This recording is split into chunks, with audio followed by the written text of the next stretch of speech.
actually pretty good. It's bourbon, but they aged it in port wine barrels. That's what me and Mikey were talking about, and it's 86 proof, so it was pretty good. It was $50 before tax, so I don't know. I bought a bottle of that and a bottle of Herradura. Checking the gate. 1, 2, 3. Hope Jay's happy. Hey, the gate's open. They're fifths, 750, normal bottles. Audio check 1, 2, 3, 4. 1, 2, 3. Herradura was $74.99 plus tax. Like I said, both bottles came to $150. $150.50. Holy crap, you're an expensive whore. Yeah, I don't get too sloshed. I mean, that'll last me for a while. Well, maybe not. I got this whole next week off, so I might go through the bottle. I don't know. We'll see. If you want to, you're going to spend a little money. Hey, we're creating our own conditions, okay? Holy crap. You're creating your own conditions? I'm trying. That's... Well, I think it's working. You must be close to me, because you're up in the red. I don't know where you're at, but I'm on Mountain Highway here by the Eatonville Road. Oh, yeah, okay. I'm right here in Spanaway. Oh, you must be talking to 54. I don't know, but your voice sounds familiar. I just don't remember who you are. He's 54. Yes, sir. 54? That is here. The one only. So, Kilo, how was that break? Was it pretty good? Yeah, it was pretty good. I'm getting good now. About it on the mountain highway. Can you hear me? I heard my name and Hammer. I heard you that time. It's real busy out there. Oh, no. Might have to take Well, Ghost, I heard you. I just... Hey, how many fish did you catch there, Hammerhead?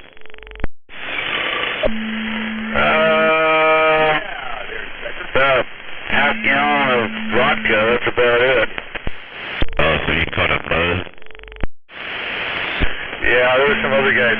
We never even made it out fishing. We're just having a good time. About 2 dozen worms, never even cracked a one. That doesn't sound like a good time, though. Catching a buzz is way better than catching fish. I don't have to take it there or fuel it or mess with it. I had to launch it a few times, but it was pretty fun. Nice weather. Everything was real nice. Eastern Washington was beautiful over the weekend. I mean, just no wind. It was just nice. 12 watts. Yeah, the old Rooster Rock was pretty nice, too. I got a high drive. Goddamn mosquitoes, brutal. 25 watts? I'm gonna get it now. Yeah, 25 watts with the shade. Gooms, look out. How about that Daffy Duck? 12 watts, if I remember right. Yeah. I miss Nickel too. Now when Yeah, because with 12 watts, you were doing what, about 2.5? Well, that's a good idea. I was out of that window, so I got 8 watts. Yeah. Dead sheet turned up high, and it'll shrink the truck. The flying one. We get 2.5 out of that. Shaka. Yeah, I was going to stop by your place. The grass shack. Stop by, like you done. Waving ahead at that ass crack down at the grass shack. Box 49 medium, and I'm doing about 150. And this radio is doing 3 watts. Nothing smoked yet, anyway. No, that's a good thing right there. Wave and inspector. I think it's a successful build there, Smuggler. The drain resistors are about the hottest thing when you're keyed up, and they just go up to about 80, 85, and then they cool right back off. Yeah. Is that with no fan? Oh no, there's a big ass fan. Oh, it's a pretty quiet fan. It's a super quiet tornado. Well, you're... Is that a mobile linear or plug in the wall? I like that. Plug in the wall 110. Alright. See, I know my match can. Oh, I wish I had a plug in the wall. No. Well, you gonna check that later?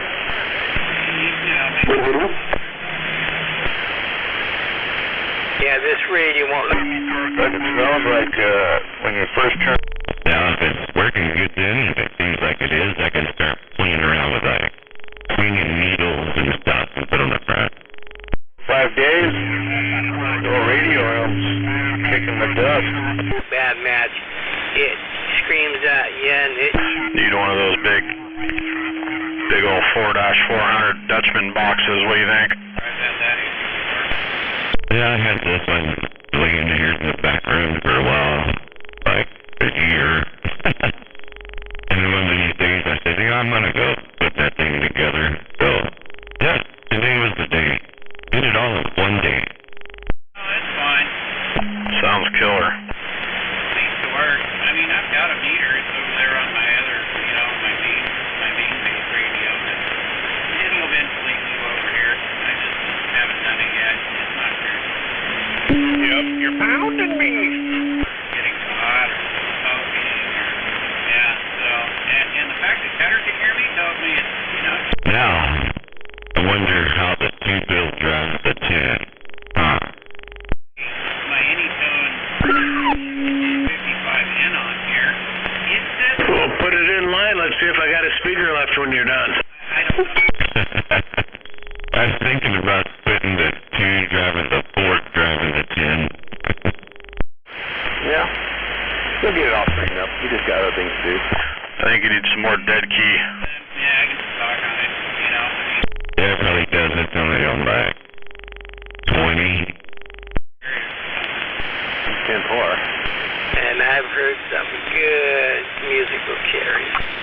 Oh, you want a good musical carrier? Hang on, I'll have to go to the other radio. Sorry about that 2970 that one night. Oh, Mountain highways. well, I was going to take it over to Woolly Bear. Audio check, check. 1, 2, 3, 4. 1, 2, 3, 4. Breaker got down. Talking to a guy earlier that was in McKenna. Maybe even side. Yeah, that would be me. Yeah, you just have, Yeah, the smuggler. I suppose. It'd probably be alright. Yeah, probably needs realigned. I know it doesn't. Not bad for my antenna leaning up against my shop. Well, Right. I've been very well, but it's Yeah, that'd be me, 54. What kind of shop you got? What do you do?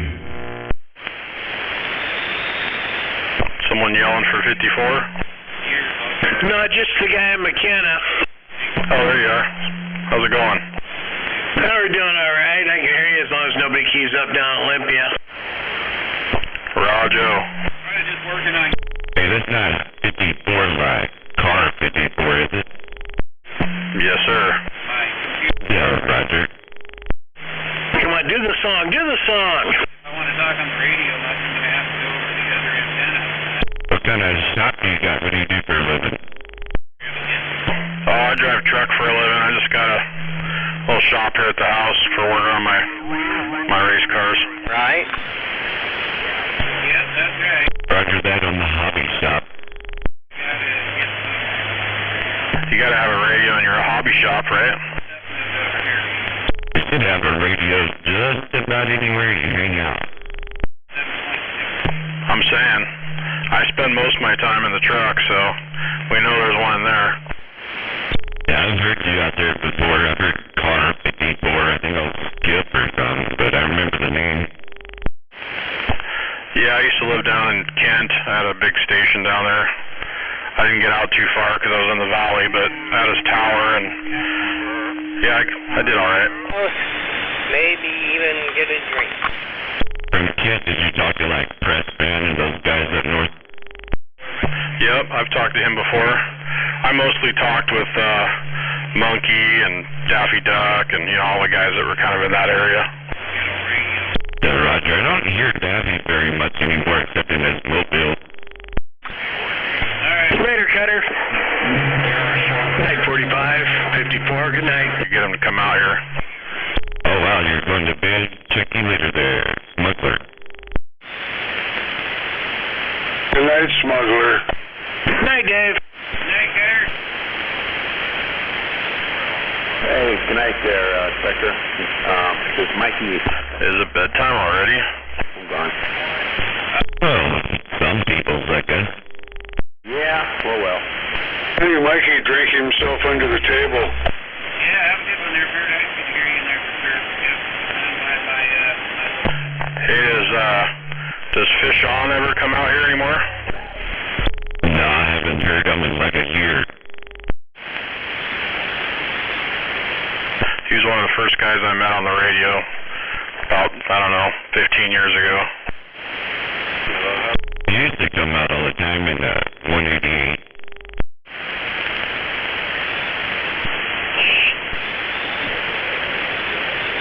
Yeah, I think he lived kind of in my area here in Spanaway.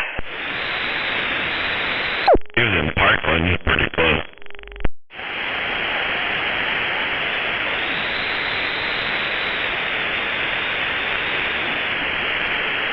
How about, what was the other guy that was always hollering out there that was buddies with Fish?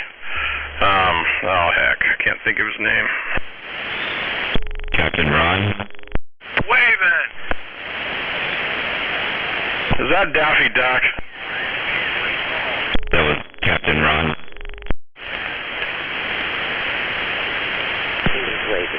He used to always be out there with Fish On was out.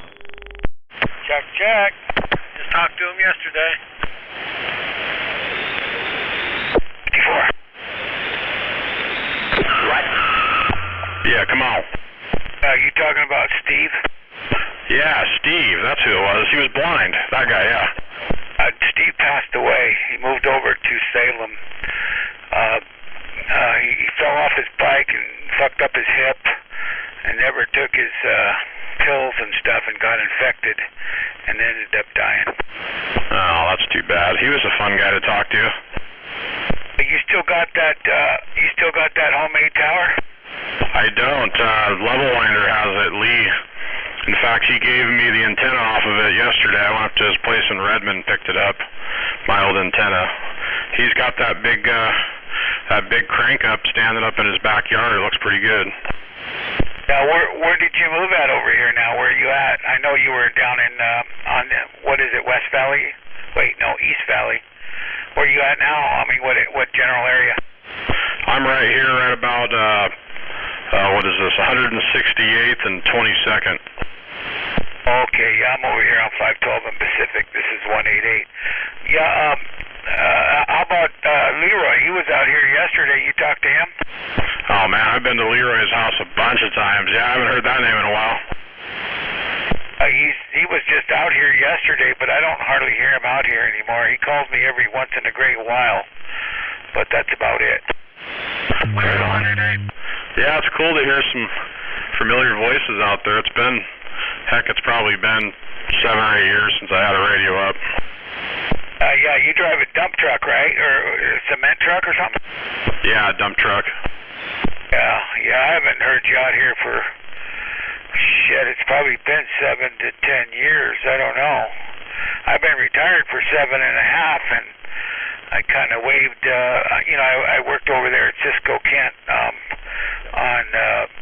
Russell Road there.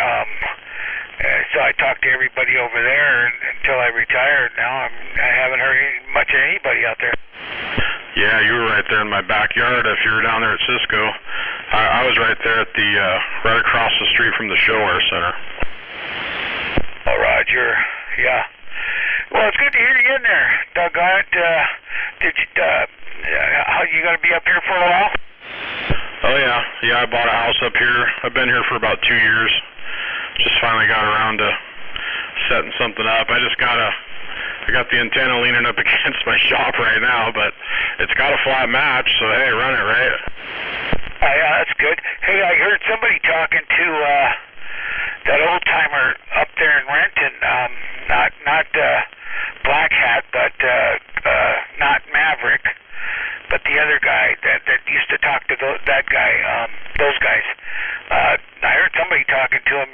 okay. I didn't hear. I only heard half the conversation, but he was out here. You know who I'm talking about, right? Ringer. Ringer. Yep. Yeah, that'd be a cool voice to hear. I haven't heard him in a long time. Yeah. He's been out here almost every day. Anyway, yeah, I'm over here off of 512 in Pacific, so if I hear you in there, I'll wave a hand out there to you. 188 downtown Parkland, we're going to be clear. 188. Good to hear you. 54, and I'm clear. Yeah, that old Ringer's been out there almost every day there, 54. That's cool. He used to talk on that old Royce radio, I remember, and he had that deep voice, kind of like yourself. Had that nice, clean audio. He still does. You guys got the radio voices for sure. Well, you ain't doing too bad yourself, just letting you know, leaned up against the side of the shop. Oh, we got some stuff to put in line over here. Once I get it off the ground, we'll be getting out. Well, it's making it all the way to Harstein Island leaned up against that there shop. I hear ya. Did you copy the 531 there, 54?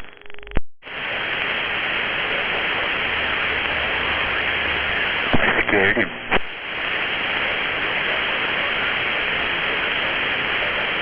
I guess so. He said you're making it out to Harstein Island.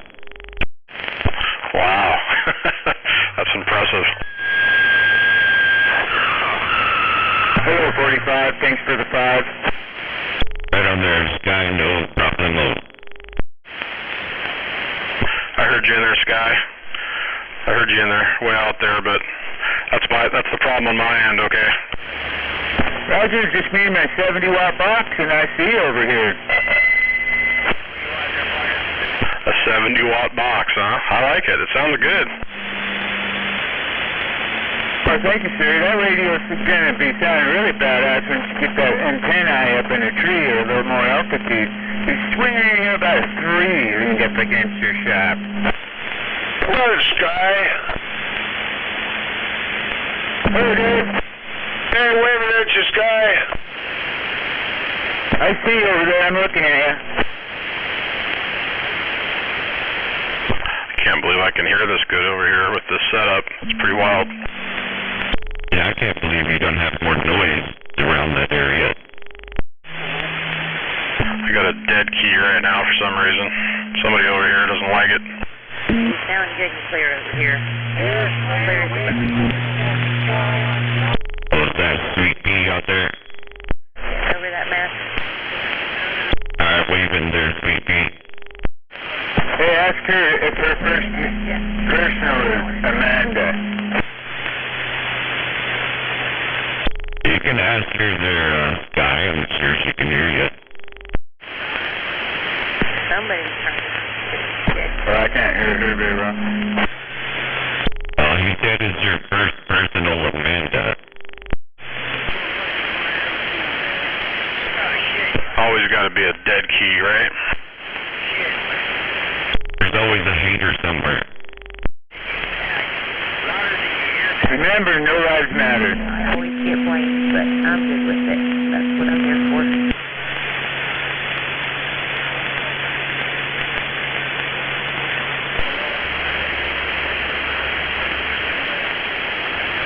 Not very strong over here. That must be closer to you there, 54. Hey, 188, you out there? Well, if he's down by the show where it's probably the Kent police station he's seeing on it. 188. 364, Grey Goals, waving at that 188. What are you in the Mobile Great Ghost? Hold on. Be able to hear that crack. It's me, Ultimate Trucker. I hear that motor mouth down there, too. Yeah, every once in a while I hear him. That evergreen motor mouth motoring along. What about me? You hear me?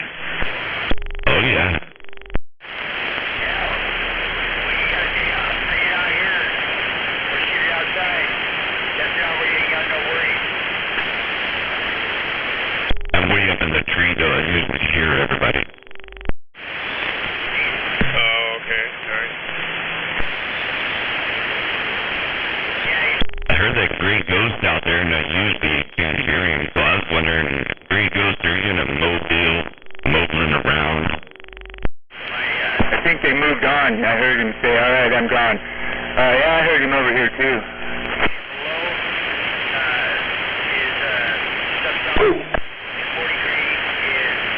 So how's it been going, Dave? How you doing? Your health good? Oh, yeah. Is this new antenna sound okay your way? Yeah, I've been monitoring a couple of days now. I think you're tickling the red. I'll have to look again at the Cobra 29. Okay, well, I'll give you something to look at. There we go. Oh, yeah, you're in the red now. Right on, you got good coaxial and a good spot for that antenna. Are you bleeding on your insurance neighbor? Well, they're getting ready to vacate the building they're in, so it's not going to become an issue for much longer, and I don't care anyway. Do you still do business with them? Yeah, it's just they're moving. There's some road work that's going to be done, and that building's in the way, so they're going to be moving. Good. Is that Washington you're still talking on? Yeah, will the D104s sound okay? Yeah, you got the receive fixed on it, huh? Was it the coaxial and battery solder, cold solder? No, what it was whatever the issue was with my coax and that Antron. I put up that metal ground plane, all my problems went away. Oh, you got yourself a real antenna. Yeah, real brand new antenna, real shiny. God, even got a picture of that BGA standing on a stepladder on top of the patio cover working on it with a Canon WD-40. Right on, you got rid of that fishing rod. WD-40, yeah, the Canon WD-40. Did you have any droppage? So what'd you do with the broken antenna? Well, it's not broken. It's laying on the ground, and we'll take it apart tomorrow, and Big Al said he might buy it, so it might be leaving. Sure, yeah. I was just seeing what, I thought it was, it's the coaxial. You can make a shitload of jumpers now, can't you? No, I could see the... Audio check 1, 2, 3. There's only one place for that coax. That's a one-way trip to the dump. Audio check 1, 2, 3, 4. Audio check 1, 2, 3, 4. Ditch with it. Use a chunk of it and run it over to my ground rod. That's what I should do. You can rope off the mainland side of my bridge. Plug in the wall 2 peel. Plug in the wall 2 peel. Got down. There you go. Wrap it around your tooth. Hook it to the door. Slam the door. Extraction by coaxial.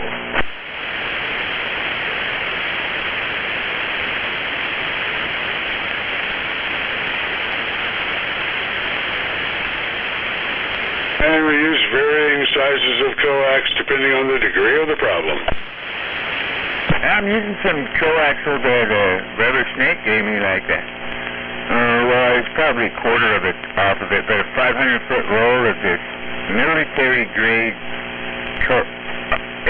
I don't know, man. It's really small and lightly shielded. I mean, if I had these coax in the city, I bet it would pick up freaking ignition from cars or bleed over, because it's hardly shielded, and it's really... Audio check, can't wait for Sky to finish, I gotta play with this thing. Audio check 1, 2, 3, 4. 1, 2, 3, 4 stays around 150 when you're talking.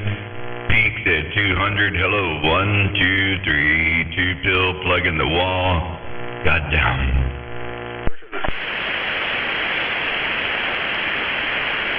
And I also got it broken to the frickin' window frame of the trailer, man. The aluminum window frame. So I think I got a good ground. Yeah, now you're directional. Now you're going to have to get out and turn the antenna like a beam. So you're going to turn your trailer. Yeah, I can. Yeah, right on. Well, that's good. You got a real antenna, a metal antenna. Yeah, the brand new 100-foot chunk of coax. Some RG58X Premium. Really nice stuff. get yourself a linear.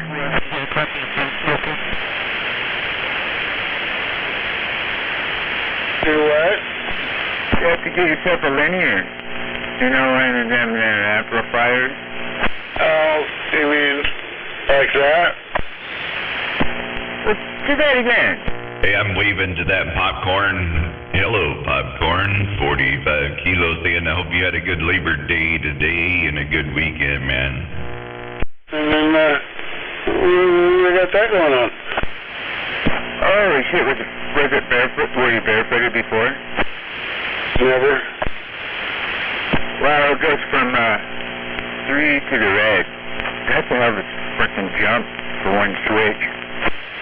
Ain't nothing going on. I'm just kind of running this amp. I got bored today. I started the gate earlier, and so that was kind of a timer. I built a 2-pill 2879 plug in the wall and put in one of those HP switchers, 65 amp or 62.5, something like that. 750 watt switcher, plug in the wall, 2-pill, and just been tuning it today. I put it together, tuned it all in, got all the matches flat, and now I'm running it and watching it with the IR cam and see if it goes pow. They're staying pretty cold though, so it must be tuned pretty good. Probably run it for hours and it would be okay. It did not like the D104 at all, so I got rid of it and I ran a Turner for many years. Too much audio from the radio. Yeah. Anyway, I'm gonna sit back and listen, and it's good hearing your station. Sounds badass. Thanks for the flowers, Sky. I was just kind of watching to see if I tuned the transformer right, the output transformer, so I used the old take the pills out, tune the transformer, and then put it back in. Everybody kind of defaults to 1,000 puff on the transformer, but that's not what it came out to what it needed. So it needed about 820 puff, and that's what I got it doing right now. It's pretty cool. It's staying cold and it's running good, and I like it.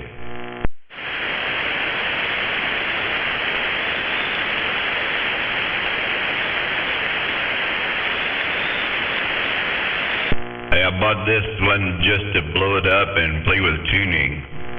So I figured it was easier to fix a 2-pill and then blow it up and then fix a 2-pill and then blow it up than it was an 8-pill.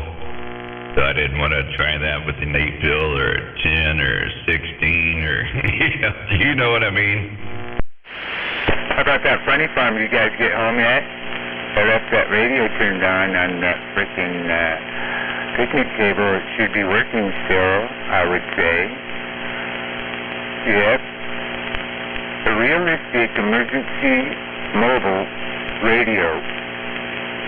The only thing I guess I did wrong was I was in a hurry and I was trying to get it finished today and to be able to test it tonight, and key it up. So I didn't take any videos.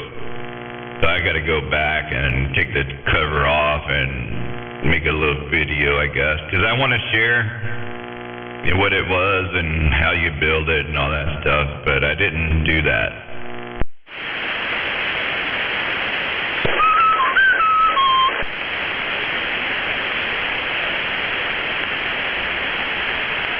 Please give me a cuckoo.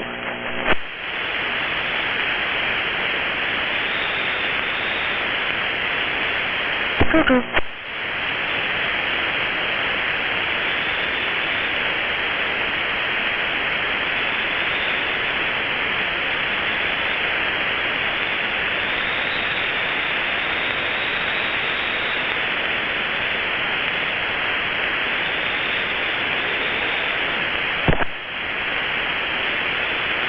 Waving at that 531. I see you over there. Who is that? Was that? You're too fast. I couldn't catch it.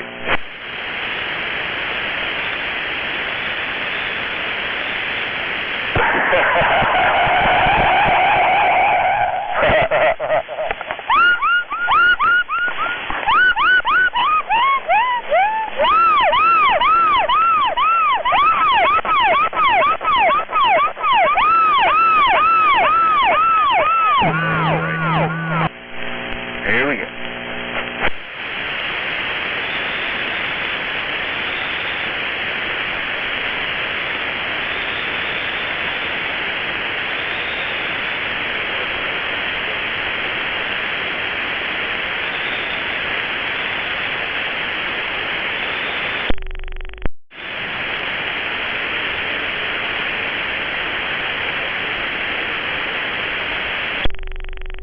Check, check. 2 Bill. Got down.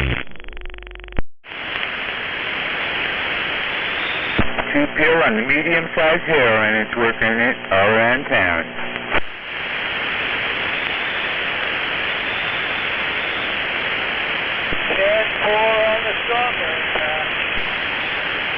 Yeah, Ken, I was just kind of watching the gate there, seeing what I'm getting, but so far so good. Pretty accurate for you. On the 2 pill Viagra Mobile. I'm surprised I can get to the Shelton Airport fence line there with this radio. Yeah, it's out there right at church. Yeah, center of the island, and let's see, John Ferry Hill, and wow, you seem pretty good up there, though. Yeah, well, I'm about 360 feet right there. They don't ever fuck with you up there when you hook to the fence? Hey, I'm waving to you there, Jake. I see you on the gate there. Thanks for the flowers, brother. Waving a hand to that Jake from State Farm, Breaker. They better keep it a secret. That's right. Somebody saw me talking on my radio. I think it's Walmart person. And they watched it.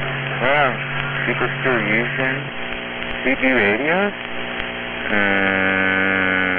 No, don't get one. Yeah.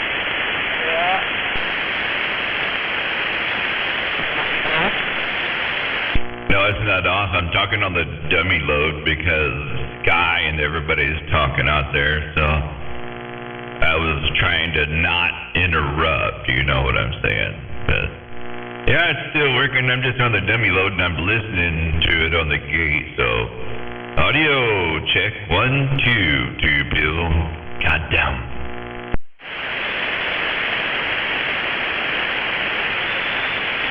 Got over 300 channels just on AM. I got a Grand up here with the funny crystal or whatever, the funny kid in it. And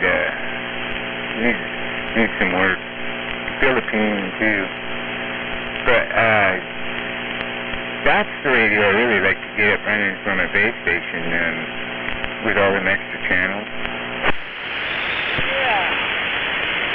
How about that Jake from State Farm? Hello, Jake from State Farm, 45 QOA.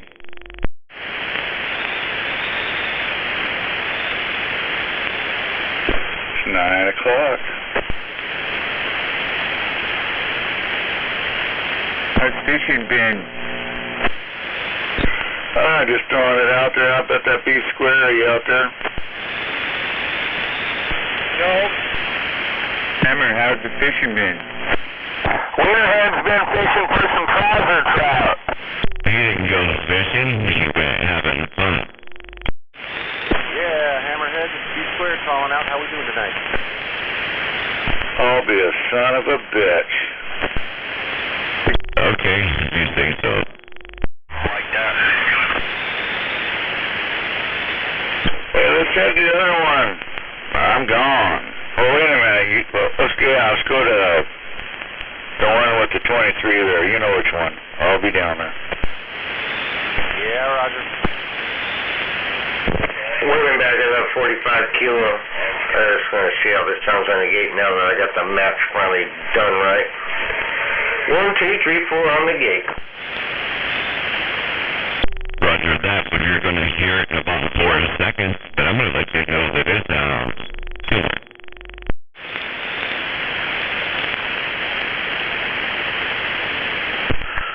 With a capital K. Yeah, you get the bell. It's actually tuned right. I mean, it was running 1, 4, 1, 5, 1, 6, and when I put it horizontal, so just checking the difference. Roger that, when you're doing an awful good job from the hook canal.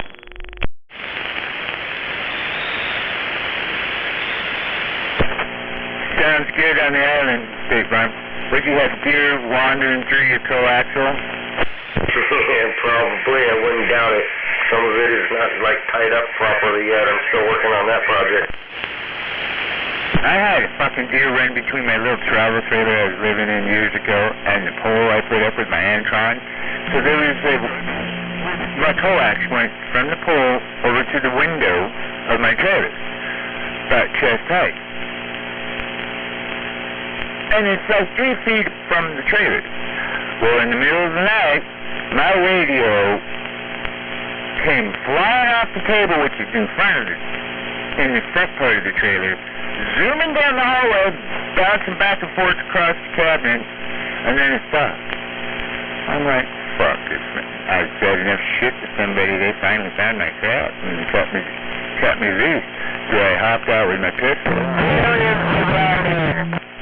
Thump, thump, thump, and out into the brush. And it scared the fuck out of me. Radio still works. You don't get scared. I did. I jumped up with my loaded pistol to fucking shoot whoever it was, and the deer I could, you know, you can get up there, you don't give your position away. So you listen, and I could hear that Bambi, the nail, bum, bum, bum, into the woods. I just shot the fucking deer if I could have got around off. Then when you shoot, that's when you give your position away. Well, it's too late for him then. What if there's 2? 2? What do you think, I'm running a muzzleloader?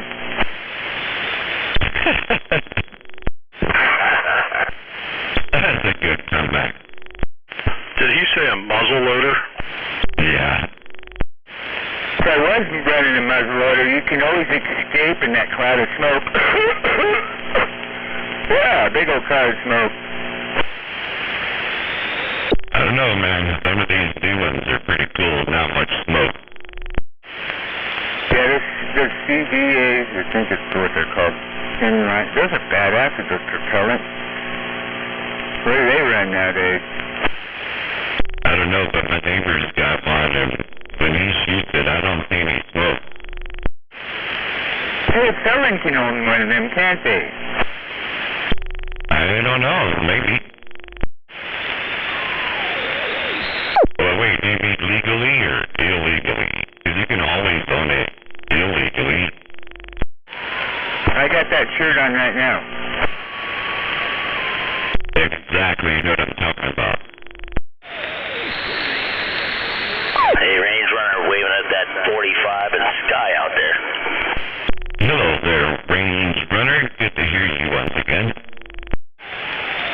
Hello, range runner. Sounding good again.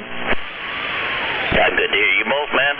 Yeah, I just stepped out to grab my last cold snack. I'm going to bed. Well, you probably got to go to work tomorrow, so you were out for a few days. I'm going to make an assumption that you were enjoying the weekend, so I hope you had a good one. Oh, hell yeah, man. Yep, out for a few days. My hip's been fucking with me, but it's fine now, so back to work tomorrow. What kind of barley pop you drinking? It's some standard Budweiser. I got my 32-ounce Miller High Life oil can, the Champagne of beer. Champagne?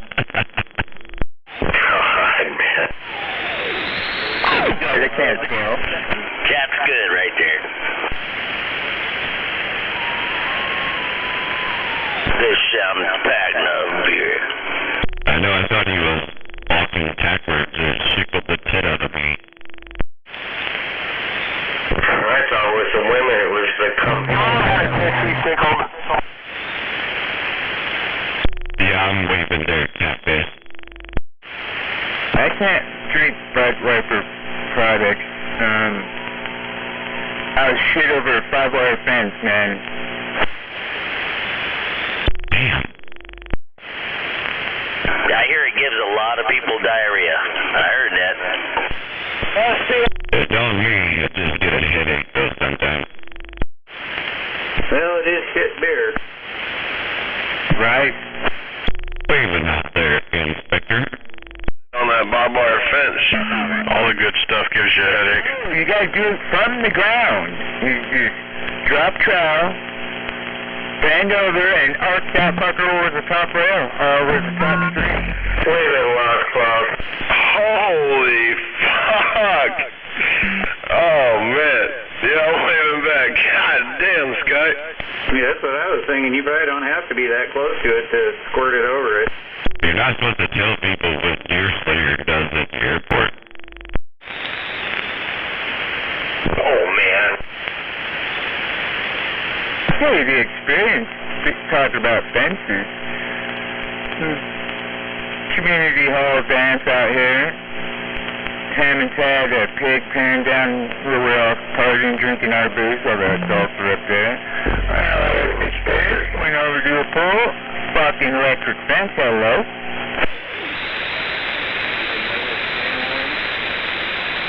You don't want to push on electric fence. Fuck, felt like a needle kicked me in the sack. Fall down, and of course, everybody from your age group has seen you do this, and you're a sprinkler in the yard with your dick out and fucking pissing all over yourself. Yeah, like the Ren and Stimpy episode. Don't whiz on the electric fence. Actually, you can do that if you time it right. It's dark, you know. Dance out here at the hall used to be fun. But you're right, we used to grab your friend as you walk by the electric fence, grab the fence, and grab your friend. I got a clacker on mine, so this little light flashes and it clacks when it shoots the jolt through, so you can grab it when it don't clack. That's when you grab your friend. We counted up to like 5 people, man, we were doing that. 5 people hanging out, holding hands, you know, and grab the fence. Last person gets it. Actually, the middle gets it too. I don't know which one's worse. That's what they do up on Wayback Mountain. The one who was grounded better got it worse. We gotta stand there barefoot. In a puddle of water. No, just on your feet. I was gonna let you say that. Everybody gets it. Whoa! Catbot. You gotta run around naked with an 18-foot aluminum antenna. How about that new setup, Breaker? Still at home. It's still at home. Good thing, too, because I was having, Yeah, I'm trying to find prices on that 7.62 ammo. up here again tonight. I almost just turned. Hello, Inspector. Good evening. But, what the hell? We can do it barefoot. That's what we'll do. I'm looking at you too, Cog, you troublemaker. Yeah, you can do it barefoot, except, you know, the people are keying on you, but it's not okay barefoot too, but, you did get that whole new setup. That's pretty cool. Oh, yeah. Well, you know, almost the setup, huh? And of course, if they're out of stock, they don't even want to give you a price. Well, minus black. It's time to get yourself reloaded. I do everything in here. I don't need to reload it, I just need to sell it. Thing out and start over. Selling ammo? Right. I got bored today and put the studio together, so I was just kind of playing with it and see how it's going to react, and it all looks good, so. And I didn't need the coax, I already had that. Good deal. And Mr. Green opened up that old RM Italy. Somebody had put a 20 amp fuse in that plugger. Oh, damn, so he keyed up and it immediately blew? No, it actually worked. like it looks like it's missing a crystal. I said, well, it doesn't need a crystal. It probably just came out of the box as a CW transmitter or something like that, I would imagine. Yeah, just loose shit rolling around in there. Well, there was some Needs a beer.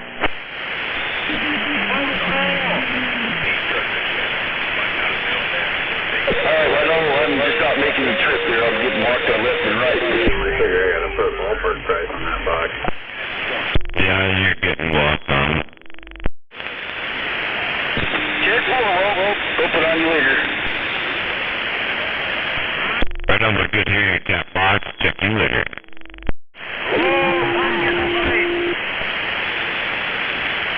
Drum fight, where?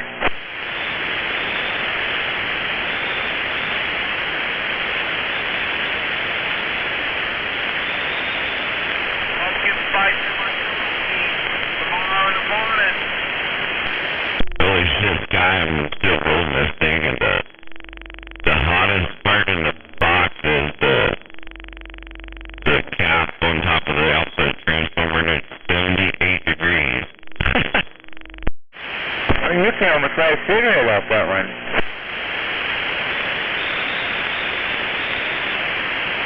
I think it's freaking awesome. I put the B&E on there and tuned all the input and output transformer before I put it together. So yeah, that's the way to go. I guess, how long has it been on for being that temperature? As long as I've been out here, what, 40 minutes or so? That's not too crazy bad.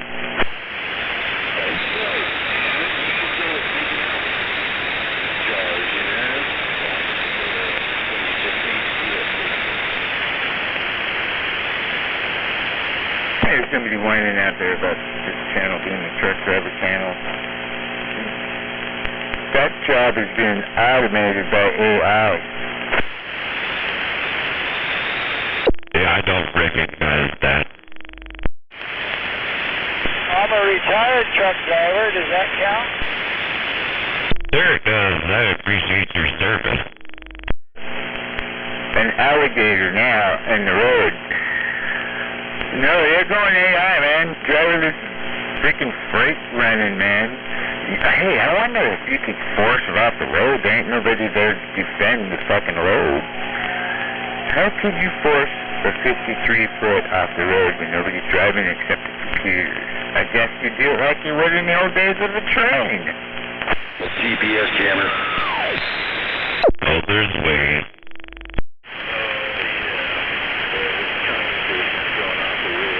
Yeah, I guess you could blow out a steer tire and shoot out steer tire with your 357 from the passenger window. We'll get a convoy. Just unplug it. Anybody hear any skip out there, man? Not tonight, no. This morning. You didn't get the memo.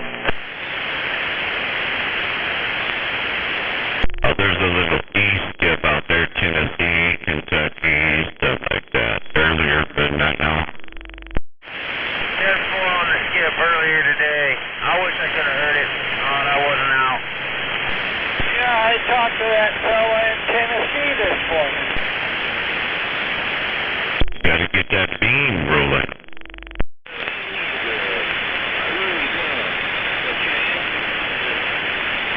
Well, I went in the house and Shaggy's in the hospital still. Well, I went in the house and fixed his space station for when he gets out. He can talk to us all and let us know how it's going. Oh yeah, I'm sorry, I forgot to ask how Shaggy was doing. He's still in the hospital. They're starting his chemo. They can't let any of the family members in because they all been COVIDized. Oh yeah, I get it.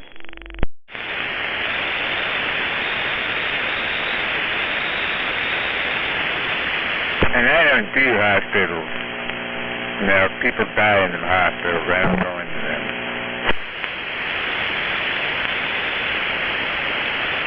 That's probably a smart move, you know?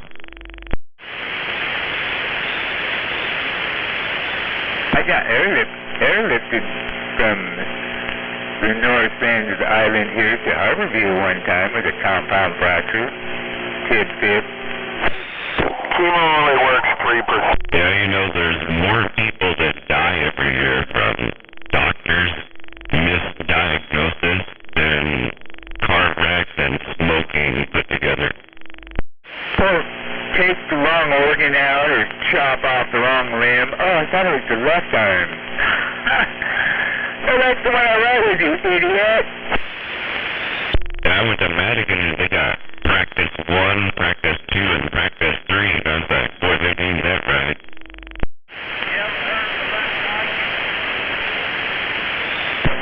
Try that again. What kind of gang? Have you ever heard of the Left Eye Gang?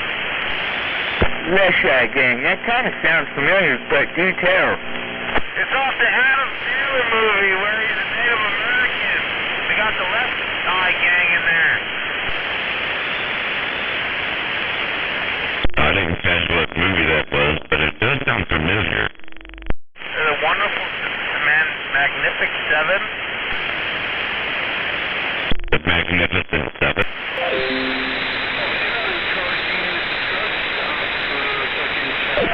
He's only got one eye and they make him walk through the other eye.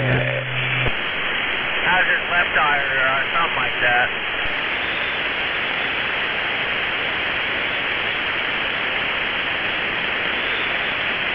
We pull our own teeth, set our own bones if we can, and do our own stitching around here.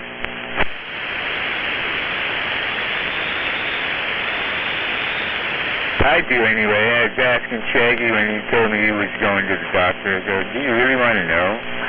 Do you really want to go to the doctor? They're going to tell you anything to keep you coming back. They want your money. They want... You're just a number, brother. You sure you want to go?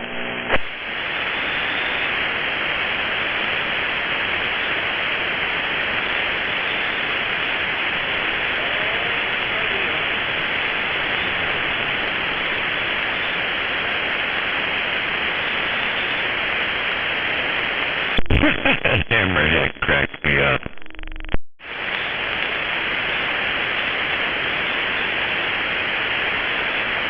Move this conversation to a different frequency. Yeah, but I'm backing on that one too on that band, so yeah, he's funny.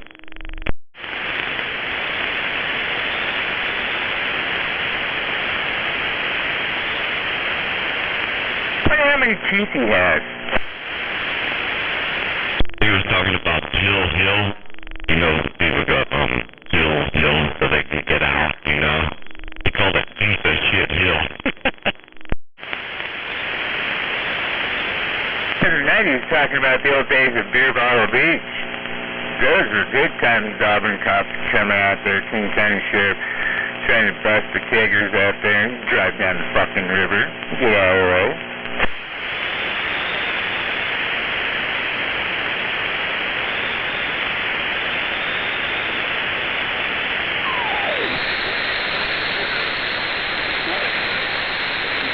It was good to see that popcorn still hanging out. Popcorn, did you get that 8 till 6 yet?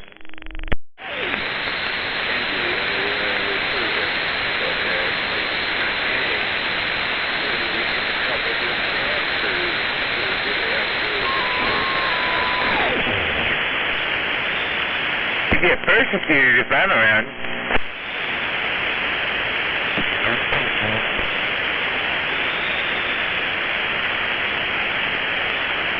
I'm a born Liverpooler.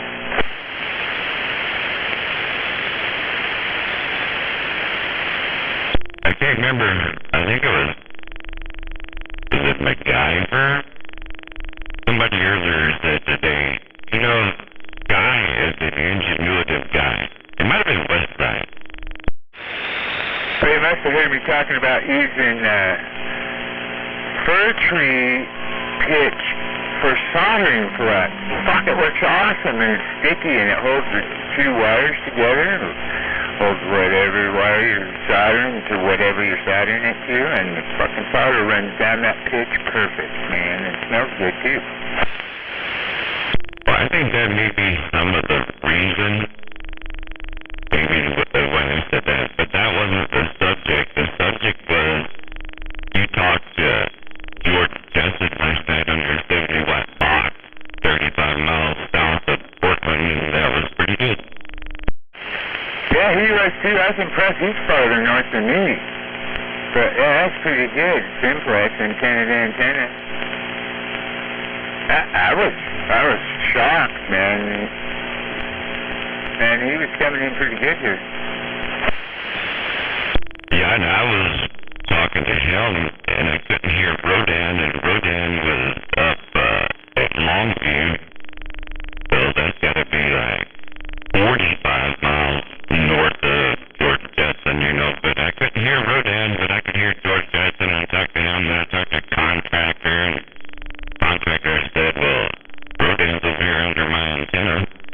Like, yeah, can't hear him. I hear you out there, 45 kilo. I hear that, boy. Well, good evening, guys. Hey, I hear you out there, George Jetson, and I'm waving a hand right back, man. Yeah, we're talking about you. Hello, Mickey T. Hello, Sky. Over there, Mickey T. Yes, Slayer, waving to that, Mickey T. Hello, George Jessup. And 45. Hey, we were just reminiscing there, hey, George Jetson, we were just reminiscing about yesterday, man, and how cool that was, so, yeah, you heard us. We were talking about you, but it was all good. Yeah, I know, I hear you. I hear you. Yeah, periodically, when locals aren't stepping on you. No strain, no pain, man. Hope you had a good Labor Day today, and a good weekend before that. Yeah, I like that. Hey, later, man. I'm shocked I'm talking to, 45 kilo. I mean, I was talking to Port Orchard last night. Yeah, I think you talked to Westside over there, and yeah, I heard that. I was listening.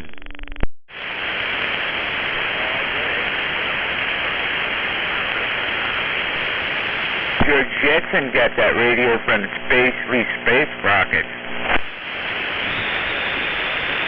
Space Rocket? What's that? I work down there.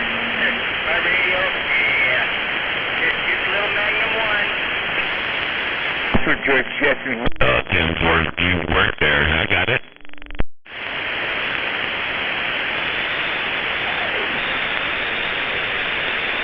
Hey, man, this is pretty cool. I just put this two-pill together today and plugged it in on testing now. I don't even have all the holes plugged and the meters in or nothing, so I just wanted to play with it and see what it was doing. And so there I am tonight talking to you on a new two-pill.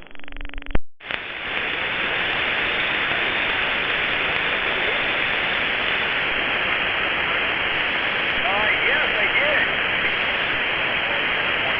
Uh-oh. Well, many reasons.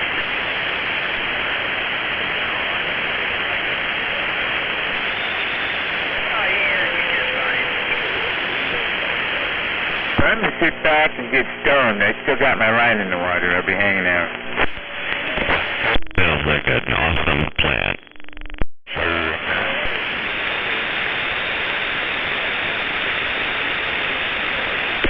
I wish I could do that, but I can't.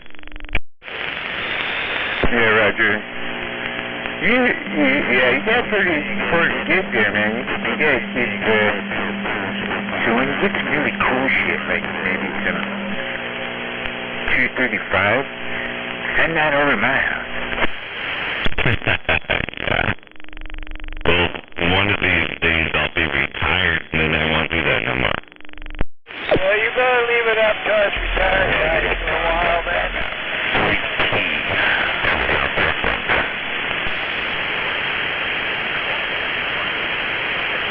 But you have to get some cool shit out the door before you go. Yeah, I already started on that. You know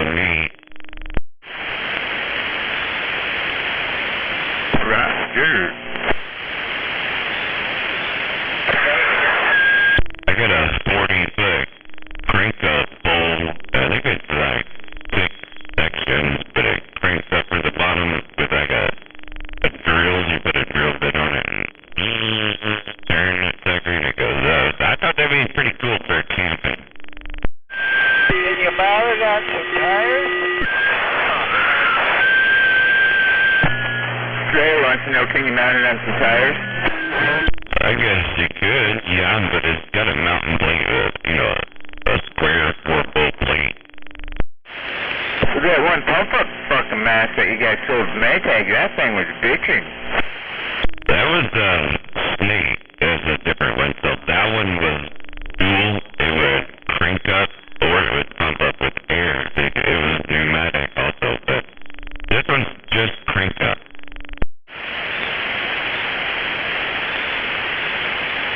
It'd be like that Johnny Cash song, one piece at a time, and it didn't cost me a dime. When he packed out a fucking Cadillac in his lunchbox. Yeah, he packed it all out and built a car out of all those different parts. I got it, 57, 67, yeah. That's one of the Johnny Cash songs I remember.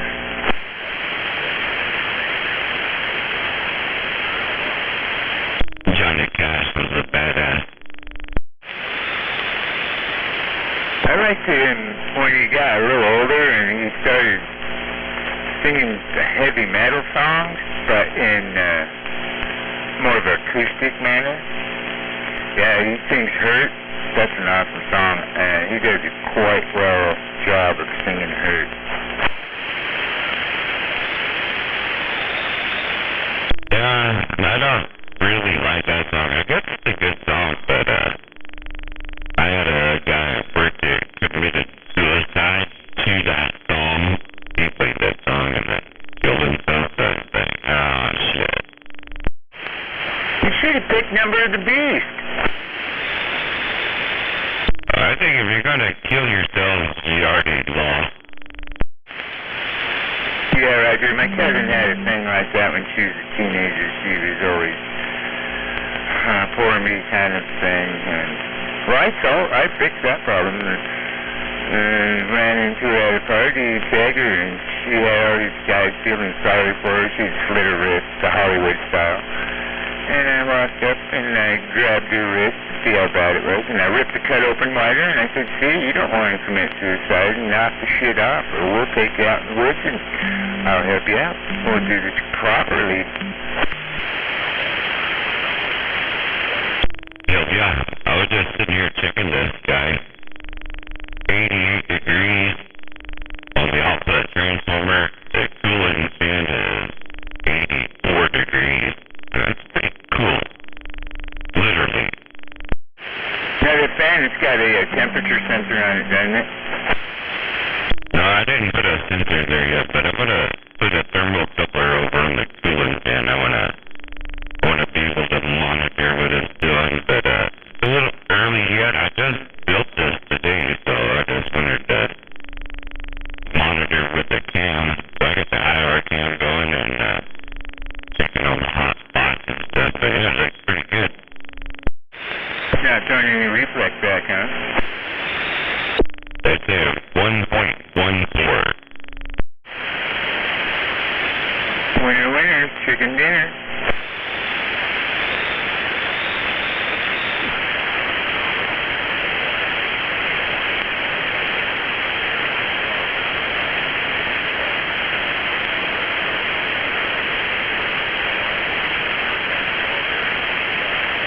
It's always a good feeling when you feel something and it works, you know? Oh, I know the feeling when I repair something and I'm like, holy shit, wait for it, wait, smoke, no smoke? Holy crap, I think I fixed it. Yay, I'm a mad scientist.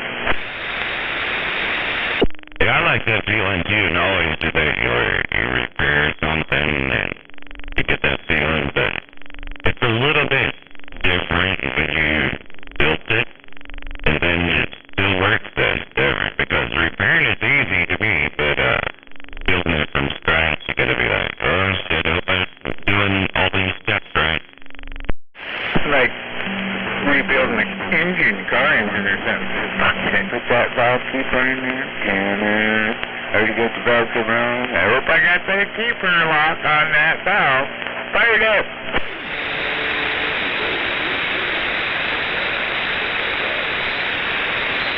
It was pretty cool. Last year I bought a bunch of just empty boxes, chain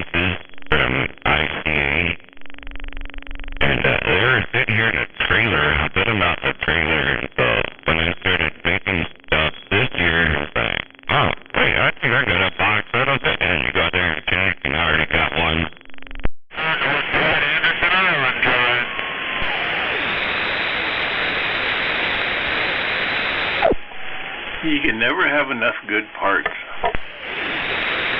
Raven, welcome there, Westside.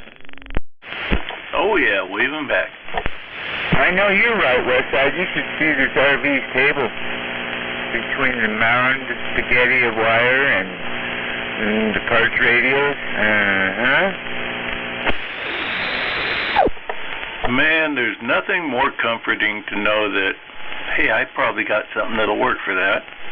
And you go over there and dig through your pile, and there it is. I love that feeling. I wanted to play around with the tuning part. You know, that infamous question, the same question that you asked BBI before, right? That infamous question.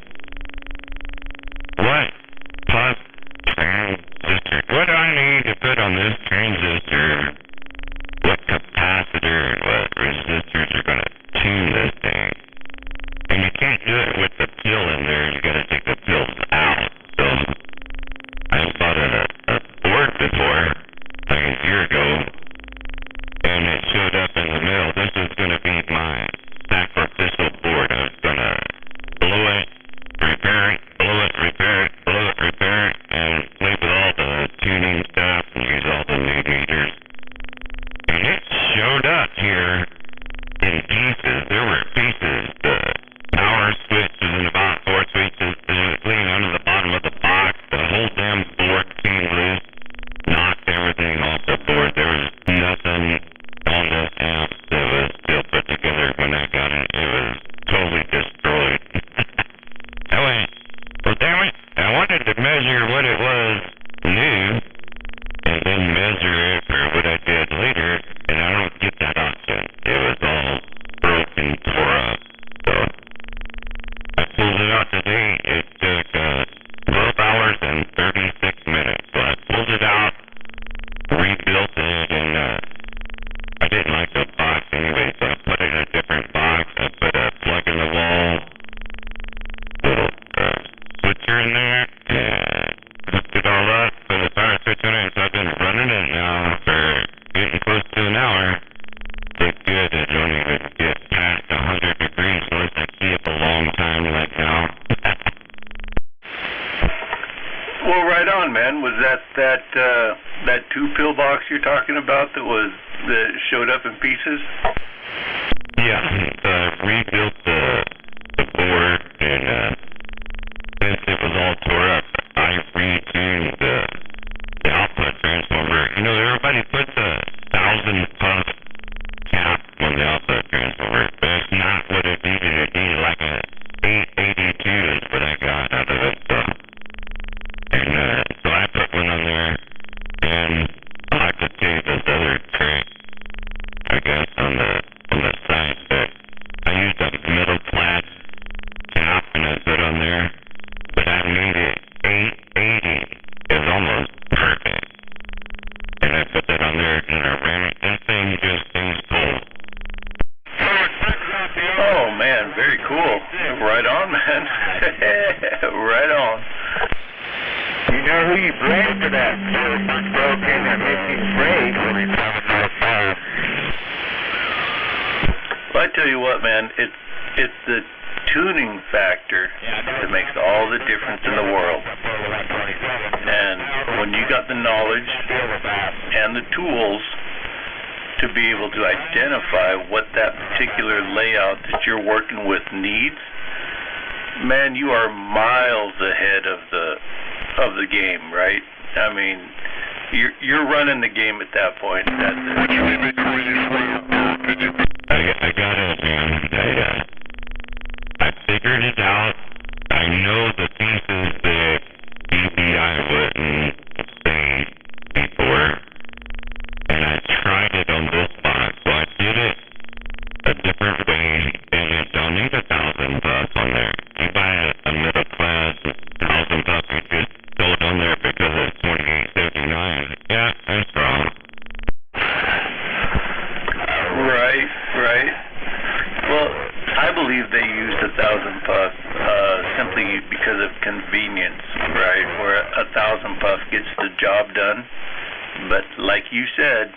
it's wrong because it doesn't fit the perfect equivalent to what you need, right? Yeah, 10.4. I've seen a lot of amplifiers in the past that have 2879s that run like 850 puff, but on those older amplifiers, they're always the brown capacitors, right? The brown capacitors that are rated for like 500 volts, and so they're a little more susceptible to failure, where the metal clads are a little bit more durable and they seem to get the job done. So I think that's why, as a whole, the manufacturing industry just threw on the thousands, even though the 800s were a better tune, or the 850s being a better tune. But I don't know, maybe, I wonder, do they not make an 850 puff metal clad capacitors?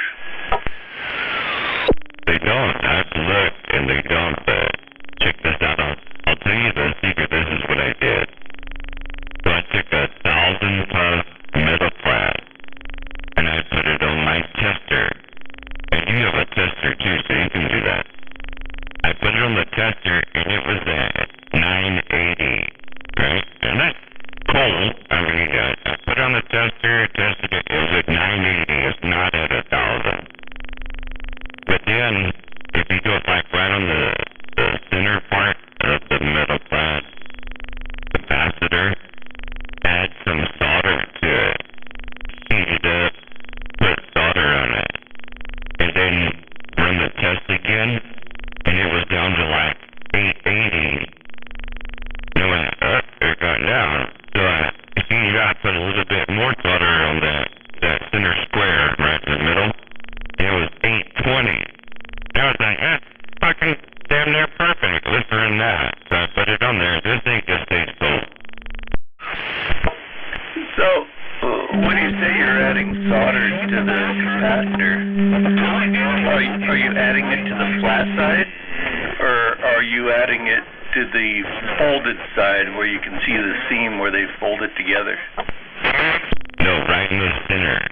On the square, in the center. Not on the left and right. Not on the single side. Not on the tri side. In the center of the cap. Right in the center. Right where the name is. I covered the name up with solder. Oh, really? Right where they stamp them, huh? And that dropped the capacitance. Hey, that's very cool. So what I tried to do first, this is how I found it. What I tried to do first was I put one of those little Sharky, the cooling fins. I put a cooling fin and I soldered it right in that square right on the top of that capacitor. And I said, well, let's just let it keep this thing cool. But before I use it, let's test it again. So I tested it. It was 982. When I put the cooling fin on there, it was like 128. It was way down. I went, oh shit, that don't work. So I took it off, and there's a little bit of solder left there, right, because I took it off. And I ran the test again, and it was at like 880. I thought, shit, the solder makes a difference too. Well, let's add some solder. So I added a little thicker solder on there, and it went to 820. I thought, oh, perfect. You should have waited so you know how much to add on the fun next time you go to Well, what I need, I totally dig that 45 kilo. So adding volume to the case of the capacitor was in essence adding more surface area, which was dropping the capacitance. Oh man, that's very cool. I am definitely gonna have to try that out. That is cool. There's just things you learn and things, so I'm just hearing. I did it. It's working good on this box. I built this box in 12 hours today, so I'm just running it now, and I've been on it for an hour, and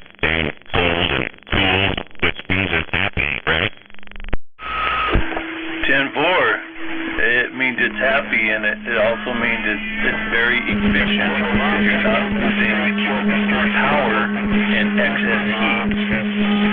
Yes, indeed. That's very cool. I tuned the throughput. It got down to 1.14 on the straight throughput tune. And then I tuned the transporter where it goes through the amp. I tuned those before I put the pills in there. And then now it just stays full all the way through. So I think it's pretty efficient. Yeah, but anyways, I tell you what, man, you're up there at your station right now, talking on a 2-pill, right? And it's sounding great. I got a great signal on you, and you're right over the top of Hammerhead. Walking right over Hammerhead conversation, whatever he's got going on, with a 2-pill. 10-4. Well, it is pretty cool, but I wasn't trying to do that. I was just trying to let you hear what it was doing. And it's not doing a lot. It was doing like 200, about 220 at the max. It depends on how my voice rolls, so. Yeah, there's a little 2-pill and it's kicking ass like that and staying cool. Yeah. for some reason I can't. Well, yeah, I know you were trying to do that. Just letting you know how well you're getting out towards the end over here. Yeah, it still sounds great. And does that one have Toshibas in it? Out of that destroyed amplifier, that eBay special, did you at least get a couple of good transistors out of it to work with? I did not, so I have 2 brand new Toshibas here. I didn't use them, I put HDs in it. And this should be good because my power supply is only at, I'm looking at it, it's at 12.4 volts, so it's only at 12.4. It doesn't matter if it's HDs or Toshibas, but that voltage. So I got 8 G's in it, and if those blow, I got 30 more to keep breaking it and repairing it with. So I was just playing around. It was the play around box, right? This little kittens too. I mean, yeah, 10 bucks. Well, you know, research. I built a couple of 2-pill HG boxes, and it seems to me like the boxes I put together are right up there about 220, 225, something like that. That's about where they wanted to put out, and I just called that good. But yeah, I would say job well done, man. It sounds like you got getting her down. Love it. I think that's exactly right. You're not going to get more than that out of them. I think the key is the temperature. So you watch the temp and see how happy it is, right? And mine seems to be pretty doggone happy, so the tuning is probably good with the default. You know, you look at the YouTube, how to build a 2-pill videos, and you can do that. And throw in there the standard ones that they got, but you can tweak that. fucking white cat.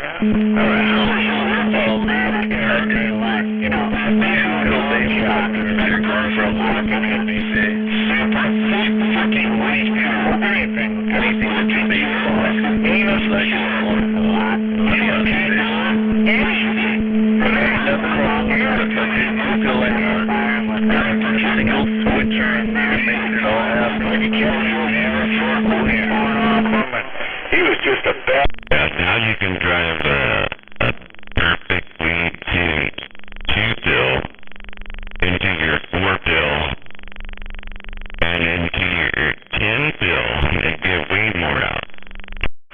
Damn, did I say? Oh boy, I've never done that, but it sounds like fun. Anyhow, yeah, them cook cats, I mean. As long as the tuning's good, it'll like each other. You should be fine.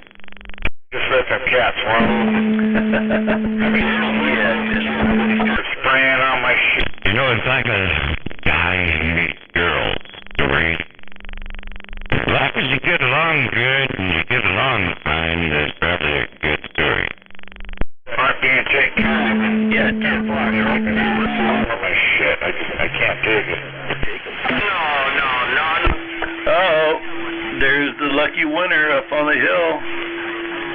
No doubt. The trio that rigged the whole drawing walked away with all the grand prizes. Catbox is in the house. Where's he at? Yeah, he's been out there at this, so he was standing back because he's barefoot. Alright, I'm all ears. What's the secret? Well, like my wife get, find a, get online and find a badass kid. Good job, Catbox. Trailer Park said it. Hey, Catbox Trailer Park wants to buy that box from you if you're still it. Fucking dog. So, are you running it today?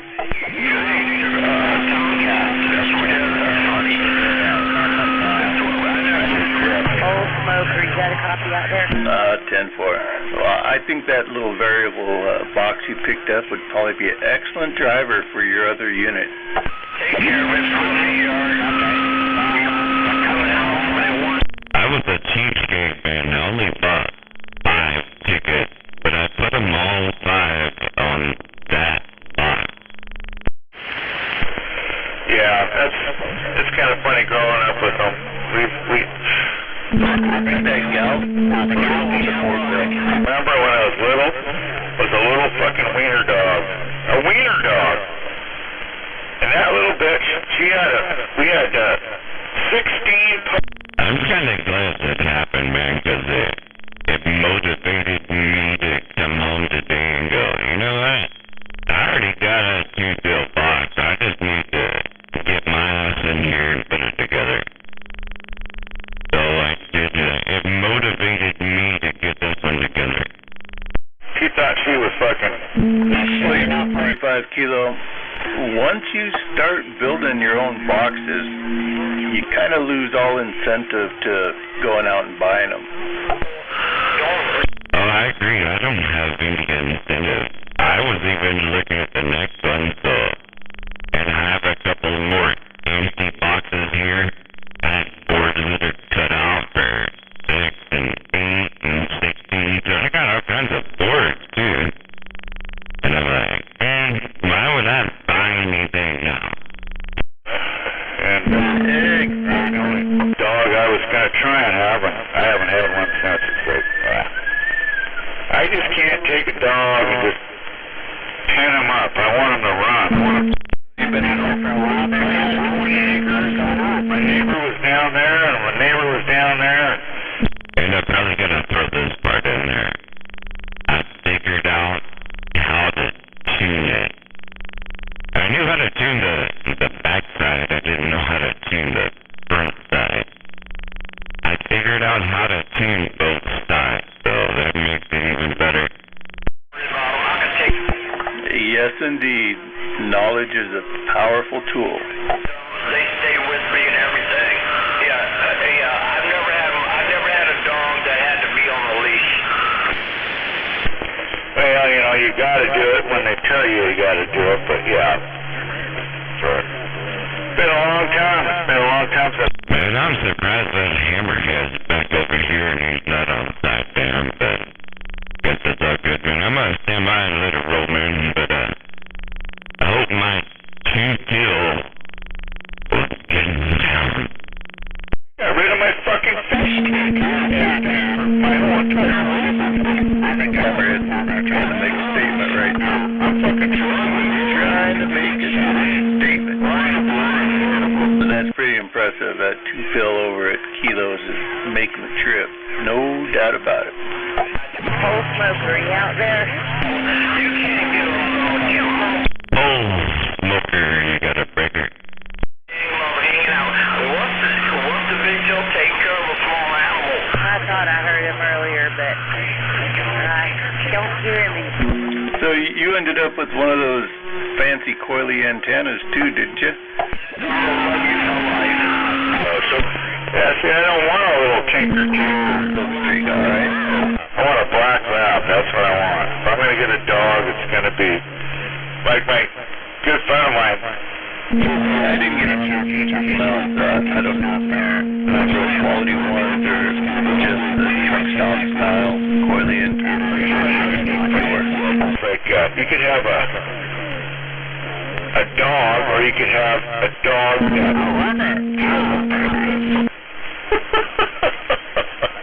I cracked up. I had a buddy, he had a yellow lab, he didn't make no money. He got a black lab, he didn't make no money. He got a meth lab, and he's rolling in the dough.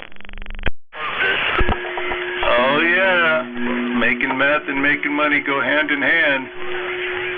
Just like making meth and going to prison, it goes hand in hand too. I think his best customer was Rocky. It just depends on what you got to do in your life, what you got to do in your life to make your. I wish I could get rid of the talkback on this radio. You probably hear it in my audio when I transmit. There's just that extra bit of room sound going on or something like that. Well, you said that the other day, and Trailer Park told you that they don't hear it. I don't hear it either. I think it's a speaker. You hear it, but it don't transmit. And nothing else. I mean, what's that? Fucking pit bulls and everything else. I think it's a cheap-ass speaker he got, you know, that Icon. That motherfucker would fetch and fucking... It's not a powered speaker. I put ferrite on my brother, cool it down, and it makes no difference at all. That fucker, he would stop right at the fucking... A black lab, it would fucking hunt. Those powered speakers, you know, they pick up our... Times ago, that fucker just guard off. You weren't ready. There goes the pheasant. But we're talking 30 years ago. Oh, 10-4, yeah, mine's just on the borderline. Sometimes if I got the microphone too close to the speaker, it starts feeding, but other than that, it's just kind of blended in with the audio. You remember those? I'm sure you do. You remember those nights where they go, barefoot, move your damn phone.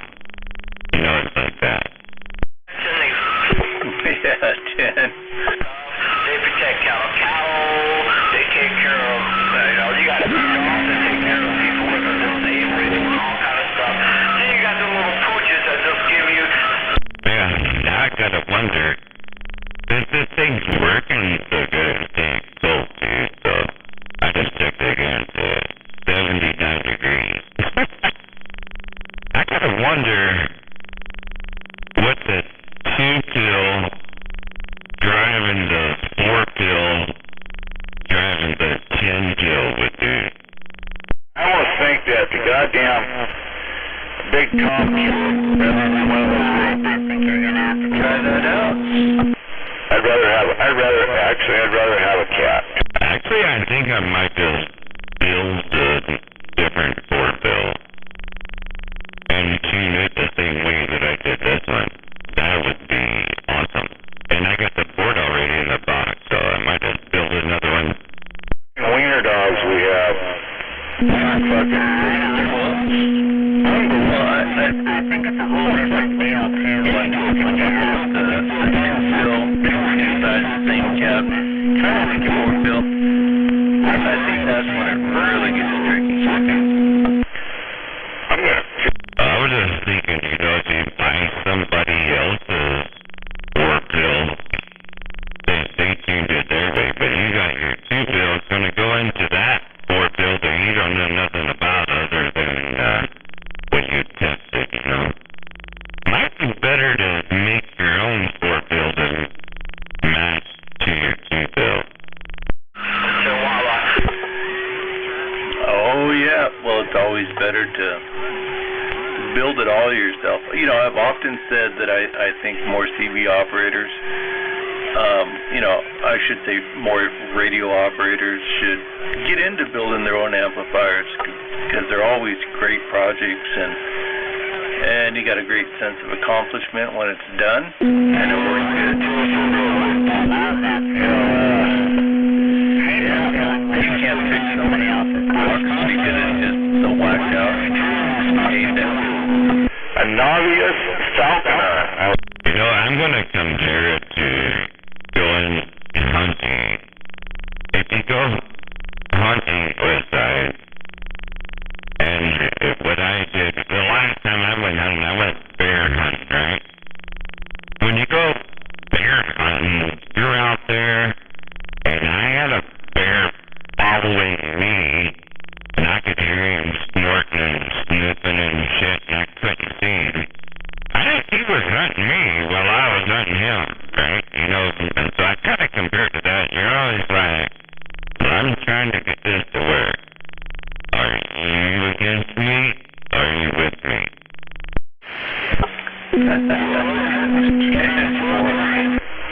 I've already passed the first test. I'm a novice falconer right now. I agree with Catbox. I think Hammerhead turned it up a notch. Oh, shit, I can't remember the two bills no more than, huh? Proud of him. That whole family's got to be just proud of this guy. So good, I've given it a pretty good test here tonight, and I wanted to see what I was going to do, and I've watched it on the IR camera to see where it's going to heat up. So I think I gave it a pretty doggone good test, and it's stable and comes through and all that stuff. So I'm going to probably go on and kick it out of line now. I'm satisfied. Pick it up tomorrow. See dumbass. 10-4. So dumbass did say, hey, Grego, somebody's coming in out of the ear hole. Stand by. Put on the standby. Let me tell Grego, It's all good. I got to get out of here and quit upsetting I can't if probably not. I just sent her home. She's not there yet. So Uber will be there in like 10 minutes. Yeah, your dreams.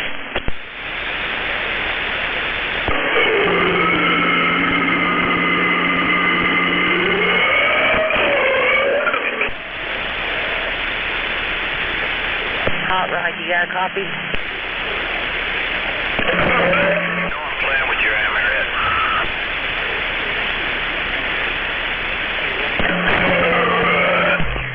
Well, all I gotta do is be here another couple days, and I'm back to the potholes. You know I'm joking with you. So if you spoke to down a little bit. I don't know, hopefully that didn't knock my audio out too much. I turned the mic gain down a little bit, but that kind of tapers off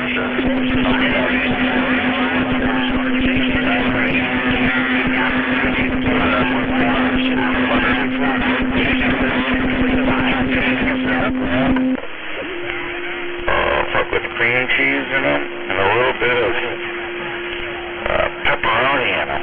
Oh my God, they're good. inspection and cleanup, and then he said that there was a 20 amp fuse in there that was attached to the top of where there used to be a 5 amp or 2 amp or something like that. I think it was a 5 amp fuse. And he said he put the original value in of the kind that solders down in there. He said he had one of those. And then he said it was making about 200 watts. And he says, the meter in front, it goes 600. He goes, what's 600? I was like, 600 what? Well, look at 600. You're not going to get 600 watts out of that, dude. Don't even try. But he said he would drive his other amplifier, but his other amplifier doesn't even do anything until you put about 40 watts into it. And I'm trying to put to him that maybe, keying that little two-tuber to do 40 watts plus on the dead key might be kind of a little hard on you. Yeah, you know, I've never seen one of those amplifiers before, so I got no idea what they run for tubes or what they're even supposed to put out, but when I seen it sitting on the table there, I naturally assumed it was a solid state box. When I heard it was a tuber, I thought, wow, that's kind of cool.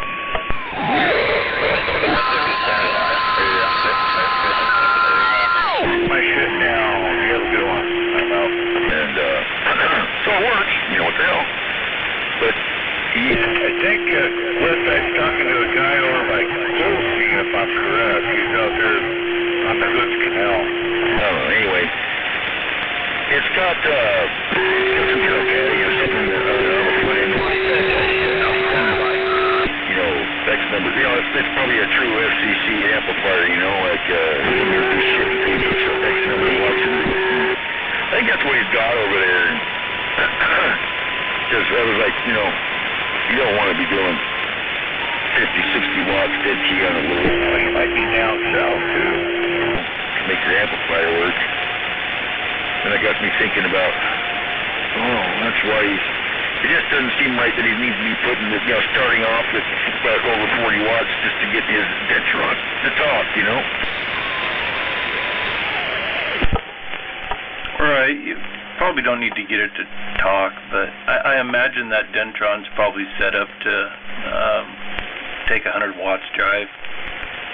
I mean, I imagine most of those ham rigs, you know, they build them to deal with anywhere from 60 to 100 watts drive. Do a little bit, or just to get them started? What the hell did he...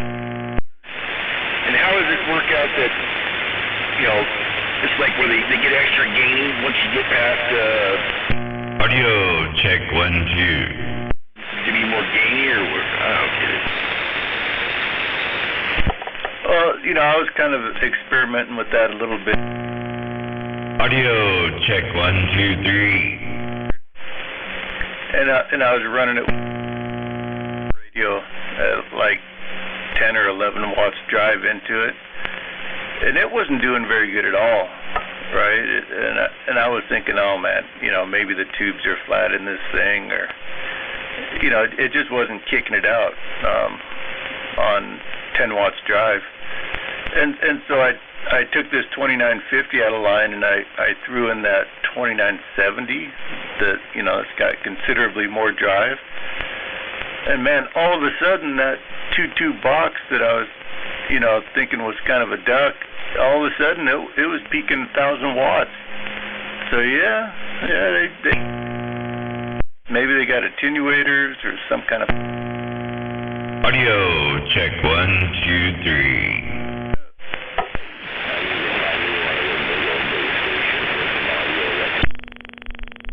Audio check 1, 2, 3.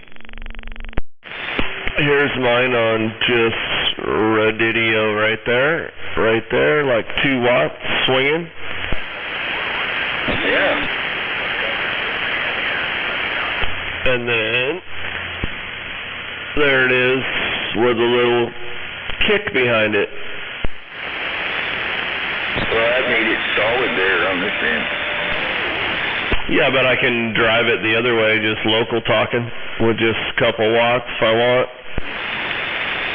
Well, you're starting off with 9S units over here, so you're all good.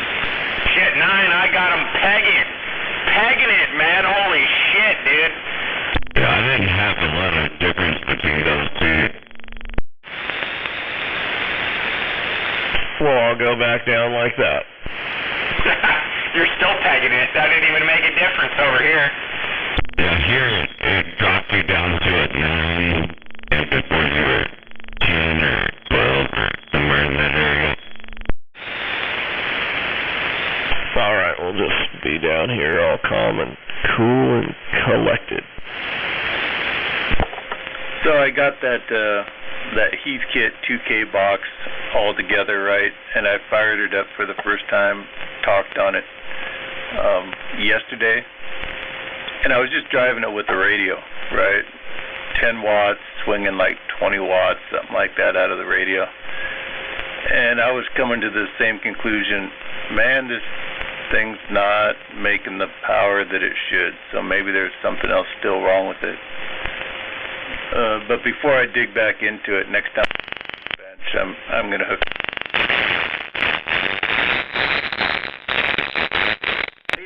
The way my 2970 woke up the 2-tube Heathkit,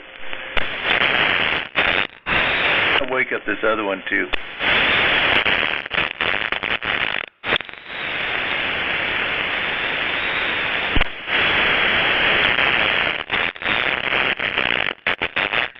Average watts, and then it's rolling pretty good without any overdrive worries or anything.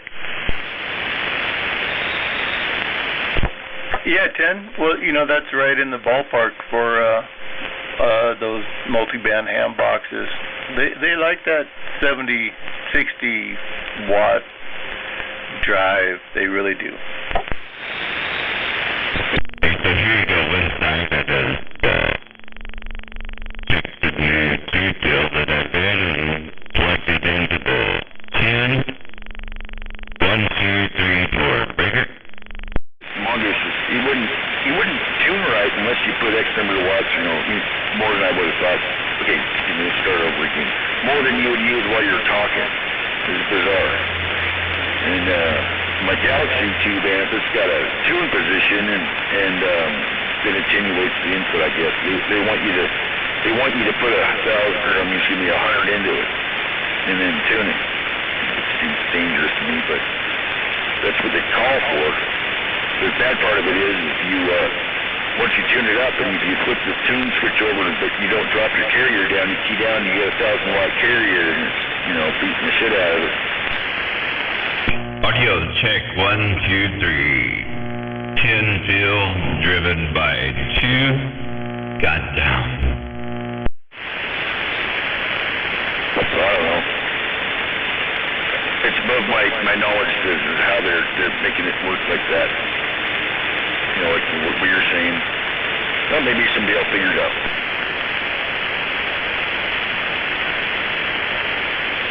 Well, I think those box manufacturers, you know, they want to produce an amp that puts out big power, right? I mean, that's how they make their money, by putting out big power, reliable amps that does all the bands. But they want to be able to cater to the current radios that are out there on the market. And most of those ham rigs are capable of 100 watts, at least on sideband. And so that tends to be where they dial them in for 100-watt radios. Makes sense.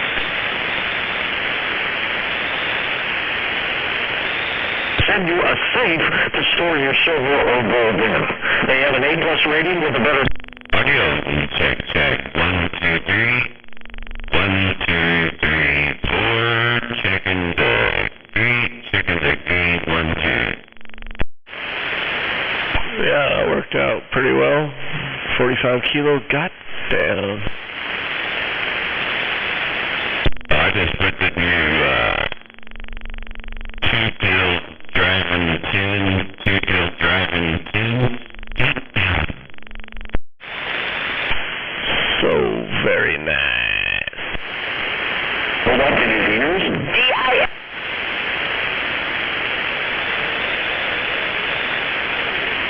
Well, it's pretty cool, man. There's no reflex between the boxes. Nothing between the radio and the boxes. And nothing out the antenna. That's pretty doggone cool. Yeah, 10-4.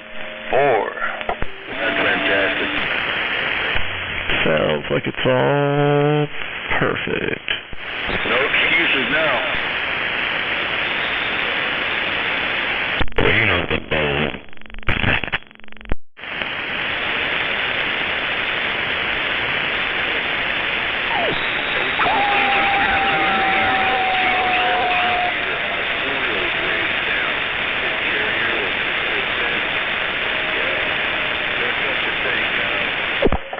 I don't know, man.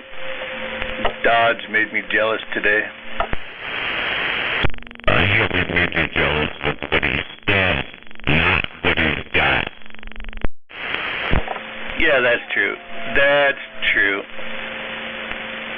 what he said made me jealous. What did he say?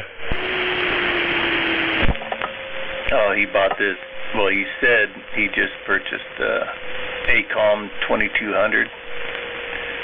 Wow, what a box. Actually, he's buying that one. He didn't say he bought it yet. Oh, did he? He's still planning. No,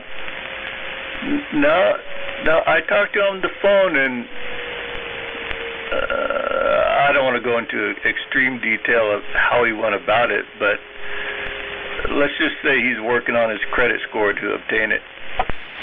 Right, that's what I'm saying. He sent me the link to it. I went and looked at it. It's still at the store. And he said, I'm getting this one. So I'm just saying, you don't have it yet. Yeah, 10-4. It was a big cover-up story by the CIA. Wow. But what a nice box. I would trade like almost every amplifier I had in here for that box. Almost. It's an automatic tuner too. I think that's what some of the 2000 I was looking at are. I think the only negative to a box like that is you probably can't fix them yourself, right? You got to send them back. But that's the only negative. Absolutely the only negative.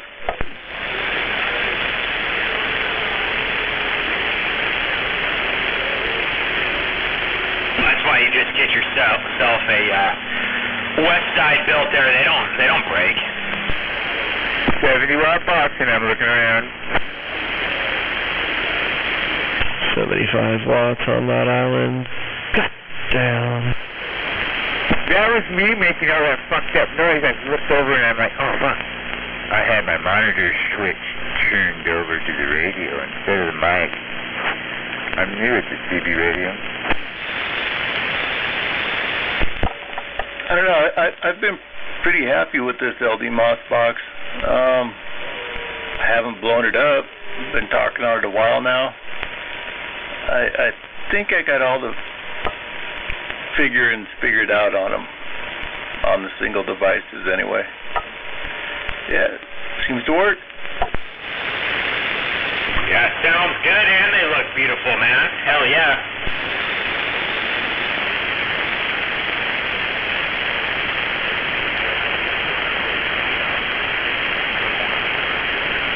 Yeah, 45 kilo on this last box that I built here that I'm talking on. I got one more capacitor in it that I didn't put in any of the previous boxes. You know, I was experimenting, so I added one more capacitor. And man, it seems as reliable as an anvil. Yeah, I was just taking my chance here with the IR cam, so the two drills that I built today is at 79 degrees. And then the 10 drills, so I just put the 10 and I just drive the 10 with the 2. The 10 is at 107. And both of those are very acceptable degrees, you know? What's the make and model on this build? Oh, those are HGs he's running. Yeah, both of these are HD boxes. What number?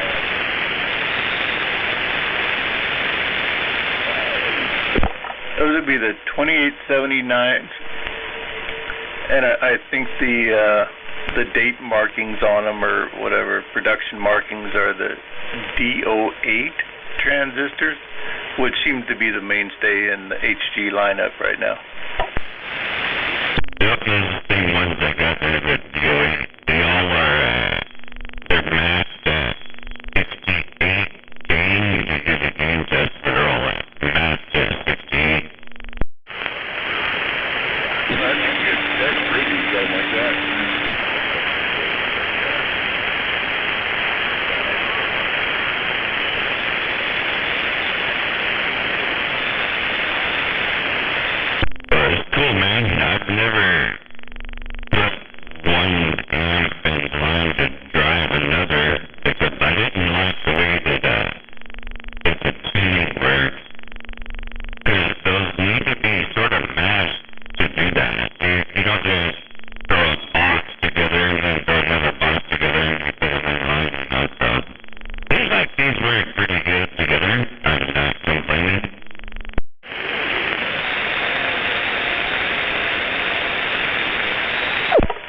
Very cool. It's a good combination, man.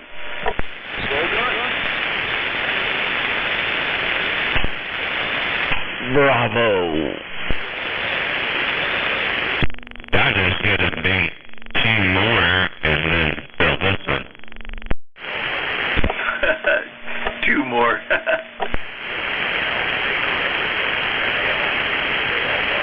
I like the plug in the wall configuration, but you can't make it 2-pill plug in the wall in a 2-pill box. You gotta use a 4-pill box, because you gotta put the power supply in there, you know.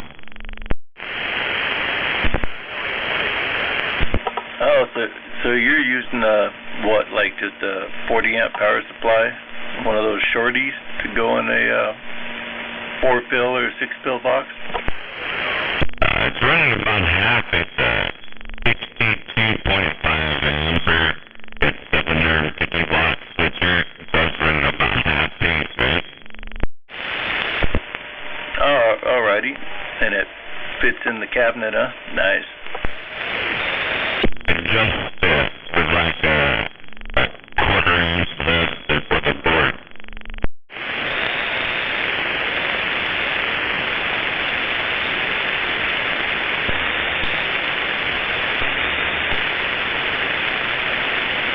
I should shoot a video of this, I guess. I just built it today, but I was in a hurry, you know, so I didn't take any videos.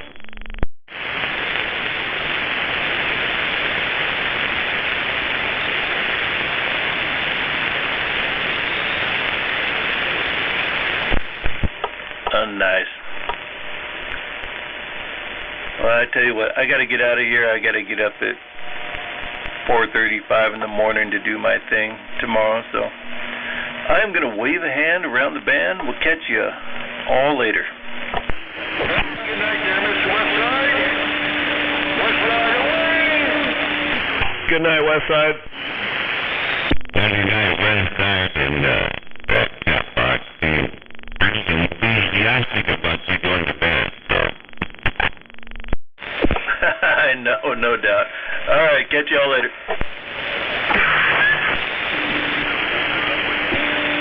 Glad you got to talk to me. Have a good night.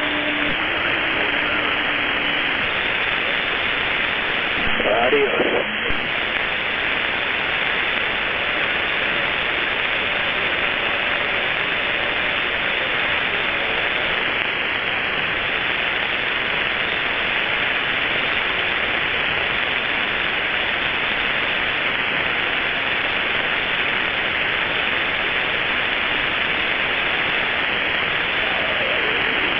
I'm pretty satisfied, man. The hottest thing in the box is the fan motor. As you see that on the Aircam. And the fan motor is at 78 degrees. No, that's not right. Why would you do that? I'm just kidding. I have no idea why. I like it underneath these, good tree. Sounds like you're not working hard enough. I want to, you should at least be seeing 110 or 120 degrees out of those things in there, you know?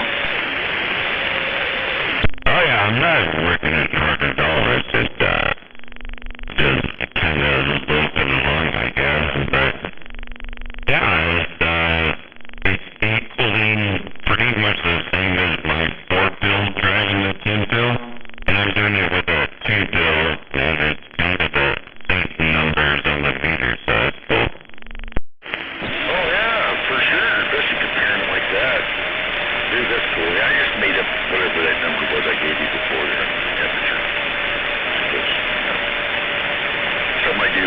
But, dang, man. I haven't run well, the last time I ran a pillbox into a pillbox was like that little driver, that little TX50 into the 500V, and it didn't work out with a damn. And, yeah, we definitely weren't made for each other. Like you were saying earlier.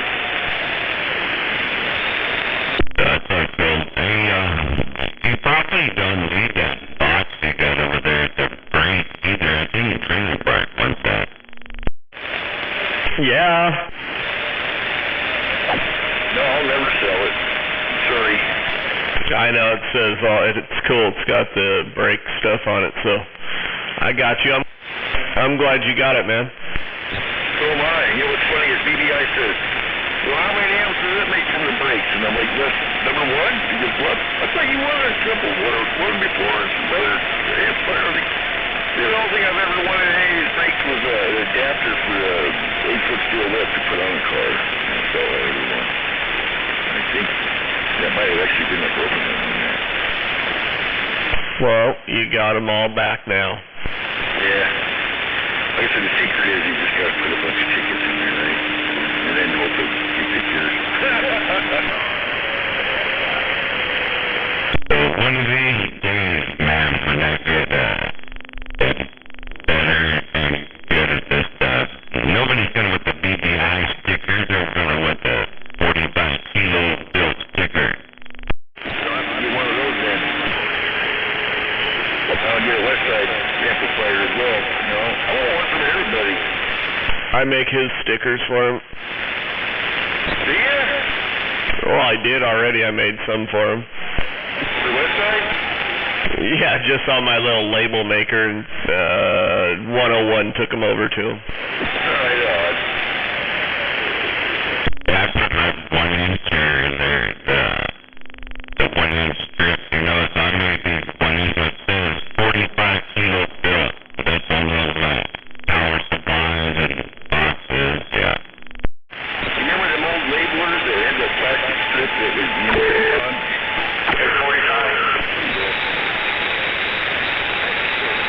People are going to come and go, can I get one of those? And they're like, nope.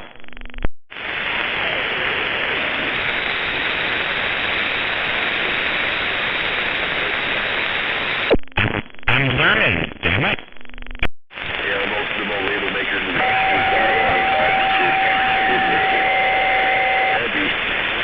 I had a radio not long ago that was labeled like that.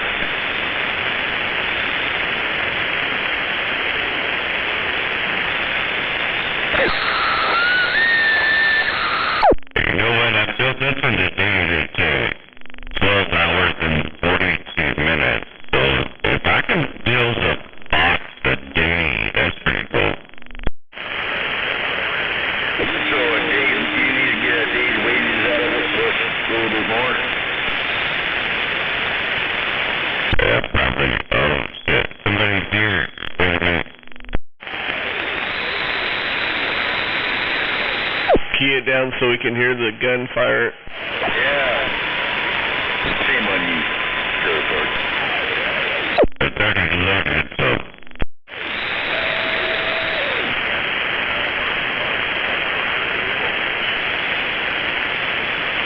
Sounds like an unexpected. Yeah. Hey, Terrified, here's a 5 watts on the big key there. Yeah, it's 7 to 8, working good. 10-4. That's an 8, solid 8. Yeah, well, let's see what's speaking there. Oh, about 50.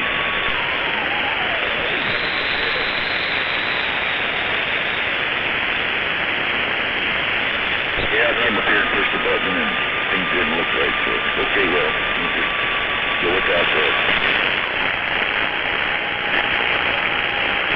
Better safe than sorry. Yeah, plenty enough sorry already.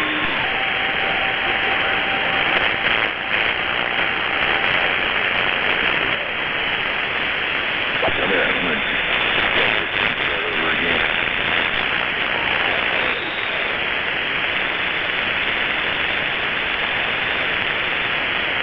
Upgrade the channel wire big time. I need to upgrade the mount too, really. I should have thought of it. Maybe I did somewhere. Some gunny bucks or something.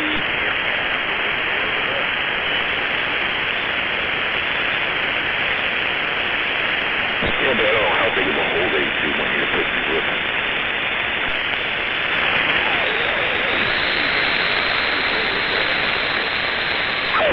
Those ball mounts, right?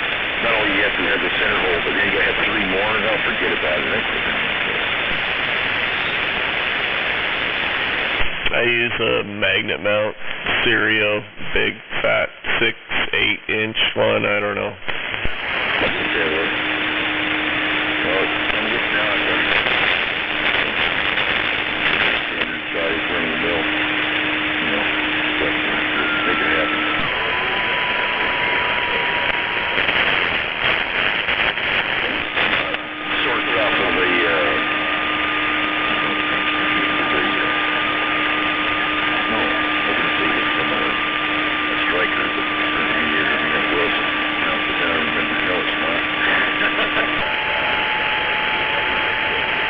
Well, from the looks of the brakes, if you don't have a stiff coily, then you're not one. Audio check 1, 2, 3, 4. Breaker, breaker, goddamn. It blows me away. Anybody would drive that close to really big brake like that, but I'm impressed. Audio breaker, breaker. I got to unlock this car for him. Of course, now I got Bakerman's lineman pliers. Oh yeah, that was like Windjammer. I sat and talked to him for quite a while. Yeah, Windjammer, thank you. There's somebody waving at me. What is that? Audio breaker, breaker, goddamn.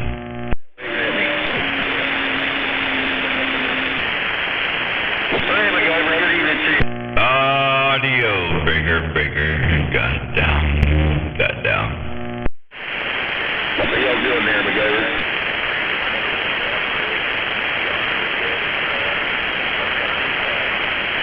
Glad you did, man. Top evening to you. Mr. MacGyver.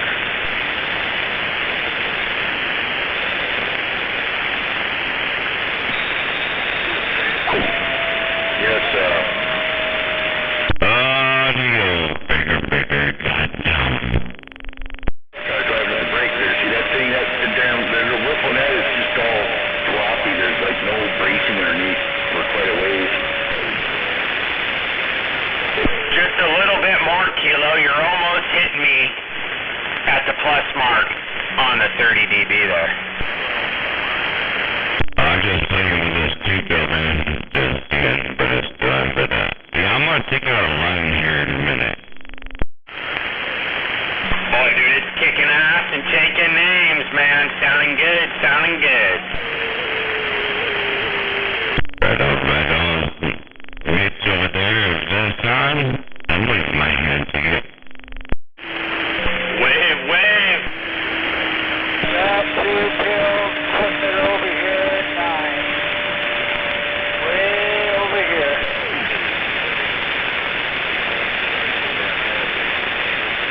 Hello, Mr. 45 Kilo. Hello, back. Who was that? Seriously, wave ahead. Over there at the Kilo land. How are you doing? I'm good. Fine here, man. Just, playing around with stuff. You know what we do, right? Roger that. I'm over here at Anderson, Iowa. Roger that, man. Sounded good to you, so, I hear you high notes here, but the you feel good up?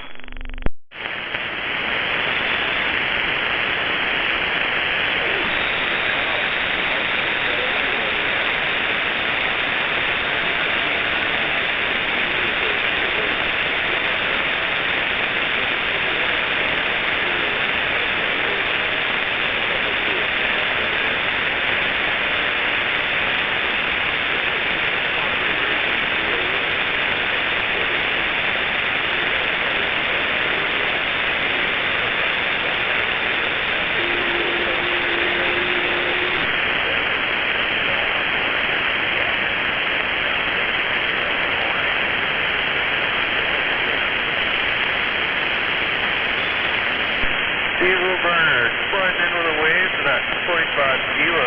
Cat box. Trailer park, he can hear me. Waving. I'm waving back to you. I can hear you. The wife goes in here for a minute and, they give me some information, but yeah, I'm back.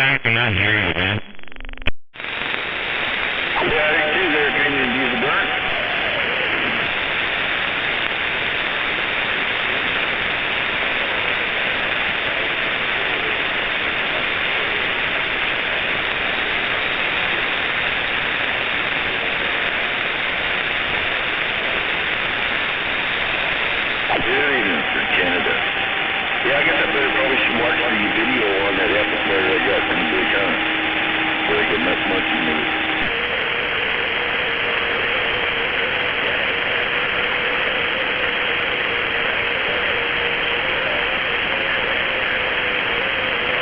Shouldn't have to monkey with it. I'm setting it up, so I get my dictators on there and, try to use it.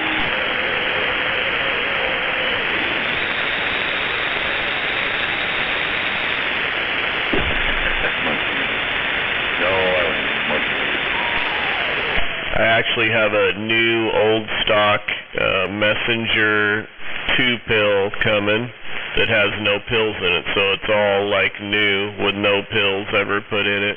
And then I have a couple of Motorola 455s to go in it. Fantastic. So I should have basically a brand new Messenger 2-pill. Cool. Yes.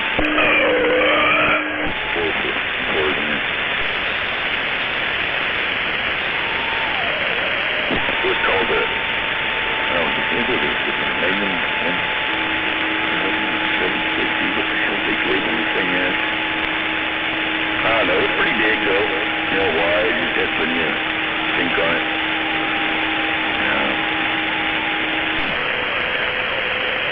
I wish I could tell you what it's called.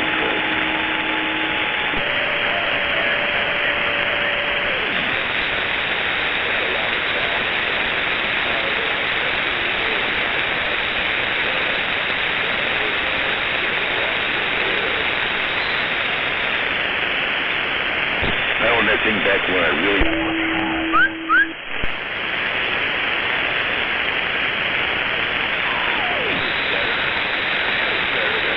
I ordered 16 pills from my thing, and they sent me 20 pills.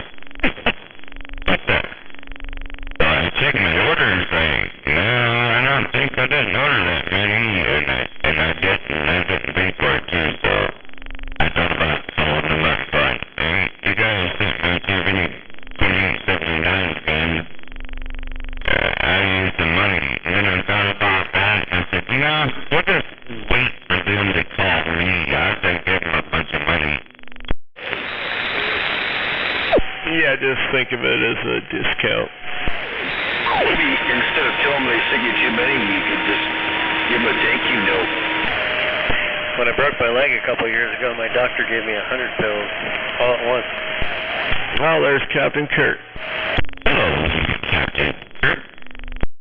Waving Trailer Park, Kilo, how you doing? Good, good. Get over here, man. We just tried to debate whether we call the company or not. You sent me too much stuff. I think we don't do that, man. You need a discount. I think it's worth it. I done spent thousands of dollars there, so they're good. I think there should be sort of a frequent flyer program, absolutely, for people like Kilo. Maybe that's all they're doing. They just sprinkle a little extra in for you. Maybe they did it on purpose. Maybe they're testing you. That's what I'm saying. They're just sprinkle a little extra, and they're not testing you. Keep it and don't give them any money. Quit. I think call me and I'll give them the money, but I think I'll leave it up to them.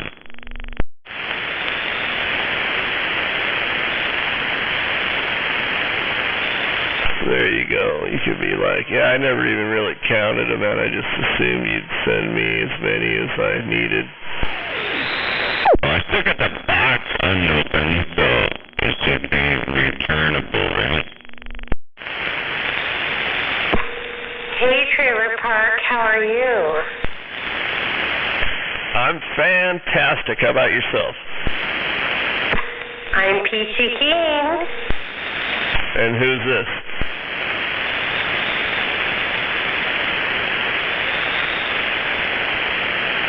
She said she was Peachy Keen. Mama Bear got down. Well, That's that mama bear. She is getting down, no doubt about it.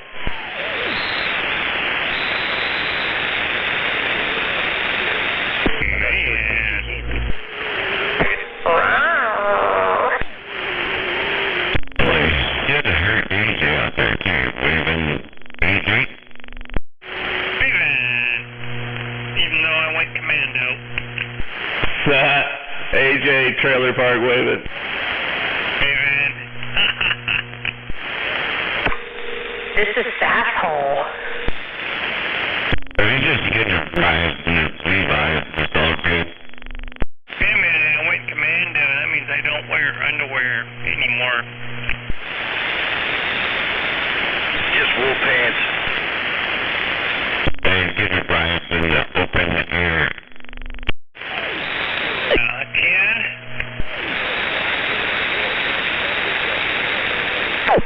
Trailer Park, this is Sasshole.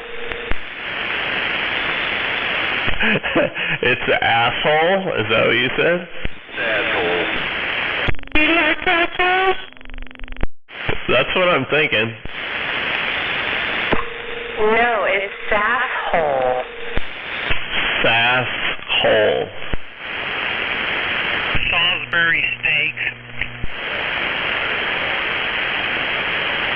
Microwavable meal, Salisbury steaks.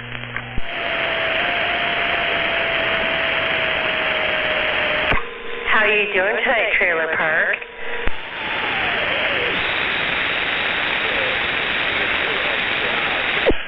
I'm doing great.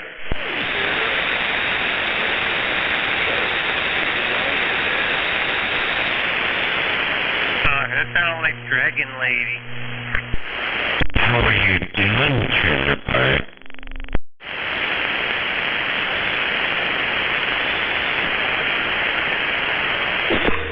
TP, I hear you're the biggest name on the airwaves these days.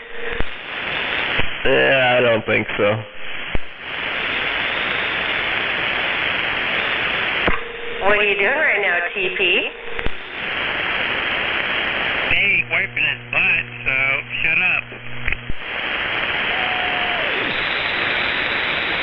I'm just hanging out for a few more minutes before I go to bed. Are you alone?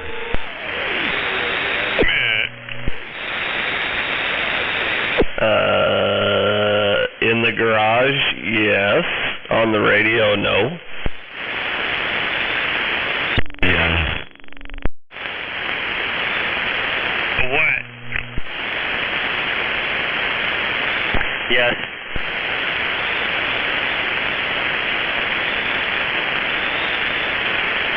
You're supposed to say yes. You can always say no later.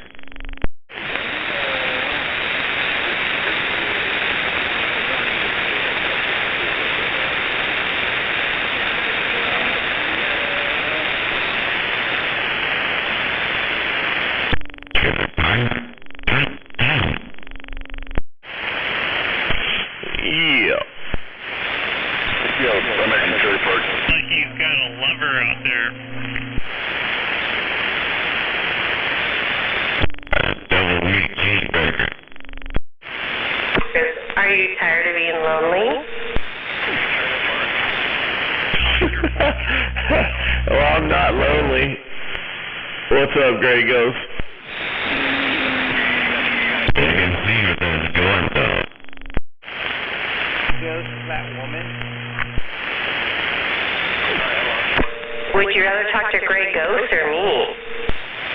Oh, I'd rather talk to you than Grey Ghost. Sorry, Grey Ghost, but I had to acknowledge Grey Ghost, so sorry. Gonna get good now.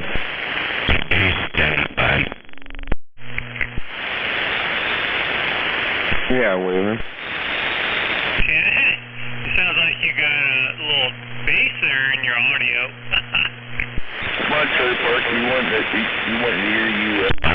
You're not supposed to have bass in your audio. Where'd that come from? They're just hunting me down, and I keep talking so they can find me.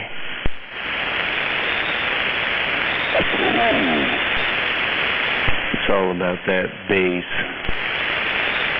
What's your real name, Trailer? So they did that at Feel Like Bear tonight, right? Wear your mask, right? What's your real name, Trailer Park? Butthole Surfer. Trailer, last name's Park. Double tap. Yeah. Why? What's your real name? Butthole Surfer.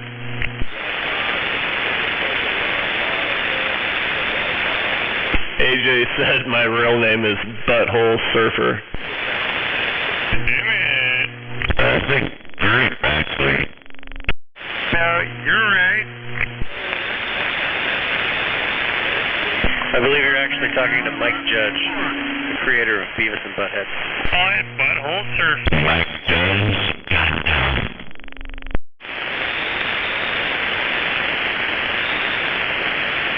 Hey, but Beavis ain't out there, though. Willard. The creator.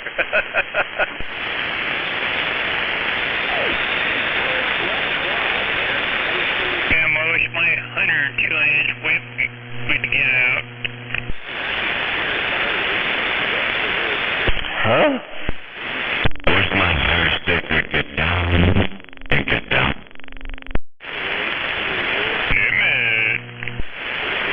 TP, I gotta go take a little tinkle, so I'll be right back. Oh, fantastic. Who the heck? We're gonna drop a big old... I'm glad you shared that with us. We were wondering. I'm gonna get down on that Scoopy snack. No, it's Scoopy Snacks now. Come on, she's a heifer, she eats Twinkies. You know, the heifer Scoopy snack goes down.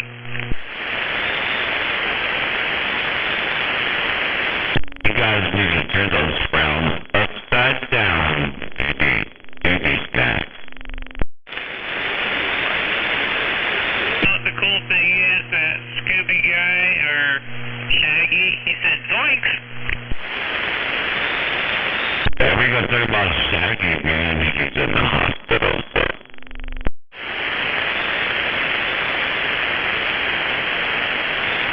So I wasn't around when Sidekick broke his leg, right? Are you talking about Sidekick? Yeah, he broke his leg, though, right? Yeah, he broke his leg and he got he broke the tibia, so you can't fix that unless you put a screw in it. And down on his leg, I thought, dang, man. Well, there's some pre-existing, some kind of condition going on there as well. I don't know, but it's unfortunate. I hope he's okay. Most of the time when you hear those stories that happens that way, they're lost, is because it's what you said, there's something pre-existing. So you had like bone cancer or something, because you don't just trip and your bone breaks like that. It's called pillow talk. Yeah, Roger. Well, I mean, TP, I'm back. that's not pretty. Did you do a number 1 or a number 2? I just figured that, there's probably a little more. A girl never tells. Hey, TP, there's some chick out on the hit and run.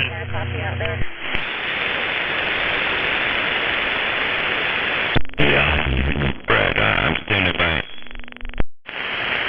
What was that, Bisquick? I had to go set up the sprinkler in the backyard. Yo, dude, there's some chick out here calling. No, she dropped a number 2. Yeah, Roger.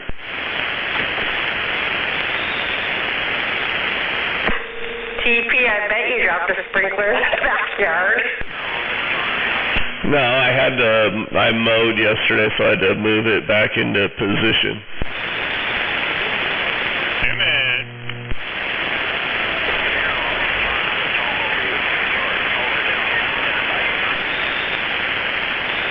You're getting out good tonight there, Grey Ghost. He had to reposition his hose. Oh, wow. Yeah, mull it so he could put his speedo just right. And now Al's out there too, waving Al. I've been out here for a little bit, waving. Playing pocket pull.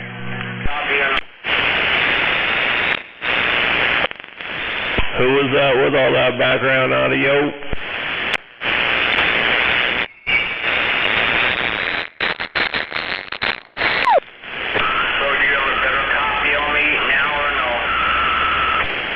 Yeah, but there's a little squeal in the back or a howl or something.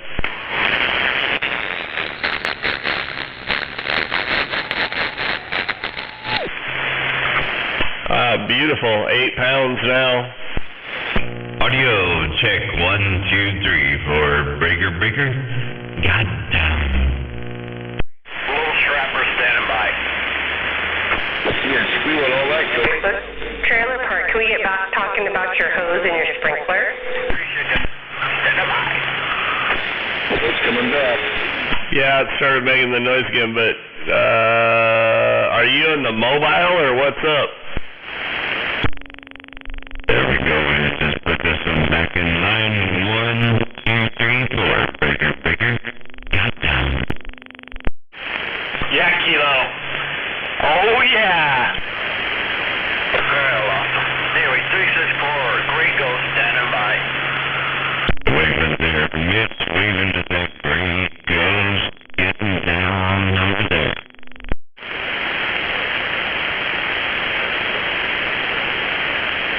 Roger that on the butthole surfer. Kilo was waving to you there, Grey Ghost. I gotta put my earphones on. This mic gets up. Hold on a second. Stand by. We're standing by, Grey Ghost. Hey, TP. Yeah. Oh, who's that chick out there calling you that's like pegging my needle? I'm not exactly sure. Oh, she knows you. That's a side chick. No. 420 pounds of chewed bubble gum. Oh, Trailer Park, you know me. I do. Audio check 1, 2, 3. Let's see what we're doing here now. And what we were doing before. And compare the two breaker. Goddamn. Stop pretending like you don't know me.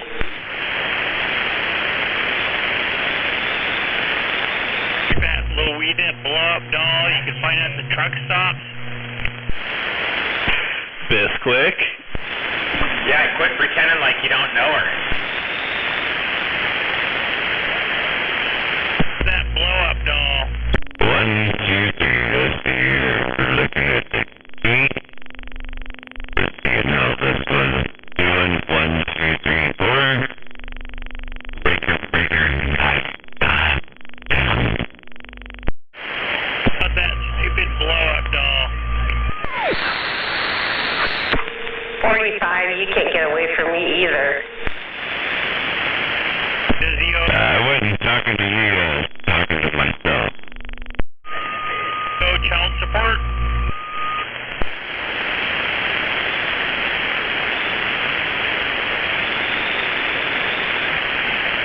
I got the game rolling on future, so I'm listening to that 4 seconds delay.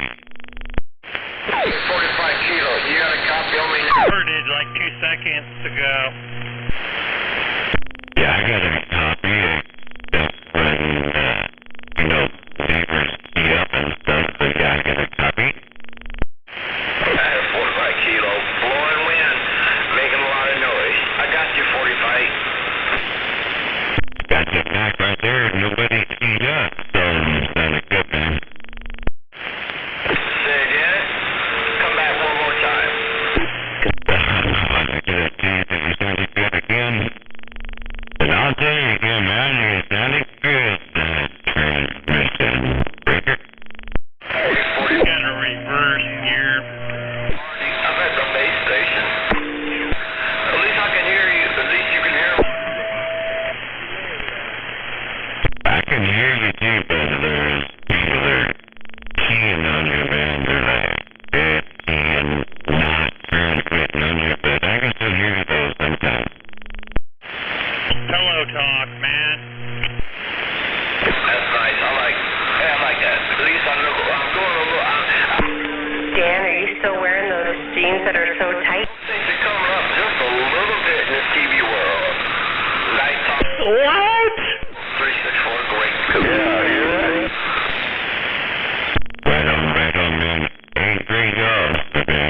Watch his feed on YouTube and you'll hear it all. Make sure you spit it out. Watch his what? YouTube? The squealing. Watch his feed on YouTube, and you can hear everything that he hears if you watch the feed live. Just swallow it. Okay, is this Trailer Park, why are you ignoring me? I just called 45 kilo channel, so if you go to YouTube, it's pretty easy to find. It just says 45 kilo channel. Like Pornhub? I think he's got other people in his ears. somebody queued up? Like Pornhub.com? Look up your YouTube, 45 kilo, no doubt. And I'm not ignoring, I'm just letting other people talk too. I'm playing Pocket Pool. Did you get a hole in one? Sometimes. How about a bank shot? I'm still working on that. I'll get back to you on that, okay? So who else would you rather be talking to than me? If you're like a fish, never mind. I don't know, but you're kind of a duck, so there's like other people taking you off and talk to what you hear. Smells like tuna. Well, she's loud over here. You're right. Tuna, smells like tuna, tuna. 45, do I really sound like a duck? Yeah, you're kind of low, but there's people in Olympia keying on you, so if they don't key up, I hear you. Hey man, I hope I'm not one of those individuals. Well, she's not as loud as AJ in my receive, but she's 9S units over here. Not about at 45 kilos. The Gold Station Kind of rise. Well, I'm not wearing any leaf. How about a ghost station trying to get down over there? I can hear you between the key up too, there, Ghost. You're not a big scrapper, but if nobody keys up, I hear that ghost station and everybody can hear it. Ghost is like a Casper, the friendly ghost. Yeah, no doubt. No doubt about it. I'm trying to work on this thing, man. Too many big strappers out tonight. 2, 1, 2, 1, 2, 1. Oh, you're right. 1, 2, 1. I know, man, you gotta get it to 10 feet, though. Hey, Green Ghost, man, you gotta get it up there for 10 feet, baby. Yeah, I got somebody gonna help me. Jeff said he's gonna come over to help me do that. 10 watts on the dead key there, that's her part. TP. Yo. Jeff, I'm talking to your cousin. Jeff said he's gonna come over here. I'm gonna buy some. Tap. Jeff. Damn it. Did you like talking to Sapphole? That was Lisa? Are you talking to a side chick, man? Hell yeah. That was fun. Hey, waving all you guys. Anyway. So he was fucking with you that way? Holy shit, that's funny. Figured In there, Lisa. slightly entertaining. Oh, damn it. I was sitting back here trying to just hold back the belly rolls. I knew So is that her new handle, Sasshole? I can't believe you did that to him, man. That's kind of mean. we need to call her Sasquatch. Yeah, well, I know, 45 family, so it's illegal. Oh, no, I didn't think it was illegal or nothing. I just said it was mean. It was kind of mean because, you know, he's sitting there the whole time going, what the fuck? Man. It was a little abnormal. Right, but it was fun. It was like woke up the evening. No, it's fine. I was fine with it all. Go Commando. Good. Funny.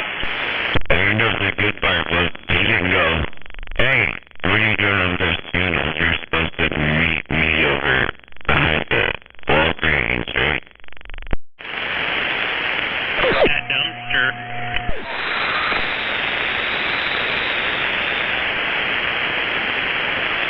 You did good, Trailer Park is a good test. That's right, I didn't crack under the pressure. Oh, yes. You did good, man. You didn't break.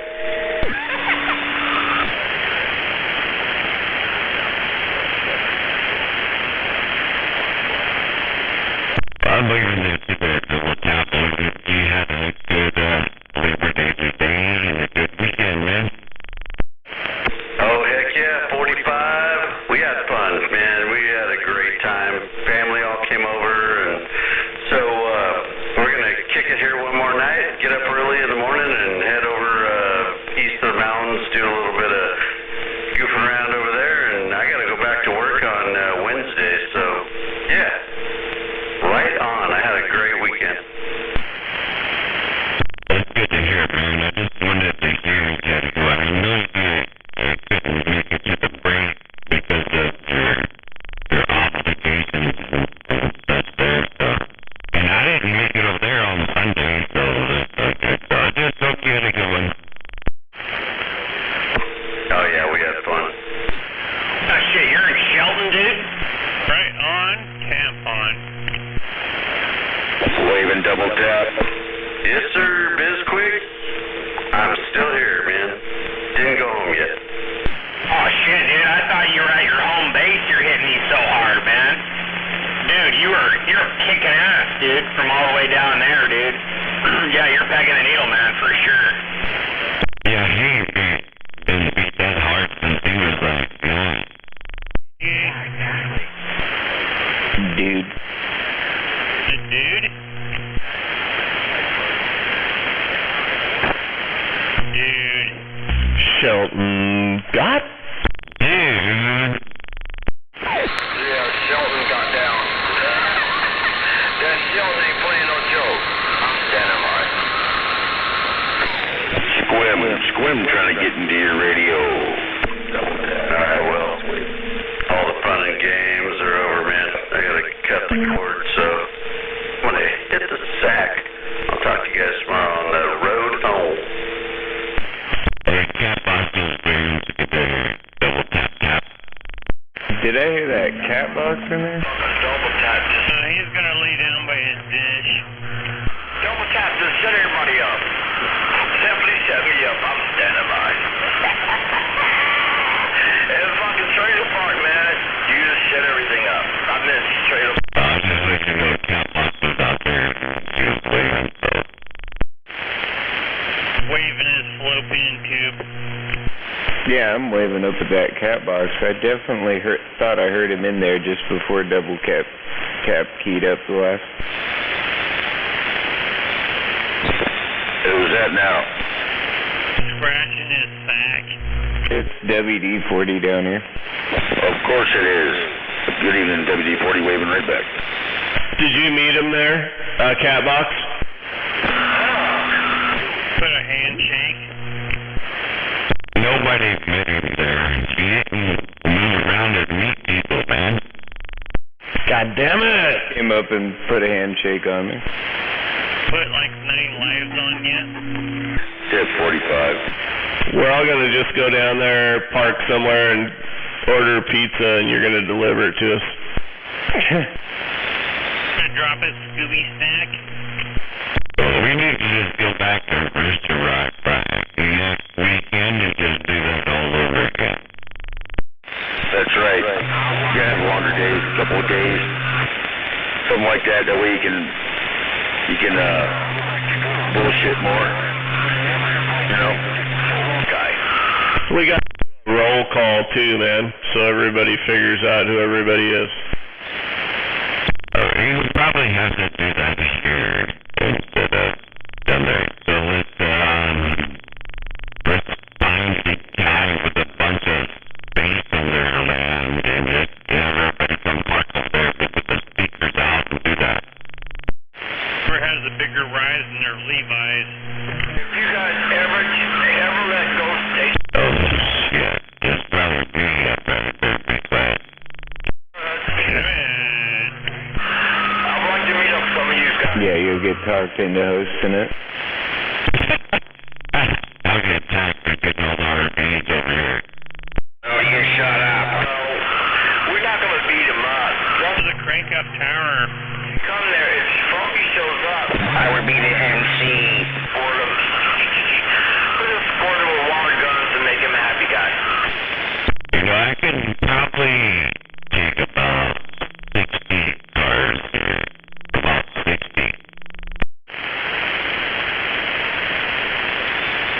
If we ever get together, I went poop 3 times today. Does that count? That's pretty close. everybody I'll tell him. meet somewhere before. Seriously, I went poop 3 times today. Gregos, you gotta fix the squeal in your mic, man. That shit, you gotta fix it. You did it before, fix it. That's one. Is it fixed now? I would use 2 pieces of toilet Yeah, it's better. Yep. 3 times. Yeah, it was better. I tried to text him and tell him that he was squealing, but he didn't never listen to me. Nobody never listened to you, Slam. It's all good though. Only the ones that count listen to. Hey. It's all good, and I'm waving at you. Coach, hello to you. Good evening. Right back there, Kilo. Hey, Kilo 45, right back in Trailer Park. And double tap if you still got a grip. I'm sitting back listening. I'll see you guys. Bye. Hey, Trailer Park. That's to hold your hand. Yes. Is it schooling now, or is it okay? I don't know if everybody heard you, man, but I'm going to wait back and say good evening to you. Have a good night. Slam dunk. Over by Kilo this side. That sounded like my Uncle Peacock. Captain Kirk, we have I'm gonna go ahead and say have a good evening to that Slam Dunk as well. Oh, yeah. Waving to that Captain Kirk. Wave, oh yeah.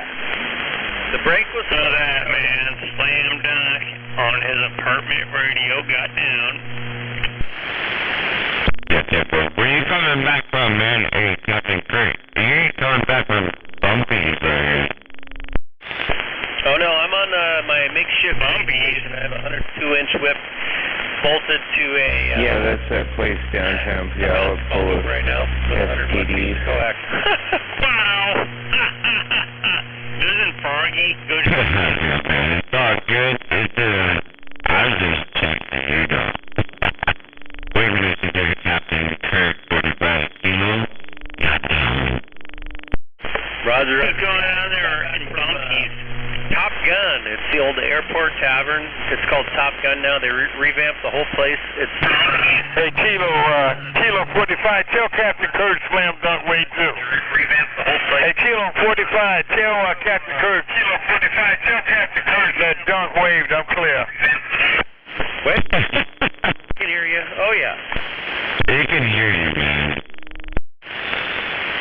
Twice. Like a recording. I didn't get the game rolling or something on the phone. They can hear it twice. That's what I heard, yeah.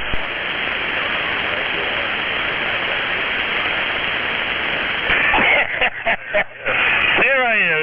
Hey, Kilo 45. I just wanted to let you know I hear you all there, Mike. I know you're right, man, but everybody don't have the receive that I got here, man, so I roll it on the gate. Everybody can hear that receive, but everybody don't have that same receive, nigga. You got that right. Hey, Kilo 45. Take care. I'm getting out the middle of the road, man. Bye. Hey, Kilo 45. That was funny. It was coming in again, and then you unseen, but that's pretty cool, man.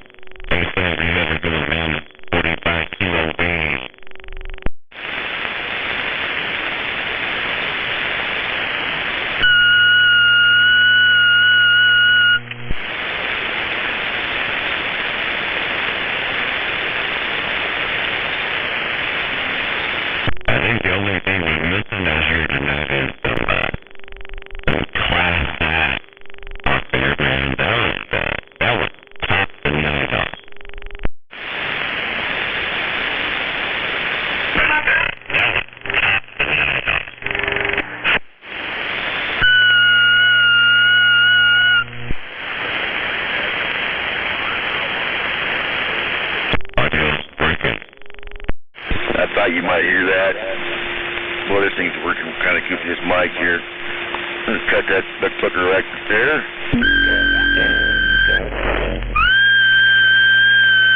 Oh yeah, I heard it. It's been a good day. 10-4.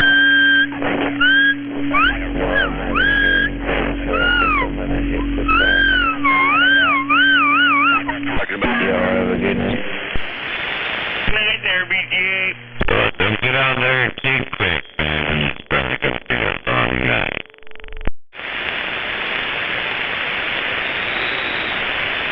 The BG is going to fall off his bar stool.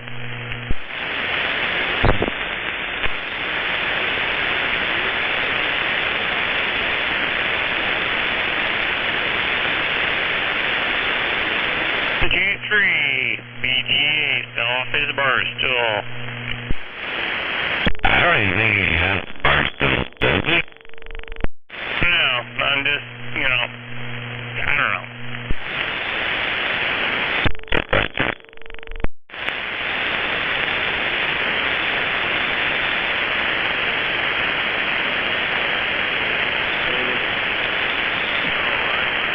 Could be a dildo pogo stick. I don't know. I could be wrong. Man, what's wrong with you? He's got a bride on his birthday suit. Hey man, on the birthday suit.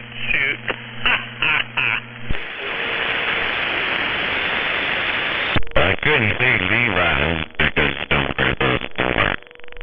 I went commando, sometimes I just wear, the Scottish pants, Yeah, commando is the way to go. This goes commando and parachute pants.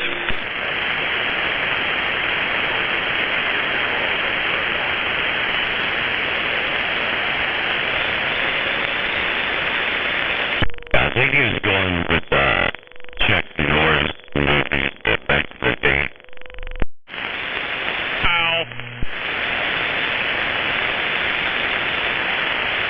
You know, underneath Chuck Norris's beard is just not a chin, but just another fist.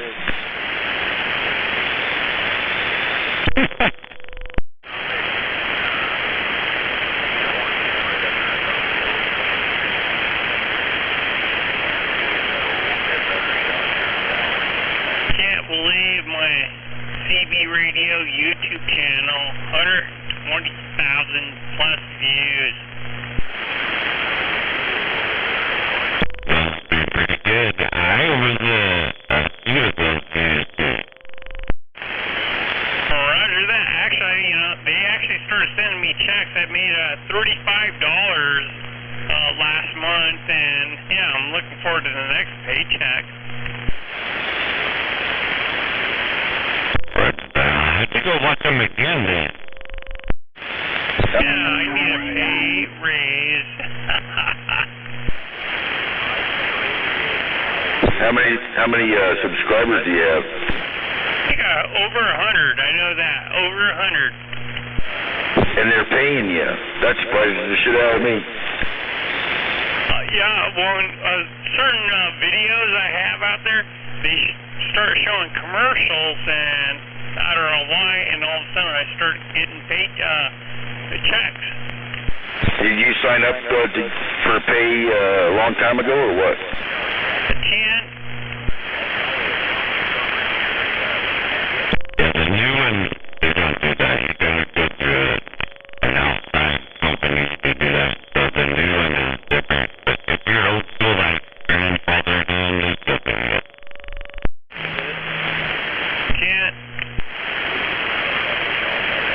Yeah, I thought they even dropped down people that were already going and stuff. And I seen what the requirements are now. I'm like, holy Jesus, you gotta sacrifice a whole bunch. Just if you're going for that kind of thing, you're gonna have to give a whole bunch away before they decide to pay you now. Yeah, actually, you have to go sign up on a different company now. If you register here, you can get paid for your videos. Hey, fuck that, I ain't doing that.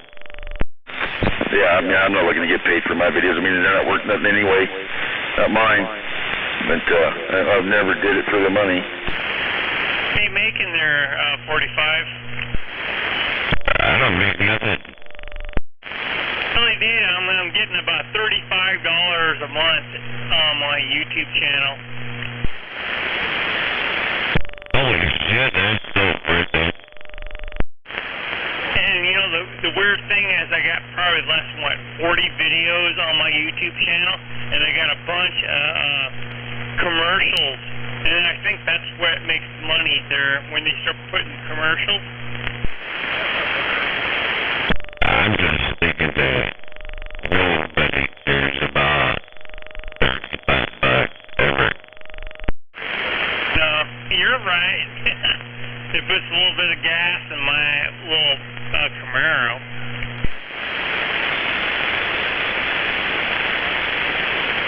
You need to know my name and my address and my phone number, and it makes me $35 a month. I'll pay $35 a month for you not to know that. No, you're right. Damn, that's how I feel about it. That's a real top 45 kilo.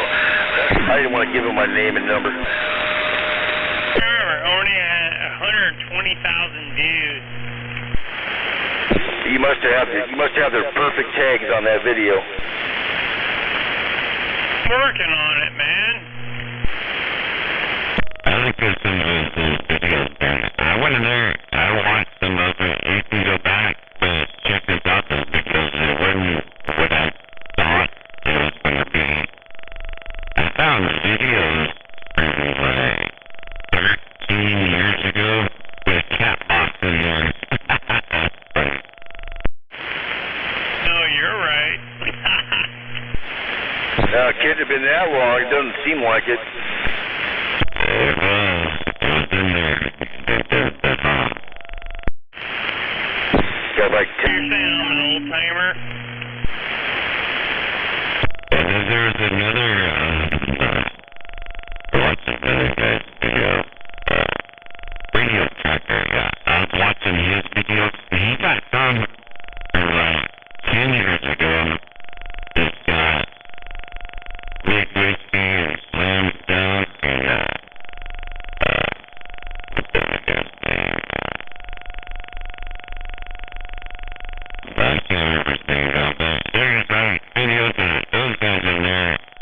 Big Whiskey and Slam Dunk about 10 years ago. Yeah, they go back quite a ways, some of them. Yeah, Slam Dunk, like ancient. I'm breaking in real quick. Daffy Duck had a big ass fucking antenna. He put shit online a lot. Daffy. Yeah, but he don't use it, right? He put it up, right? And nobody didn't hear it, but...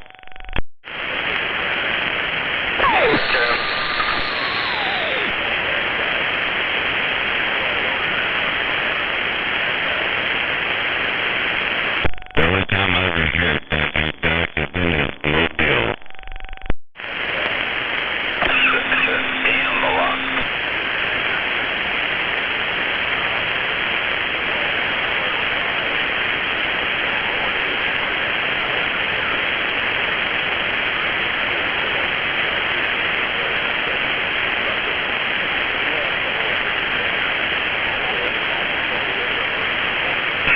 I gotta get me some screens now.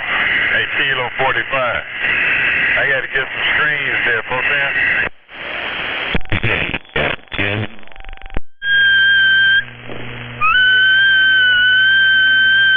There you go. I got today, it took about, I measured it, 12 hours and 42 minutes. I built a 2-built regular wall box and nothing's in here from the back. Pretty cool.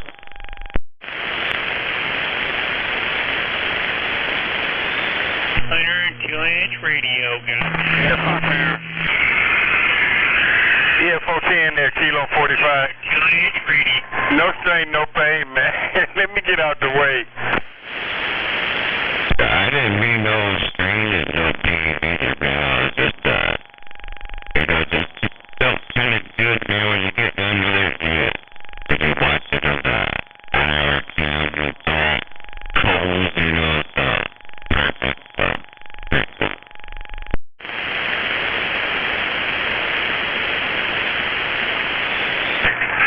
I guess I'm a little bit behind, man, so I'm going to have to catch up. But I thought I was up to date.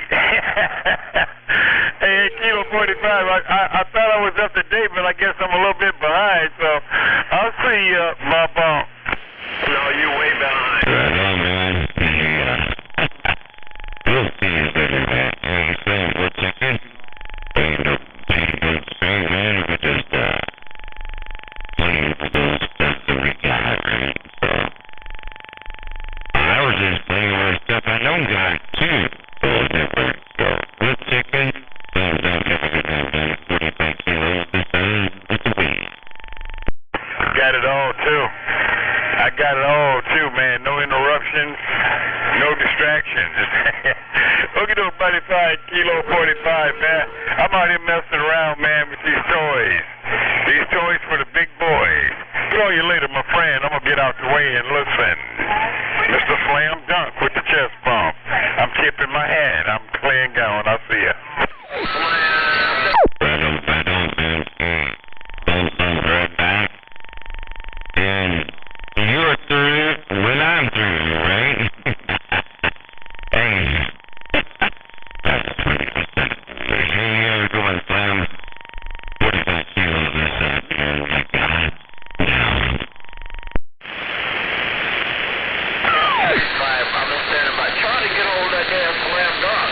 Hey, 45, tell that Slam Dunk. Ghost Station waving. Yeah, 1040. I heard the Ghost Station out there waving the Slam. He asked me to roll a nickel, so, and Slam Dunk, great Ghost waving to you.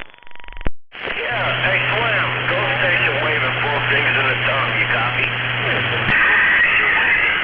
Yeah, 14 on that, Grey Ghost. Hey, 14 on that, Grey Ghost. I'm going to tip my head right back. I can hear you tonight, man. Sound like you made a dangerous move. You was squirreling earlier, but you cleaned it up. Hello, Ghost Station. Slam Dunk is quiet. I like the thing. Work with. I'm happy about it. Just a little bit, right?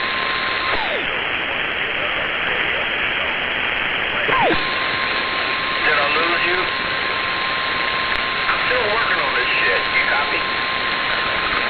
I think he said he was going flat. Yeah, I don't think you can hear me. I hear Slam every once in a while. I heard it for a minute. Oh, you do? What happened? Yeah, I'm still working on it there, 45. No, I don't think you messed up or nothing, man. I think Slam Dunk, he said he was going flat. He was flat, right?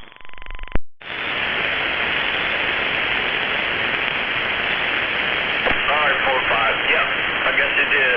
364, great goal. That's 40, man, and you coming in. 45. I got the little box, man. You in my red. You see now what's coming in on the gate down there? Damn, you got me almost 30. Down in Pacific, Algona. Damn. Your boy, you a bad boy. Hey, take care. Hey, Tim Portman is the bad boy, and I was just, trying to appropriately play Grey Ghost. 45 kilos this time, they got down.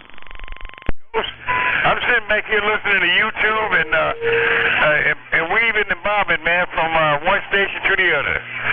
Grey Ghost, Slam Dunk. Want to let you know I got a copy. Bump, bump. Yeah, I got you. Yeah, Slam, got you now. Yep, no doubt. So I'm doing a little bit better, yeah. There are you. There are you, right on. Look at those mighty fine, Ghost. I just want to let you know, man, we got a good copy tonight, no doubt about it. Grey Ghost, look at Slam Dunk. I got all this swing in my thing. And I'm back quiet. I'll see ya. Bump, bump. If you out, you out.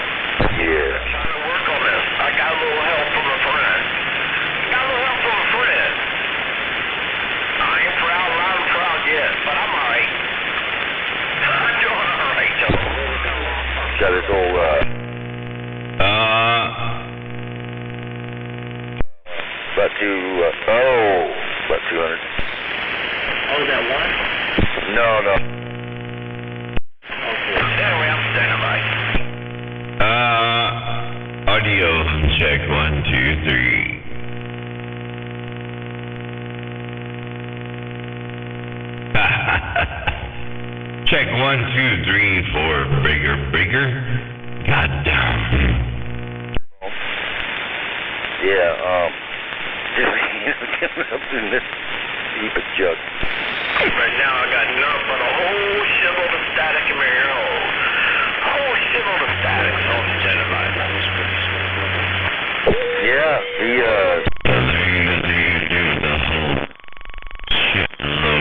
That's a big load, man. A shitload. You got a shitload of static in your ear, man. And there ain't nothing you can do after that. All you do is stand by and wait. 45 kilos this side. I got down. What says what? Goes up on the Levi's got down. There's a watt beater, but out of his beaters is doing about 200 feet.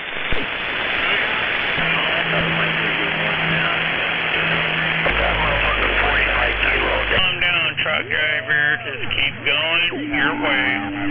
On there. He says that it flickers when you modulate. You know, it gets brighter as you talk. Grab a gear and fucking get. Oh. You're getting walked on now, man. There wasn't nobody keyed up before, and you wouldn't get walked on. So you're getting walked on now. But at least, you know, in my experience, so. Hey, here you go.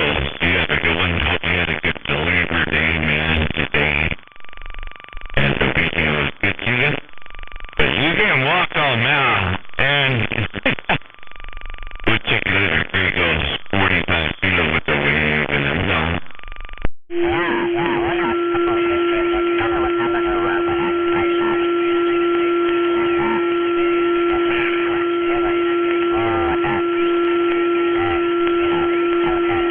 So, you know, it was a working unit, right? So, I'll have to check it out sometime.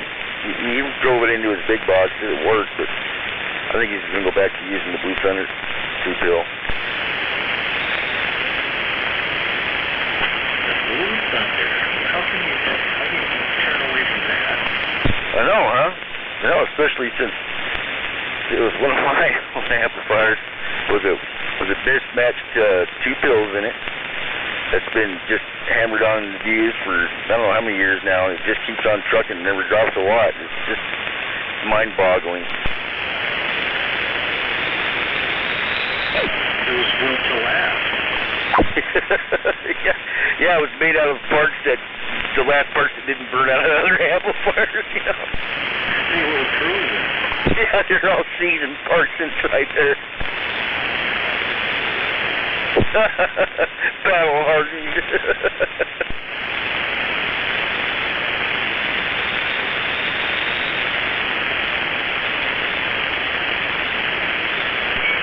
Tough tested. That sucker's ready. Yep. It's spent a couple of times, you know, being pushed hard.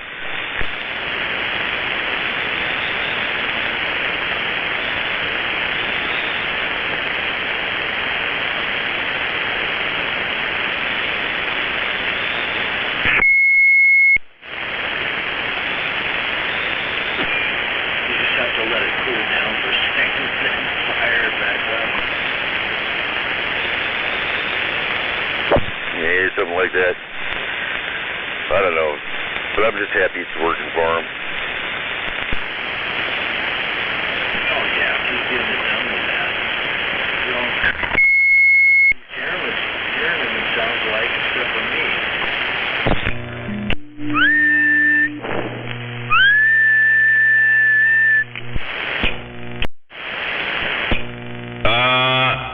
Audio check 1, 2, 3. Implement quad that's made out of parts from a Mako. Audio check 1, 2, 3. That's how it goes. And stuff that he's had fabricated.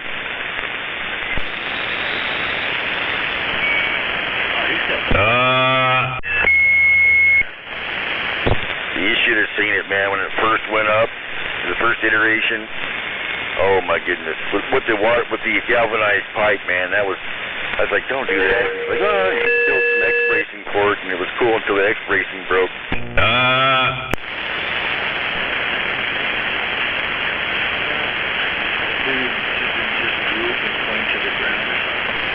It broke. It was a real pipe dream.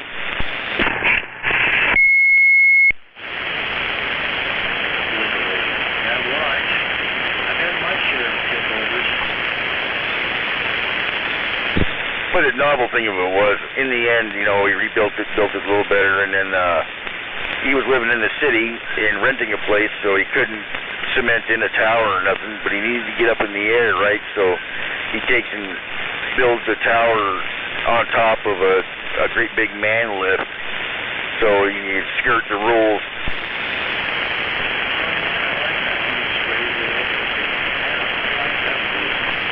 Oh yeah, I think you drive it around, a self-powered freaking big old platform on it. There's a lot of metal there. We go up on that thing there during the 4th of July and watch the fireworks around town. Oh yeah, might as well hook the mobile to it, you know what I'm saying? Just running up there and then just raise it and drive around with it. Hell of a mobile. Well, here's the thing, you know, it had a V-twin or V4, I can't remember, engine on it that would power the deal, and it had an extra mount and takeoff. You could hook, like, I would assume, a generator to it, or whatever you wanted to do, right? You could hook a generator to the thing and be self-powered, put a Radio Shack on the platform there, and then, you know, your tower on top, and then there you go. Bob's your uncle, you're on the air, and, you know, you gotta turn the house around. You could really turn the house around.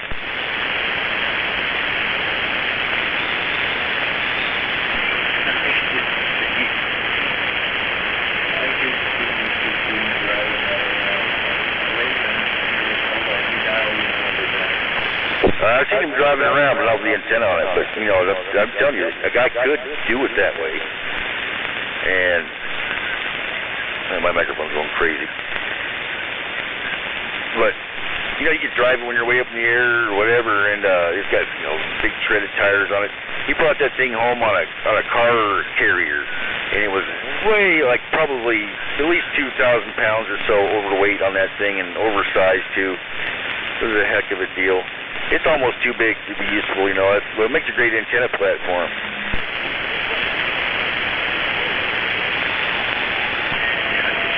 It was close.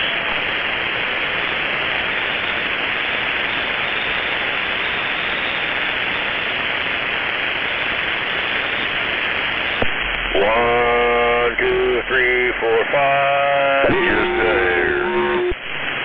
One.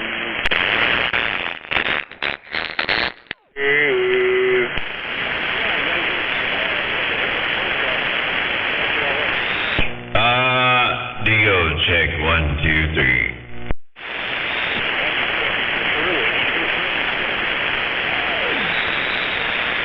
Audio check 1, 2, 3. Audio 1, 2, 3. Oh my God. Audio check 1, 2, 3. I can hear you over here now, Kilo.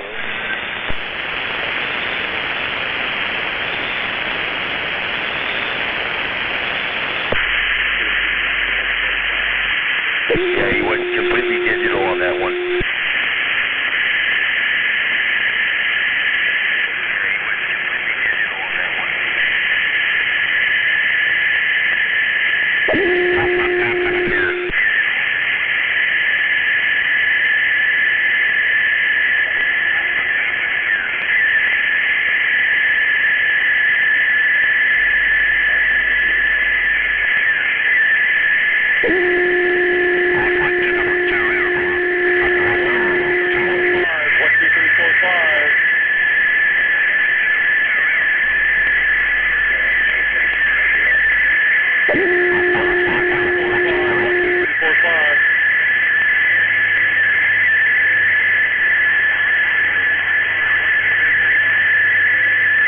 I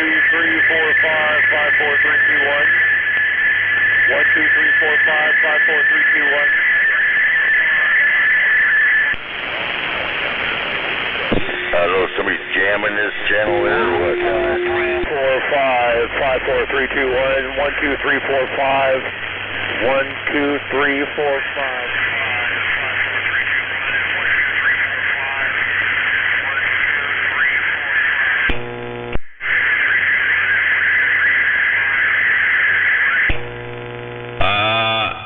Audio check 1, 2, 3. 4, 5. Audio check 1, 2, 3, 4.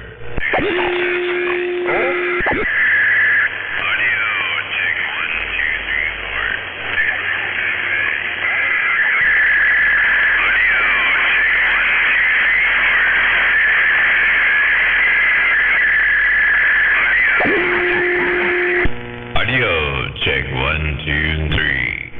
Where the hell did with this? They never catch my headphones, but... Check 1, 2, 3.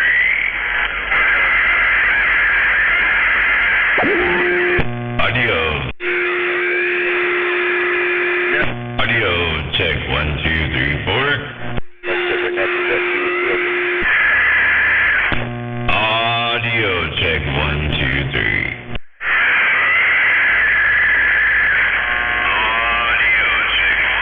Audio check 1, 2, 3, 4.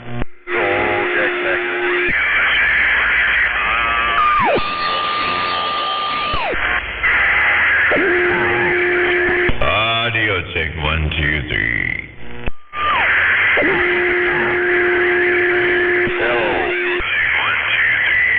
Audio check 1, 2, 3, 4.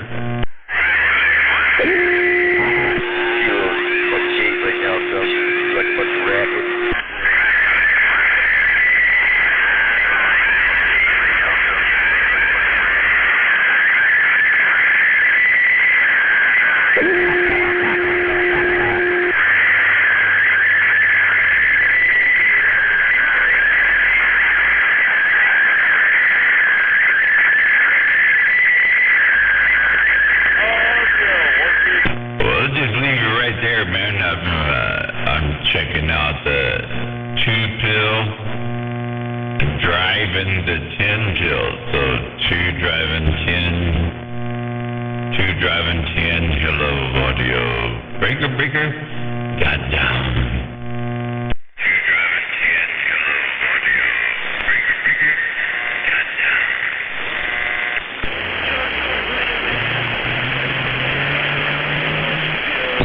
I don't even hear them on my radio. That's from the internet.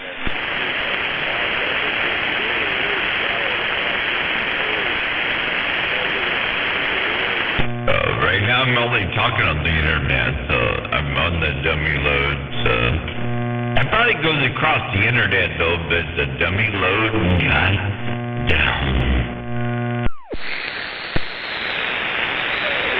Where do I go to I need to purchase them.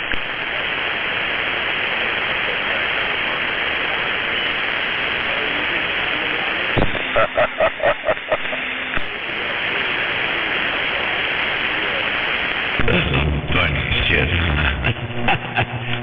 Hey, I just play on my radio, but it didn't mean for anybody to hear it, so.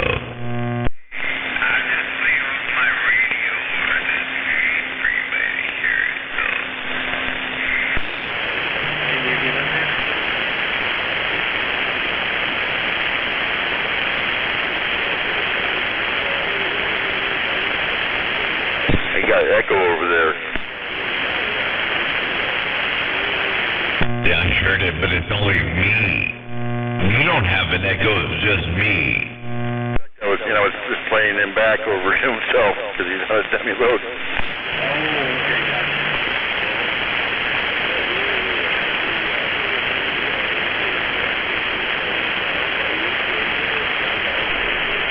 Yeah, I accidentally killed it. Now it's back.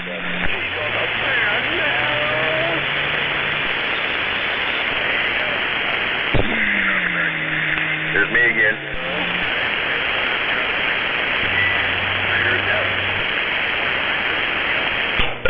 this one back over here because I wanted to see what the box I built today was doing. Seems to be doing pretty good, sir, along the lines of what it should be done.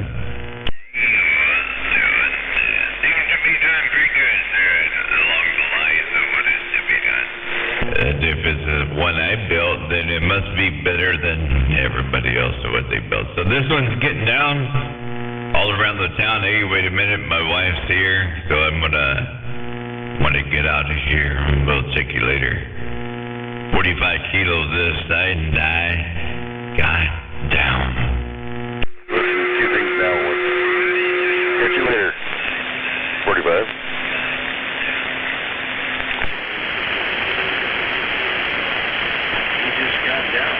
That's just stupid. Why would...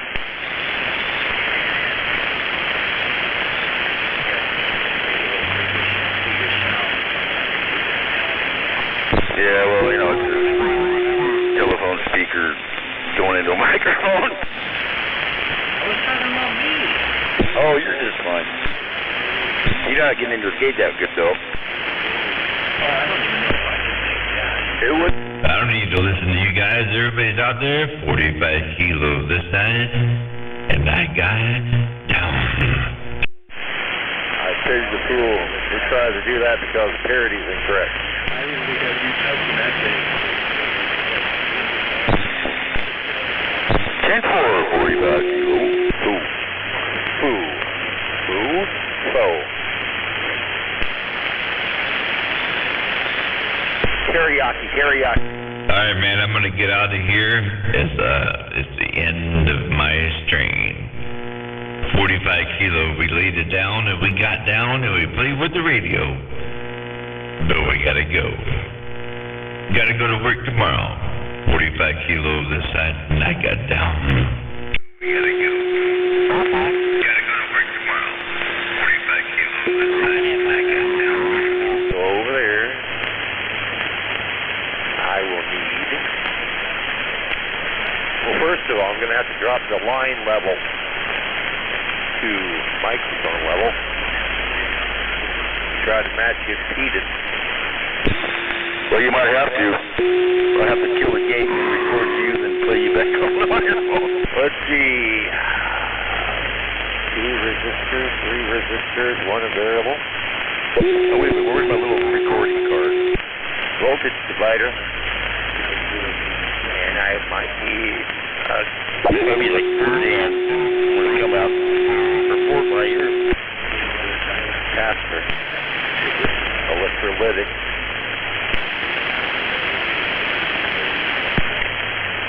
Yeah.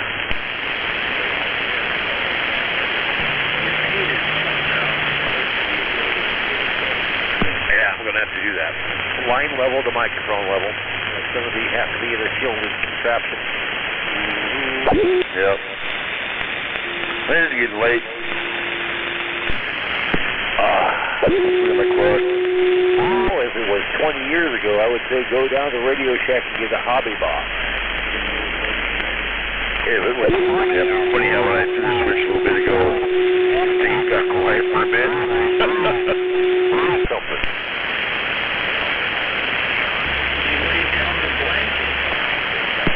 Used to hang out at Heathkit, just drooling.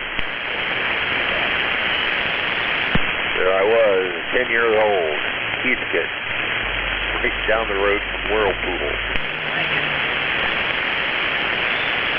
Yep, look at this two bill right here, you know. Equipment. That's back when the country used to make stuff. That was a long time ago. It was a place far, far away.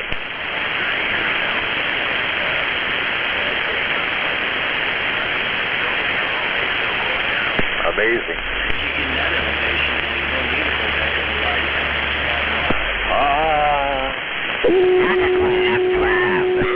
Yeah, I get interrupted. Clark Equipment, Electro Voice. Electro Voice. Plus 10%.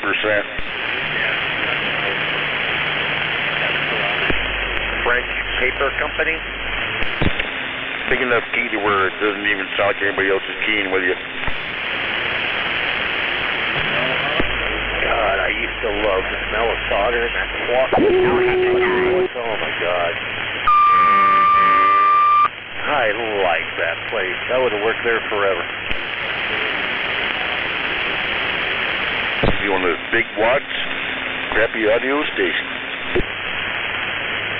He's get too. I would have worked there without paying.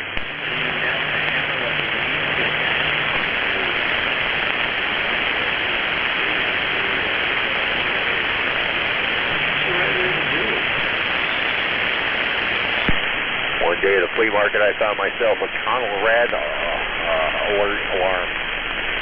Should have brought up my new Wilson antenna and tried it out tonight, huh?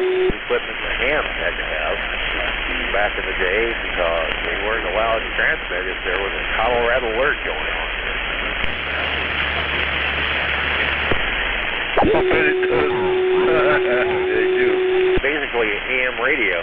You know what that does, though? It draws the attention away from you and up to the antenna. And check for carrier. And if it didn't have a carrier, it would sound alarm.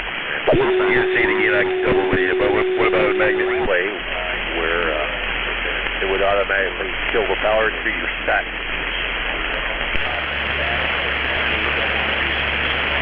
Oh, for sure. How do you have it mounted now? Magnetic radiation. Oh, man, okay. I was thrown up pretty hastily during the Cold War, early days of 1951. Yeah. I need for my roof, I think. I wonder if that would take care of my issues or something. That's something to test out. But it'd be funny if it was a matter of having an antenna with more capacity or something like that.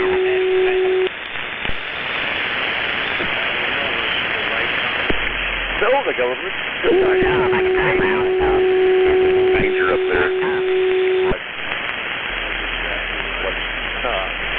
tell the station to stop transmitting on FM. Television stations also shut down. All the AM.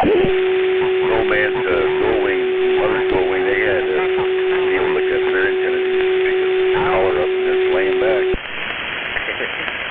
Would have to announce my mom's bike has one of them little lights on the tip of the whip there. It would go when she talks. Like 5 times to transmit. I wanted one of those. Never got one. You know, we think by now it had an antenna like that, but no. And I don't know which part to get to make it work right or even how to do it. Their frequency from wherever they were to 640 kilocycles or 1240 kilocycles.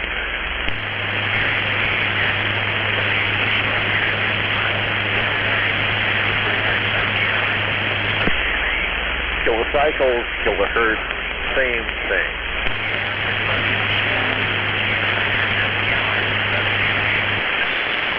Yeah, but I thought they were those, you know, like those lights you get in the electrical testers, the little baseline ones. So that's right. You're supposed to look a wired up to what? Both way? Yeah, switch over to the net transmitter thing. But, yeah, well, that's what I thought. The ones I tried, I didn't do anything. And I understand it was like, you have to get to a certain model of lights in order to do that. And that would really mess up some navigator who's trying to RDF on the station. Well, what do you mean, Cody? Do you mean by putting a sleeve on it?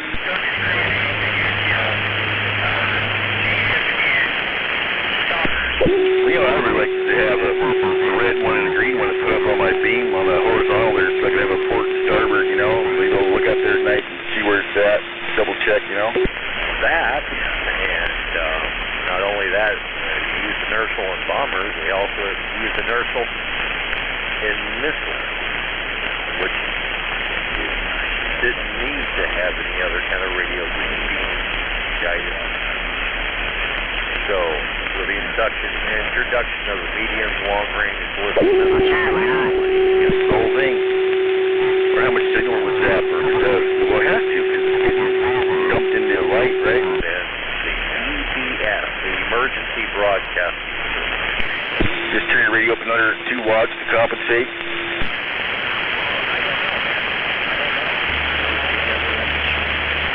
Imagine, what would happen if you put them things on all the elements?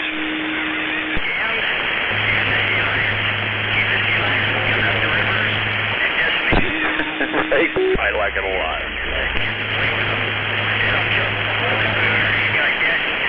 Yeah. I thought I was looking at a UFO tonight, speaking of which, sitting up here. And it was pretty bizarre. It was bizarre.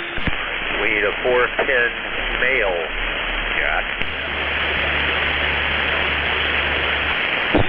Yeah, they don't change direction.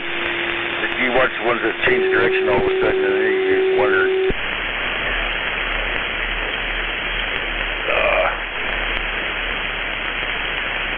Dual position, dual. Seen the space station go by. It's pretty bright.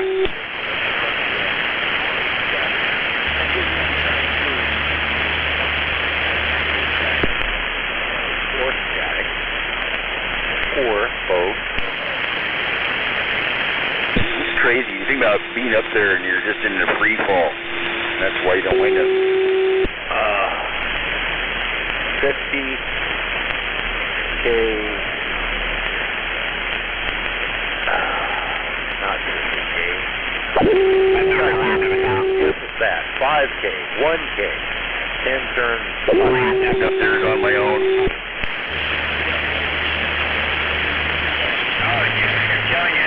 Yeah, there's a lot of that up there too, and it's getting worse every day. You can imagine it could be a time when it's too dangerous to even go up there. And this shit will wipe all our satellites out and everything. Especially if you get any more countries that think it's a neat thing to try a satellite destroying missile. 470 ohm resistor. You'd be surprised what I know about salmon here in the great Northwest. I mean, frankly, the salmon, right along with the high heat. 1/8 of watt. It's only an LED. You don't use anything more hyper than a 1/8 of watt. I know you're right. And you know, we get these dumbass Watching the news last night. It was just so frustrating to watch national news, you know. What is wrong with people? Just $1. 2 volts, 20 milliamps. So then they just created generation of idiot fish, and then all it does is As far as voltages, remember LEDs are current-driven devices. Well, you know, the whole thing is they inoculate everybody for this strain, and then it's going to weed it out, and then so the stronger one prevails, I guess. I don't know, and then that's going to go around. But I don't.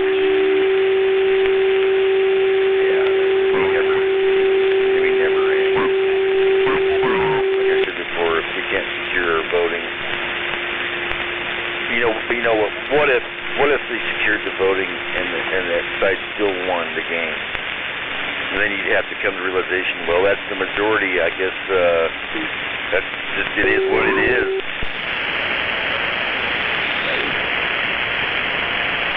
It'd be a sad day. Maybe it's better that we don't have secured voting, that way we can never find out that there's that many freaking idiots in this country. Oh, Yeah, but it was exposed that we really have become a country of ignoramuses.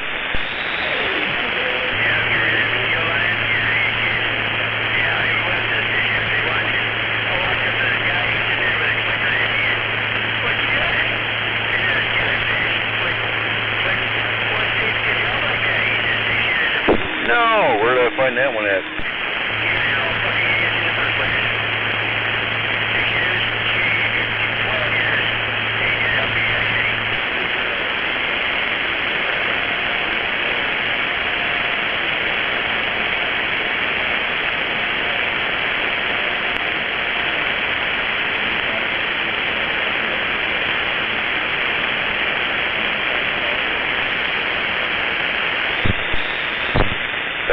against now. Things have gotten a little too out of hand. And I guess not every great civilization gets to last, I guess.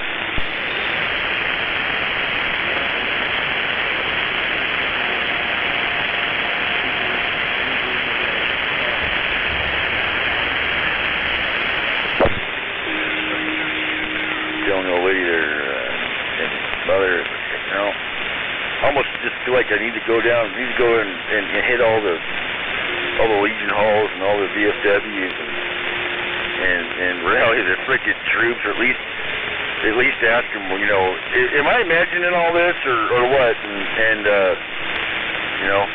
who's gonna do something about this?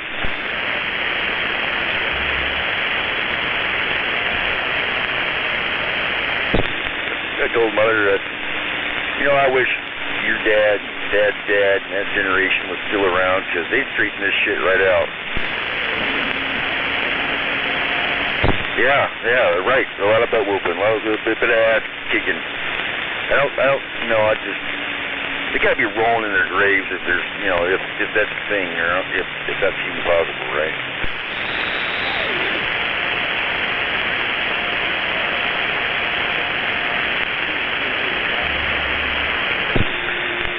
We went through all that for this to happen. It's a damn shame.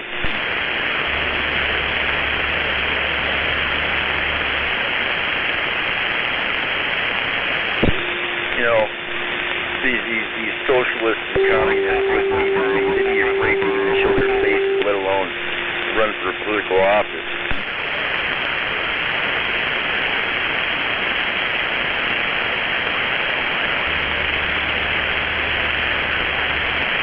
Jan, your grandpa taking more than me.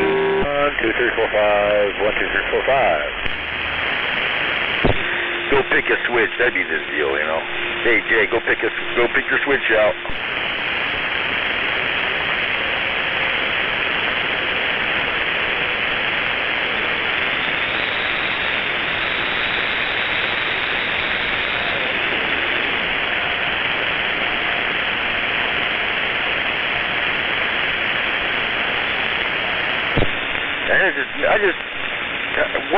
Since when has things gone to hell in a handbasket so fast with a guy that's in office for 4 years? Wow.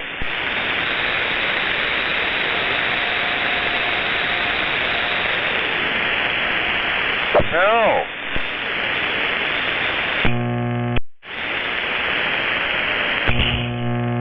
Audio check.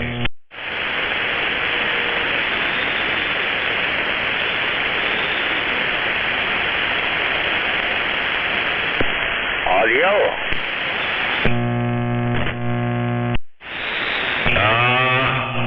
Audio.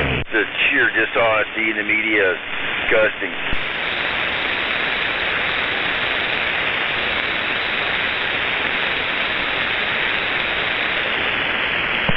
You got a 12, you got a 60 hertz home. You need to isolate your audio.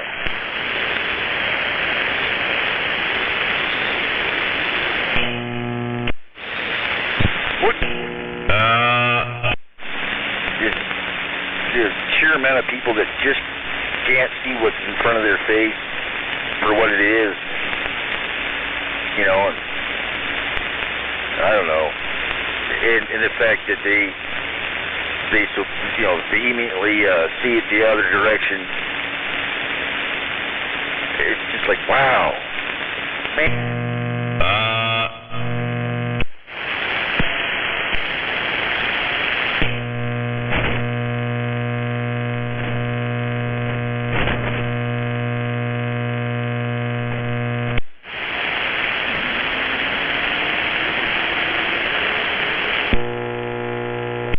I get, started right around. Both as that truth, and when separated with facts and figures, divorce, then it's a whole new ball game, I guess. It's pretty.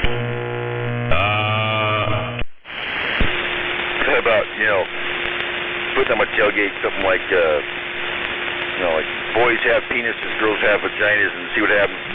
1 2 1 2 1 2 1 3 4 1 2 1 2 1 2 3 4.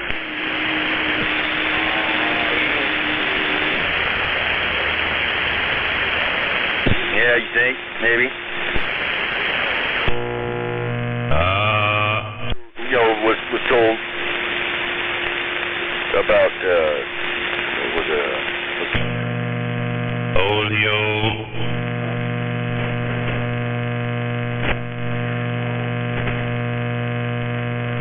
Like they do. Just drives them batshit. Audio check 1. Yeah. I'm thinking, that's probably some truth to that, because the signage definitely doesn't work on us thinking folks, and audio check 1 2 3. Breaker. Maybe that's the kind of level that they need to have thrown back at them for them to understand. Audio check 1 2 3 4. Breaker.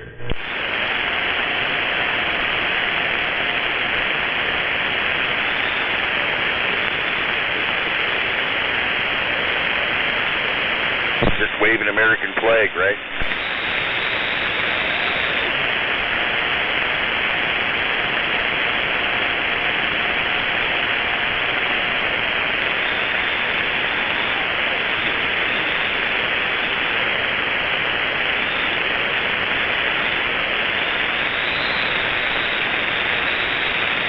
Oh, flying for the good old days about 2 years ago.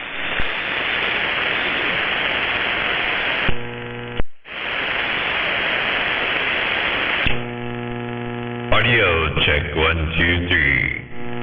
Well, audio check 1 2 3 4. Breaker.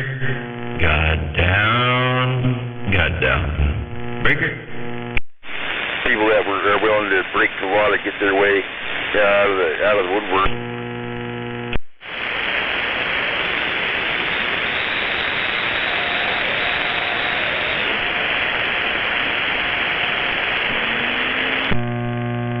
Audio check 1 2 3.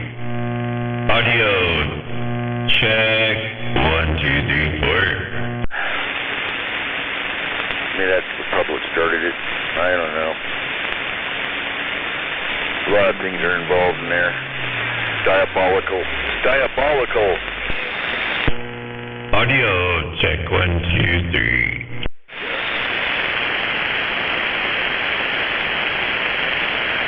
Check 1, check 2, check 3. Breaker. God down. Savvy on what's going on. And I guess maybe that was a blessing and a curse at the same time to delve into what's going on deep enough to just have this kind of awakening as to what's up, and kind of like that blue pill. Yellow snow. What? Catbox waving over there, waving back. There he is. Goodness gracious alive, I had to back my RF gain down. You about tore up my receiver there, mister. I'm just looking at the gate and all the people talking, so I had to come back, man. Yeah, Ted Ford, I've seen what was happening there. I hear a couple in there that I don't hear up here, which surprises me, but then I'm just on my drive around the antenna right now. Popcorn's usually in there every time, so popcorn and Bolt Sniper, he's in there a lot of times too, so. Hell, seeing me being up here on the north side. I turned it off. I'm not running it anymore, but yeah, it's about here 45, 50. W is there towards you now. Yeah, I got my left arm laying on the top of this box that I built today, and I thermometer so you know what the temperature was and how happy it was, but and this thing, I've been talking on it all night so far, and I think that the top of the temperature I saw this thing was like 89 degrees was the top. So it's pretty cool. I can just heat up and talk on it and do whatever. And this thing seems pretty cool, but it's got a big water box, you know, there's a tube deal, so I just built it today though, wanted to see how it works. Seems like it's working good. Well, tell me, what do you have for, how are you cooling the thing? I got a single fan on top, so I'm using the Tornado, the super quiet Tornado, so it has like 12 pins on it. It's a pretty cool fan, but I got the fan, I got all the air going exactly under, it's rolling down on top of the circuit board, and then it's going underneath into the heat thing. So it's kind of doing a dual job with the fan. 10-4. All right. Well, I imagine you would see higher numbers if you didn't have it arranged such. Yeah, I built it that way so that I didn't want the airflow to be hindered. I wanted to go in the top and out the bottom, you know, so everything's blocked and it's got little bars I put in there and shit on the side, so it only goes underneath the heat sink. It blows down straight on top of the circuit board, but then it only goes out through the heat sink. Roger. That's the way they do it now. I've thought about like what I'm talking on right now, it doesn't have any airflow on that, you know, the circuit board side. I'm sure it's detrimental eventually. I had somebody tell me that, well, you don't want to do that, you don't want to cool that side of the pill because that'll cause it to fail or do something, I don't know. But I'm sure it's been done before or tried, but I've often thought about what would happen if a guy maybe would hook in one of those coolers, you know, like the little like car coolers, you know, that no moving, well, they have a fan on them usually, but those electronic cooling devices, like, you know, I have one in the Coleman cooler and such. If a guy were to incorporate that into an amplifier, if it could keep up or not. Yeah, no, I didn't see the one he did, but Sharky gave me this idea. I was building the Sharky box and I was like, where the hell did he get those little tiny copper heat things, you know, because those are badass, and they actually tested them when you're soldering and tinning the heat thing, man. That thing loses all its heat pretty quick. It's like, what the hell, those are cool as shit. So I found those on the internet though, and I bought a box of 30, so I got a bunch of them. Alright, but you ain't put into gear yet. I get it. Well, like those fins they attach on top of microchips, you know, in the computer, the processors. They got that copper core, round copper core, and then goes to the aluminum fins and all that. I think, well, what if you drove that copper core down and put that on top of the till? And then, of course, it probably just caused some crazy shit to go on because of all the metal finning and stuff, I imagine. Yeah, but it's not needed. The reason that you put it on top of the CPU in the computer is because the size of it is 1 3/4 across there, you know, so you need that fan for that heat thing. You don't need that on the pill. It's way smaller. Right. Oh, that makes sense.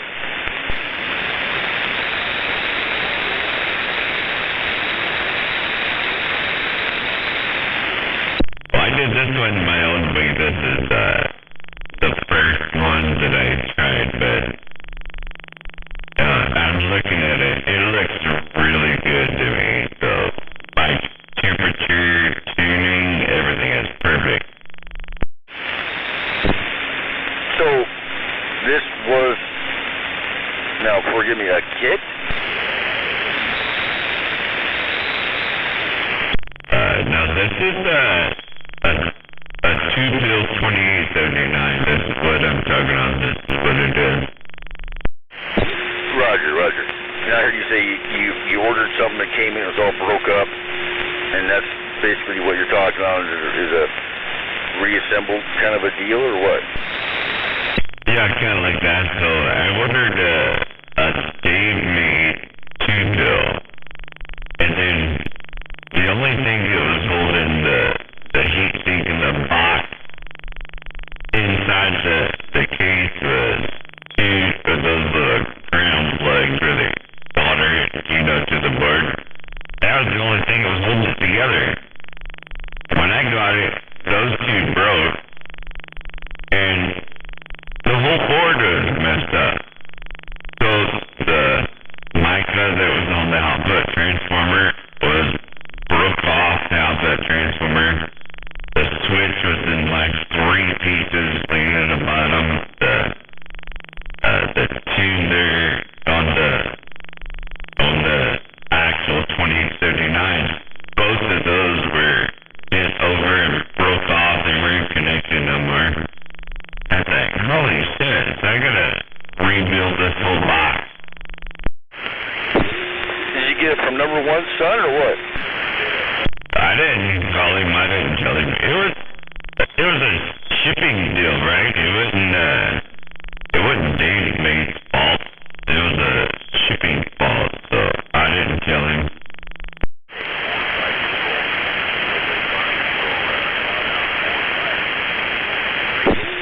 You just took it and that's it?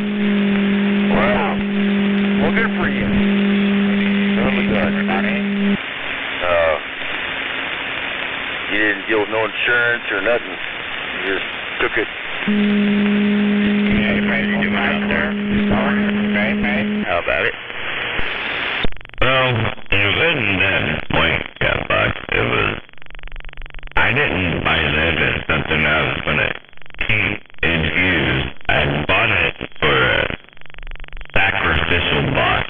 So my plan was to break it and retune it, and break it and retune it, and break it and retune it. That was my plan. That was the reason I bought that. It was 2 pills, so cheap fucker, it's like $200, right? And so that was my goal. But I wanted to get the numbers off of it when it was new, so that when I started changing stuff and pull the pills out, and maybe I'll just blow 2 pills and put me more than I wanted the original numbers of what they built to start with, but I never had the opportunity to get that. I can understand now. Okay. Wow. That would have been cool to have happen. Well, maybe you could have got a replacement for it and did it that way, but you didn't. You did it this way. I commend you for that. Me, I've been like, I need another one. No, I'm good actually. So, Sharky did the video of the tuning part, and that's the make connector on the front. So you have to pull the pills out to tune the output transformer. You can't tune it with the pills in there. And when I watched this video, it clicked and I went, well, I can do that. So I just gotta pull the pills out first. And so I did that. So this one, when I tuned this one, most people would say is that the output transformer gets 1,000 puffs across the output transformer, right? It's all the 2879 all get that. But when I tuned this one,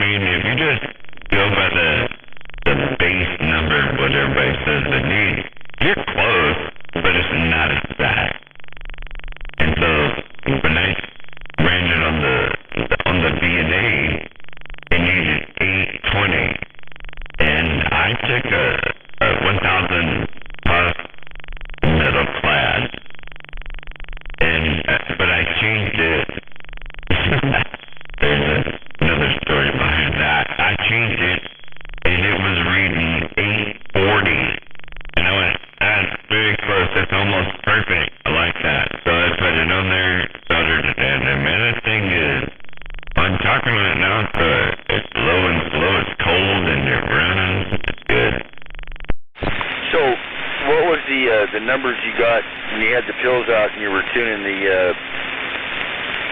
transformer? What were you reading? What did you get out? What did your meter tell you?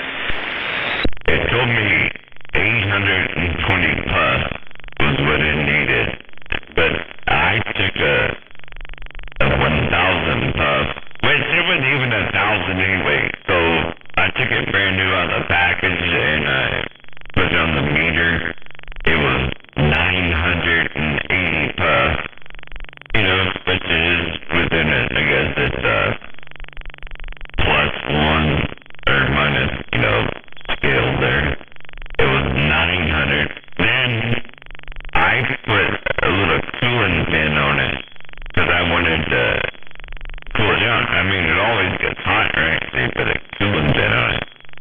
So I wanted to see if I put one of those Sharky copper cooling pins on the front of the middle class cap, did it change the reading? And it did. It changed it way down. So it went to like 128. So it like totally fucked up the 1,000 plus reading. Oh shit. So I took it back off and put it back on the meter. And it was lower. So it was like 880. And because it had solder on it. It had solder on it where I put the cooling pin there. And I said, okay, well, if the solder makes it go down to 880, maybe I'll just put a little bit more solder on there. So I soldered a little bit more on the top of the metal clad, and then I put it back on the meter again. It was like 820. And that's perfect. So that leads to the question of whether or not these other guys know this. And if you stumbled across something that either they know and don't talk about or didn't know about. Or you know what I mean? What's going on with that? What you're describing to me is the first time I've heard anybody say that. I've never heard anybody explain how to figure out the output transformer capacitance because it's different on every box. I understand. I had to DBI that a long time ago, and I said, what's the capacitance that you need on the output transformer? He's like, I'm not going to answer that. And I understand the reasoning behind it, but it's different on every single one. It depends on the wire gauge and the length of the wire and the type of the transformer that you got. So I know why he don't answer that question.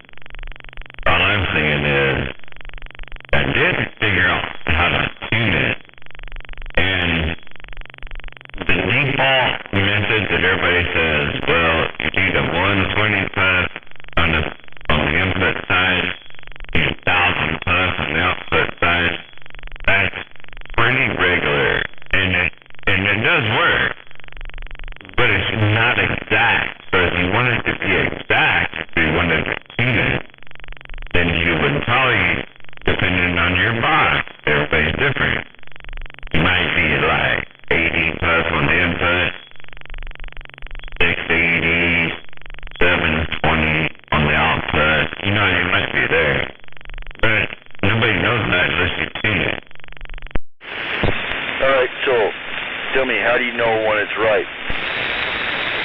You have to tune it before you put the transistor in there. So you take an SMA connector and you connect it to the output transformer before you put the transistors in there, and then you just run an analyzer. You can run a DNA or just a regular antenna tuner. You can run an analyzer on there and get some readings that says my dummy load that's on the outside of this running through this transformer is not make it 50 ohms. That's what I was looking for right there. All right. And what's the device that's telling you you got your ohms when you're doing this? Yeah, but so the transistor they use always has a spec sheet, right? So it also depends on what you're going to put in line that you haven't put in line yet. So here's some of the variables. So if you're going to use a 2879, which normally puts out about 5.5 ohms out the front of the transistor, then you need your output transformer to convert that to 50 ohms. And you're using an output transformer that's not very accurate, so you have to dial that in with a capacitor, right? So that's what you're doing, is you're dialing it in. But if you use let's say a 2290 or a 2510, the output is not 5.5, it's different. Now you have to wrap your output transformer different, and you have to tune it different. Okay. So how do you generate this signal without the transformer in there without the transistor in there to make the transformer to get your reading? I didn't put a signal in there, and so what I did was I put the capacitance meter. So I have a capacitance meter, and you put it in there, and you can read it. The DNA network analyzer works the best. I like that one the best. If you use the DNA, that is nowhere near using an analyzer. The antenna analyzer tells you SWR, right? But the DNA tells you everything. You get a Smith chart, and you can dial it right into the center of the Smith chart. It'll tell you exactly what capacitance you need. Neat. Okay. Well, that's pretty good explanation there. It's starting to stretch my gray matter a little bit, so I don't want you wasting your breath on me. I think we're at the point where I'd have to put eyeballs onto what you're doing. I'm not trying to hide nothing. Not like some people do. I'm trying to share as I learn what I learned. So I learned that was from Sharky, man. That wasn't from me. He's got a video. It's called "What Capacitor Goes Here," and you can watch that video. And I went, oh shit! But that works on every single amplifier that you work on. It doesn't matter if it's an building moth or 2879. That video works on everything. So I applied it to the 2879. No, I didn't think you're trying to hide nothing. No. I didn't mean to put that sound like that. I'm just saying from the perspective of somebody that is just grasping onto what you're saying, right? Because I haven't been down the same road as you. Well, it's pretty easy, I guess, even as a new guy and you're looking at it. If you look at the spec sheet for the transistor that you're going to put in line, wait, don't put it in line yet, right? You gotta test the transformer to make sure that your output is tuned before you put it in there. So you look at the spec sheet and the transformer, whatever it is that you're wrapping, the transistor spec sheet says it's normally 5.5 ohms.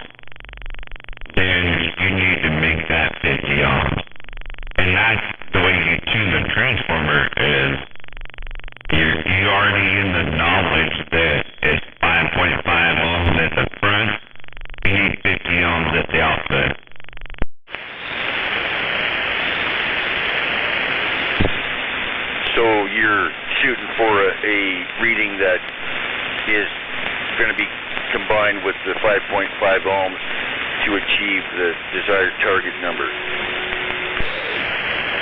Right, so you're going to start your readings at the front of that transformer, and you're going to assume or know that the spec sheet of whatever you're using is 5.5 or it's 5.2 or 5.1 or whatever it is, but you want 50 ohms out the output side of that transformer. So you run the DNA in there and you test the transformer that it's actually doing 50 ohms. And when you get it tuned to 50 ohms, which you'll take a capacitor or two at the output side. Once it's 50, and then you solder in your transistor. All right. So I guess my next question is, and I don't know if we can do this over the air or not, where are you hooking it up at to get your readings? So you have to get I got a SMA connector that I use because the DNA uses SMA connectors. So I have a box full of SMA connectors, and I hook one side to the left side of the output transformer, and one side to the right side, and I just snip the other one off. You don't need it. And I hook the cable right up to the top of the transformer and go out to a dummy load.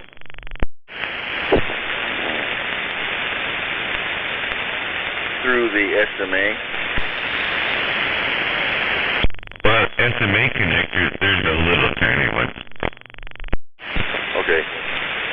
But the dummy load is hooked up for an adapter to those? Yeah, you don't have to use a dummy load. You could use like a 50 ohm resistor. You could use that too, but I don't have 50 ohm resistors, so I just use a dummy load. That's just what I use. But you can use anything that's 50 ohms at the output side, and then run your analyzer, and you'll be good. I get it. Okay.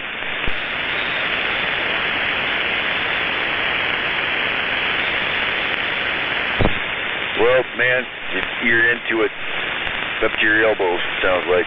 Good for you. I was just hoping I could help there and explain. That was one of the main questions that everybody always has. What capacitors do you put in the output transformer? Nobody ever knows that. And if you ask people, they go, I'm not going to explain that.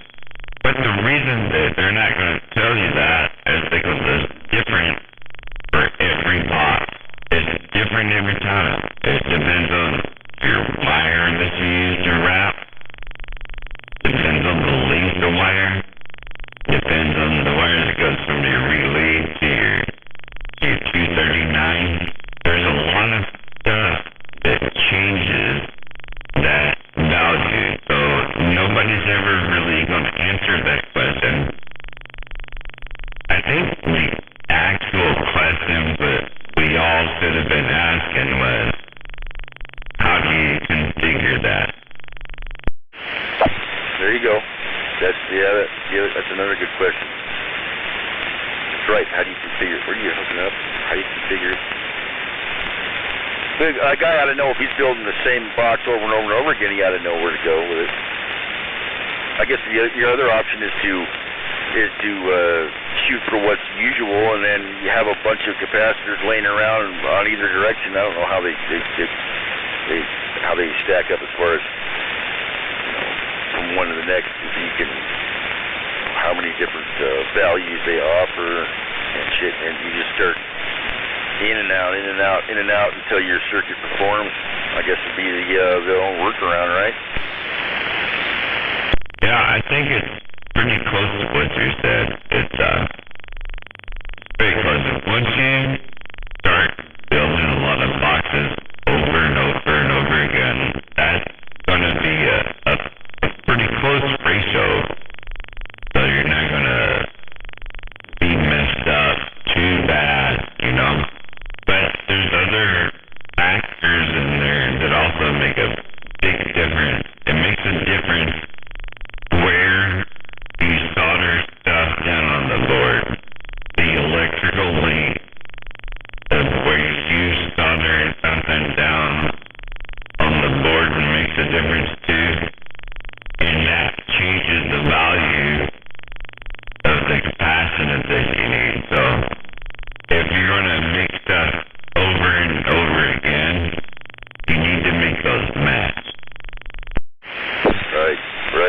brings us back to the original question: is whether or not these other builders are adding extra solder to their circuits there on the capacitors to change the value of, if that's even in their bag of tricks or not. Yeah, it does change the value, but I guess what I was going to say is check this out. So nobody really builds a one pill ever. Nobody really builds that. Maybe. So you're going to build at least at the very basic, you're going to build a 2-pill. The 2-pill has a left side and right side. Those need to match. They need to really, really match. When they're doing like the LD MOS, those are 2 pills. The LD MOS has 2 pills in it, so it has a left and a right side, so those need to match too. But you're doing a 2-pill 2879, which is the one that I built today. That one needs to match. Both sides need to match everything. Electrical link, where you started the stuff on the board, links of the wire, all that stuff needs to be as close as you can get it. We're okay. I'll buy that. Now, did I hear you earlier say you bought it for $200? I don't remember what it was. I bought it. This one was from Dave Mead on the website there. I think it's $175 or $200. I don't remember what it was, but something like that. But whatever the 2-pill cost was, but when it showed up here, it was just a big box of parts. It's all destroyed. That sounds a lot cheaper than I thought they were selling them for. Probably like double or better. It could have been more.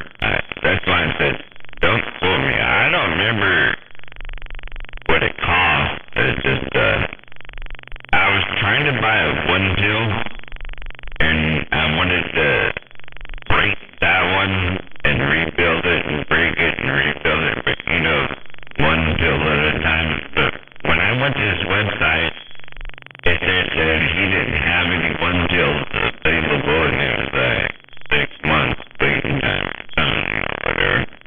But he had 2 pills, and I was like, well, I'll just take one of those. Okay, I get it. Yeah. So what's it going to cost you per pill to replace them when you burn them up or break them? They're $39.95 feet is what I bought them for, and I got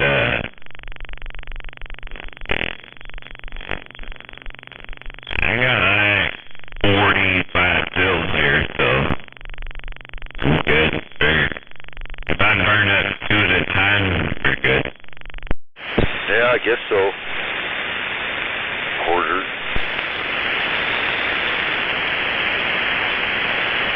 Hoarding the pills. It was, I didn't take the reason I had that, but it's all good too. That's alright. I'm just busting your balls.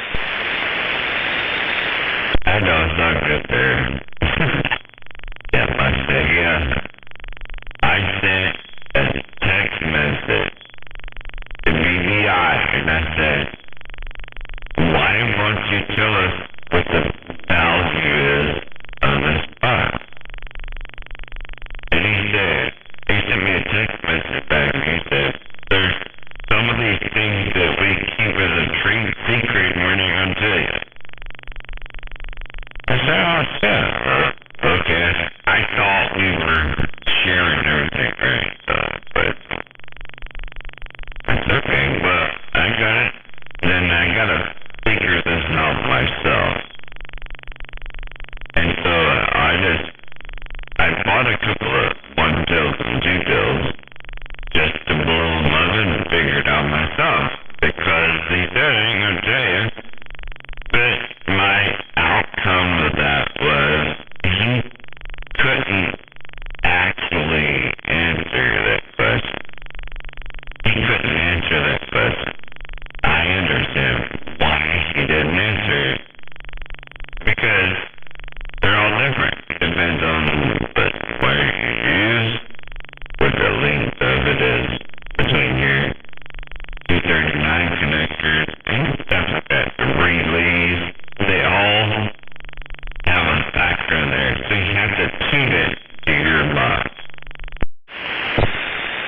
not even a range you could give you? Like, well, they usually fall somewhere in between here and here. I guess it would be the best person could do then, right?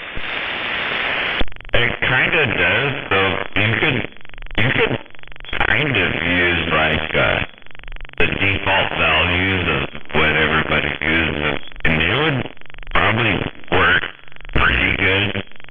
But if you're an anal guy like me, because I'm a nitoid, man, I don't want to see 1.2 reflex on my shit. I want to see 1.04. So, if you're a nitoid like me, man, it don't work that way.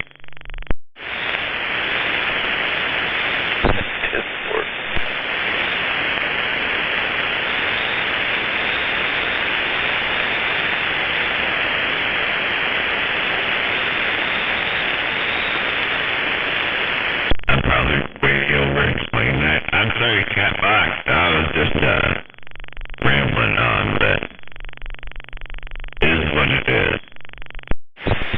No, you didn't over-explain it for me. I appreciate it. You went into quite detail. You put it in such a way that I can understand it. No, you weren't casting your pearls before the swine there. You did them just fine. Hey, and just remember, if it gets all flying, blueberry wine makes it all good again. Sure enough.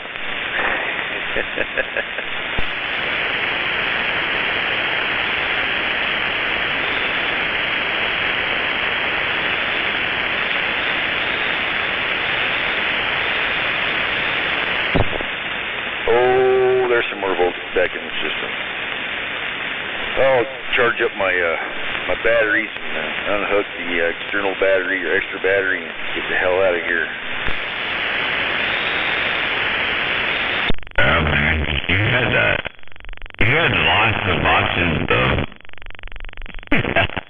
You had options of where you're at, but I think you won a whole doggone system yesterday, so. Oh, come on now, now you're busting my balls. That wasn't a whole system. It kind of was. I mean, yeah, a couple components, I suppose, if you added in there, you could have her done. That'd be a whole system. It's pretty damn near. I mean, just need a mount and some coax, I guess, and the guy could be on the air with all that. You know, if you think about it, sure enough. I know you're right. We should try to leave that alone. I was talking to somebody the other day, and I was talking about coaxialing, and you know, it's a touchy situation that a lot of people. It's kind of like wearing a seatbelt. Because there's people that come out and go, I don't make no damn difference. You just put whatever you want out there. I'm like, shit, dude. I ain't even having that conversation with you. Yeah, well, see, you notice I didn't ask you about coax and all that because I've already been down that road. We've already talked about that, so I know where you're coming from there already. Yeah, I know how to fix the problem too, and yeah, we'll just leave that right there. So I don't want to get into that with nobody, but it's perfect. But you got a radio, an antenna, and a box yesterday. The only thing he's missing was coax. Send them out. That's all I need, right? That's it. Damn the fuse connectors. We'll just hook her right. I don't like the loss they introduced into the system anyway. You know, yeah, pretty much. Oh, it's busted antenna. Yeah, I'm thinking of what I'm going to do with that antenna because Mr. Green has the other matching antenna, and you know, put them together. You got dualies and with a harness. And I kind of like the fact that the antennas have got that little extra grounding lug on them. That's kind of fun. Hey, Wilson. You know, your match doesn't work, you hook this side up, and if it doesn't work, hook that side up, and then on rare occasions, you hook both of them up. That's that. There you go. Just lays out how to tune it, you know. And if I had information a long time ago, that'd been cool. But I had already figured it out by the time they come around. But I know Mr. Green's got a truck with dually mounts on it. It didn't work with the shit, with the antennas it came with, but I'm almost curious enough to hand him that Wilson that I got so he can put his in that one on his truck and see what happens, you know. I'm going to give you kudos, if that's okay to, you know, to give you kudos. I would have never, it wasn't even in my thought trying to come over here and finish this 2-bill box. I would not have done that. The only reason I did that was because I put a couple of tickets over there on the box that you won, but you won it, right? And I think, shit, somebody got it. Now, I'm going to go back home and build mine. There you go. Yeah, thanks. You're welcome. Sure enough. Well, you know, here's my whole thing. See, a couple years ago when my old man died, the BBI sent me some cash in the mail, right?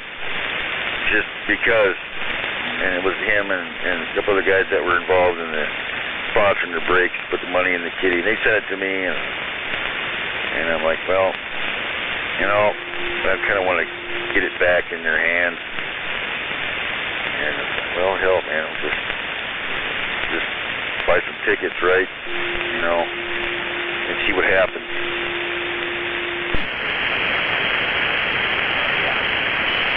Like that kind of stuff. That's very good. Yeah. That is no way close to the story that I told you, but I like it. Well, no, it's kind of removed from it, isn't it? Your story is about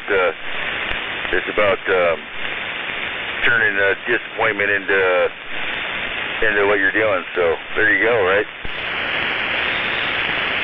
Yeah, kind of like that. So I can't compare me to you, man. I already told you. I found videos of you, and this is no shit. Like 20 years ago, I found videos on the internet of you talking shit and like, what the fuck? Cat boxes out there 20 years ago. That's some funny shit, man. And it's funny, not because you were out there. It's funny because there's other people that were out there at that time, and I can't find videos from them. So you're the one that you actually have videos, right? So, but there's something like Slam Dunk out there. I know he's out there. They got no damn videos out there past about 10 years. So it's funny to me. Well, I didn't know they went back that far. They are back that far. I got 2 of them I was watching through. It was like 21 years ago. Yeah. No way. I don't think. I mean, I've been on the radio more than that. You know, more than 21 years, but I didn't think YouTube was around that far back, man. Are you sure your numbers are right? Pretty sure that cat box and it was your thing, boy. So yeah, I'm pretty sure. Well, that's really really stretching my brains. I can't imagine it being that long. Doesn't seem like it to me. I thought maybe 8 or 10 years or something like that at the most. Well, 21 is not long to, if you add it to your life, it's not really that much. Okay, sure. Of course, every year you get older, that 1 year out of the whole, that slice of your cumulative pie, so to speak, is smaller each year. I don't know. Well, I told everybody when I came out from here, I said, you know what? You give me 2 months, I'll be all caught up with you. There you go. Like on my channel, I have so many more video gates that I never posted. I mean, just hours of stuff, man. Like, it goes way back. I have some discs on archive, right? Things that I never even posted. And I could say that I've done a lot of jaw flapping. There's a lot of jaw japping, but it always sounded good, though. It was clean and clear, so I like what you did, man. It was your style and your stuff, but it was good. Oh, thank you. It did change over time, and now I don't have the capability at the moment to record with the shit for video games, so I don't. But we'll back there again. I mean, shoot. I was able to. What really helped all that shit out was being able to funnel it through Pal Talk and hear what I was doing, and then also Pal Talk to hear how I was, in real time. And that sure helps dial things in. And then, of course, just time itself. I mean, just the way of operating changes over time, and how I talk over the radio changes over time, for sure.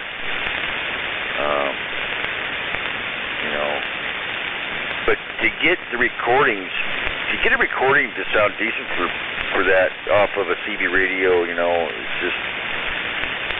It ain't easy. It wasn't easy, I could say, and there's definitely more than one way to skin a cat. It's nice to be able to play the recordings that's closely open. I did figure that out too. You already heard that, so I'm not gonna play recordings so you can hear it, but I pretty much got that one down, but yeah, it's just all about the person. I like that. That's all about the person, but I already told you at least the time I've been here, right? So everybody called me the new guy, right? They're like, hey, I've been here for month and a half. Can't be telling me what we're done here. Like, dude, I've been here a month and a half. I can absolutely tell you what you're done wrong. That's how fast I am. But I can't say that on the air, right? So if I see it on the air, everybody is experts in their field. Can't say that. I hear what you're saying. Oh, well. Yeah.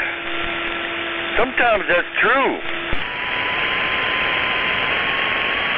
Sometimes you just meet that one guy, that one person that's just way out there. Yeah.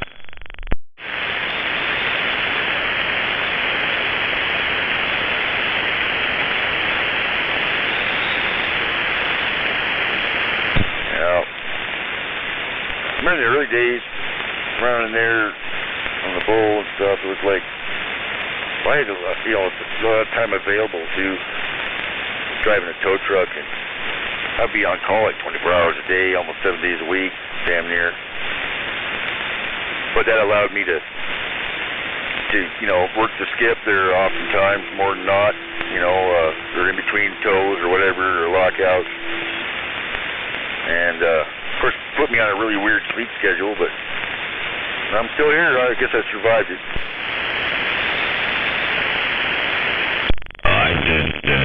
I did enjoy that the other day. So, Slam, he was over here the other day, and you're looking at my beam and stuff, and I said, man, do you understand what the mathematics is on the beam? So, I got 21 dB on that beam, right? And you got 4 dB on your beam.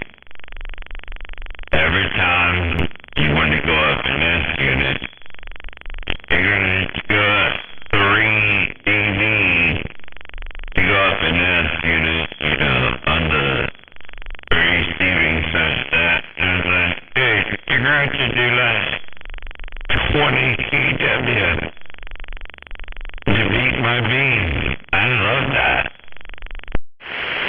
Yeah, that's something. All right, that's something I know for sure. I mean, like, you be king of the mountain and the valley, but a surf when it comes time for skip. I didn't build my station for talking local. I guess I can always talk local when I want to, but there's a lot of people that stomp on me too. And that's the way I built it. But I built this station to talk skip. I didn't build it to talk local, so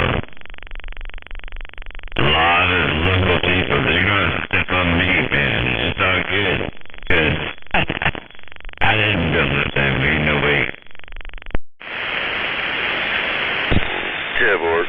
Well, there's only so much you can do where you're at, no matter what. There's limitations. And one of those being the return signal. When you get past a certain threshold, and then just physical layout of the ground, man. Where you're at, the geology of it, man. So, like where I'm at, my base station, if I built a station to talk local, I, wouldn't bother with doing much because there just ain't very far I can go. If I built this one to talk local, then I still have goals that has to do what you can do. Or maybe Dodge, man. I might have goals like that. But if I built my station to talk skip, then I don't have none of those goals in there. Or it could be like that was for me there. My first beam antenna didn't work with a damn talking local. Not with a damn. It was terrible. Just terrible. But as terrible as it was talking local, it was wonderful talking skip. So you just build your station to talk local, I'm trying to build a talk local. If I could count on my fingers here, I'd say there's like 8 or 9 people that could just walk all over me local. But I didn't build my station to talk local, so. Somebody go, what's the difference? If you build your station to talk skip, you ought to be able to talk local. It's like, yeah, build your key down rig to win key downs. You ought to be able to whoop ass and skip. I built mine to talk skip, and I talk skip when I want to talk skip, and doesn't matter who's up here. Yeah, well, like I say, you only do so much, and that's why I'm sitting where I'm at, because, I I could put. There's just the money it costs for me to have this mobile sitting right here with what's in it. If I put that in my base station, I still wouldn't be able to talk to you. I don't know. I think it would be, but it sounds pretty good here. 10-4. All right, big brother. Well, I'm gonna go hop out and unhook this extra battery and all that kind of good jazz and get the hell off this mountaintop and go down there and crawl into bed. Are you on? I'm just curious. Are you on Walker right now? Negative. I'm on my North Mountain there, Blinn Lookout. There behind Blinn on the Swim Bay. Roger. I guess if you're on Mount Walker, you'd have been bigger. Yeah, a little closer to you there. Yeah, I won't be making it down there so much anymore, being my girlfriend don't live down there in Quilcene anymore. That's a good thing because you got all those other places.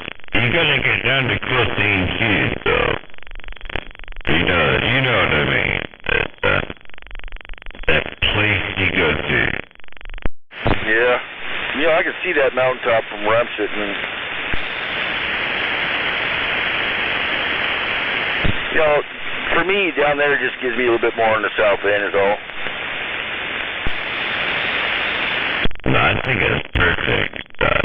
What sounded good is almost like perfect, so just keep it right there and keep doing what you're doing. And, you know, there's a day that you'll be over there talking to freshmen. And I seen it here. There's gonna be that thing. You have to say that one again.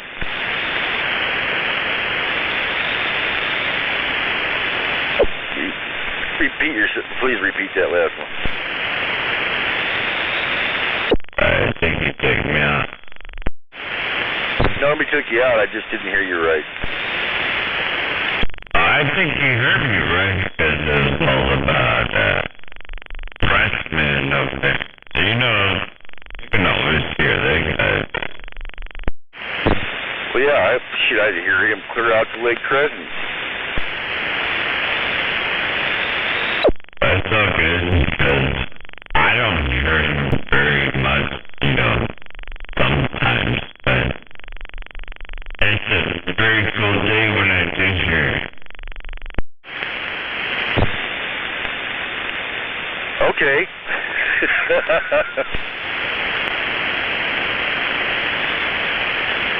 I get you. But here's the deal. He can't hear shit, so, you know, what do? There's no wind there.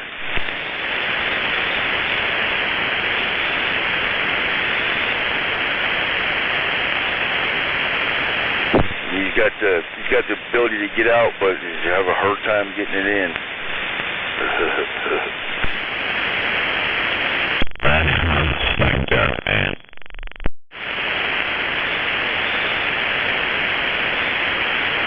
All right, with that, Mr. Kilo, I'm gonna jump outside and here we are. Take this thing. There we are. And get it pointed down to where I need to go. So with that, I'll have to say, pleasure double heap and measure. May the Lord take it like me, because I know I sure do. I'm glad you had to talk to me. And, Catbox away! That didn't work very good. Away!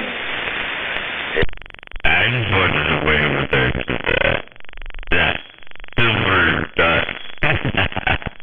Because he called you a silver duck. I was like, I tell you what, man, 45 kilos with the weight right up there. Silver duck.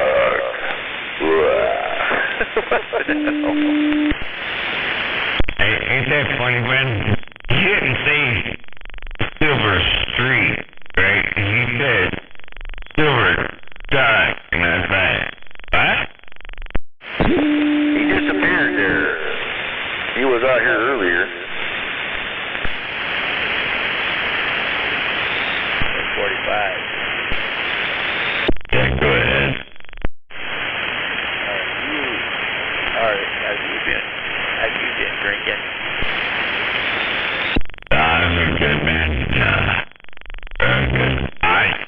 just finished a two-tail box here. I'm just kinda blocking that one to see what to do once you know.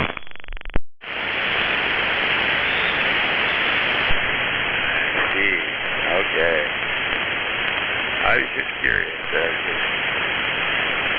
You must be just tired. Young in your entire life. Inebriated. We're all good here.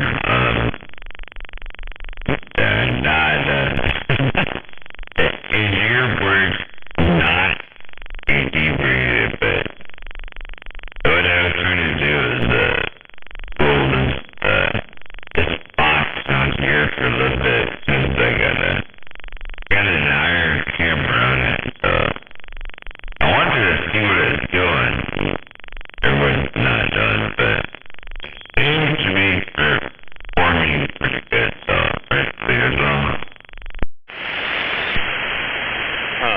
Right on. Is that one of them ones you made the custom power supply for? Yeah, but actually this one has a switcher in it, so it's a custom power supply in it, but it's a two-pill, so I just kind of playing around with the two-pill, but I'm getting the same amount of stuff out of two pills what the four pills are doing. Pretty close, not exactly, but pretty close, man. And it's plugging the wall is pretty cool. Yeah. What, is that one of those LD Moss boxes or whatever they're called? No, this is 2879 bike. Oh, right on. Cool. Yeah, I those new transistors are cool and everything, but I still like the old ones. They're just dependable. I agree. They're all dependable, but this one was here.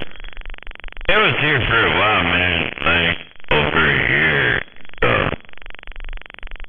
I just wanted to get it open the box and see what it was doing. Yeah, right on. So, did you hear the gray ghost out there a little better than you used to? No, not really. I heard him once or twice in there, but not really better than anything else. I was just curious there. I hooked him up with a little transistor box there. I brought him up from like 3 to 7 here on my meter. I figured out what the hell, man. Poor old guy, man, shit, his antenna's on the ground and he can't physically get it up in the air, so I told him I might go get my hand with that.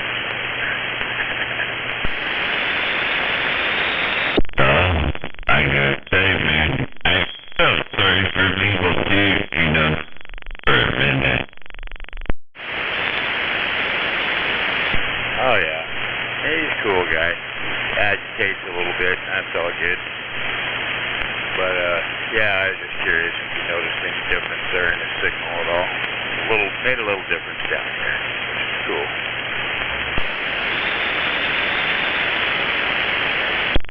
At least it's working, so, you got a good signal and it's working here, so.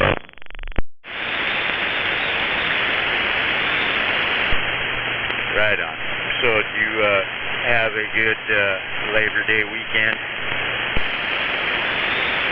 No, not really. It was, I think it was just like all the others.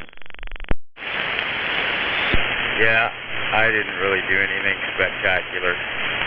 Kind of got some bad news on Friday night. That kind of put a little dampener on the weekend, but I took and went out in the boat last night, stayed out there all night, and was out there all day today, so that was pretty good. It turned out to be a pretty nice day there, so yeah, that was all right.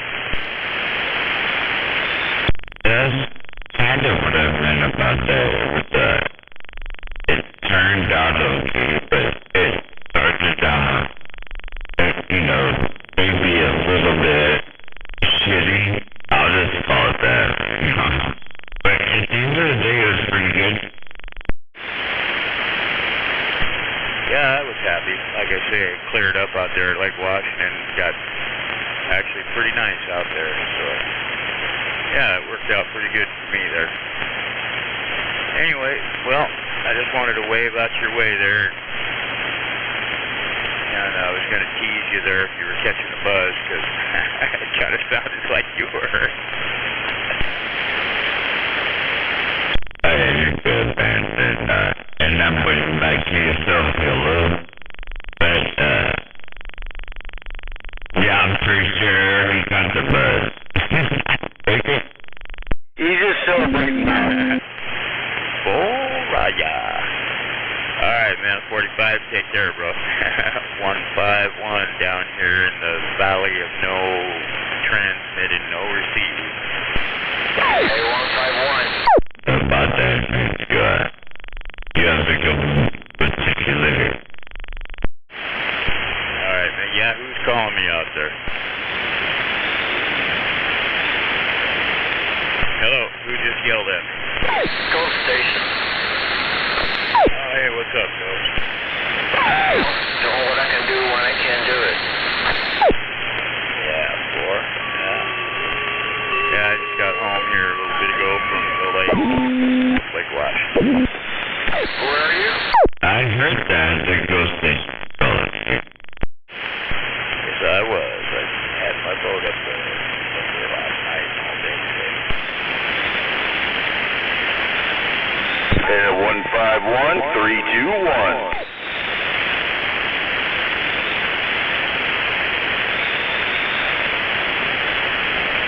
I think it was your school, but I'm waving you there, 321. 410. We're not driving around. I said I put a wave out there, the 151, the ghost station also. Catbox Mobile. God. 364 Grey Ghost. We out.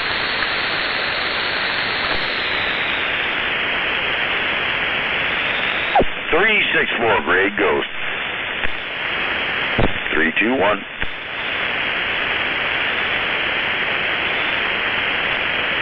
Let's get us a dot down. I'm not sure he has ears for that, but it's okay.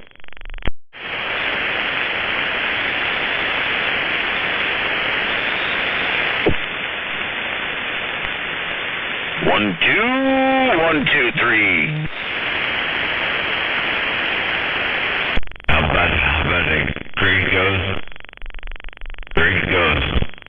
It's a ghost station, 45 kilo weight.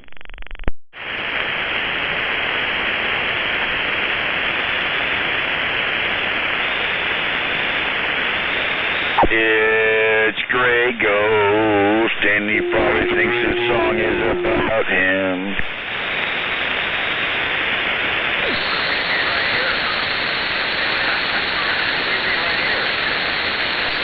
Somebody was just calling you out there.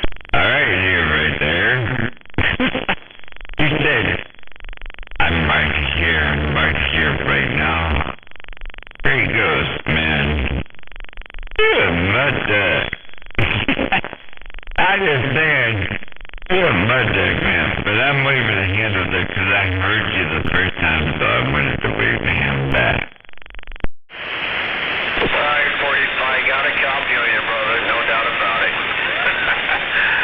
I got a copy on that, no doubt about it. 45 kilo, 364 Grey Ghost, stand by. Yeah, 10-4, man. You got a copy, and I got a copy right back, too, so... I wasn't trying to pick on you, well, too much. I was kind of picking on you. Hey, you mud duck, man. Anyway, I waved my hand to you. 45 kilo with the wave. Well, I'm trying to do 845. I'm trying to do a little something. I'm working on a little thing doing something.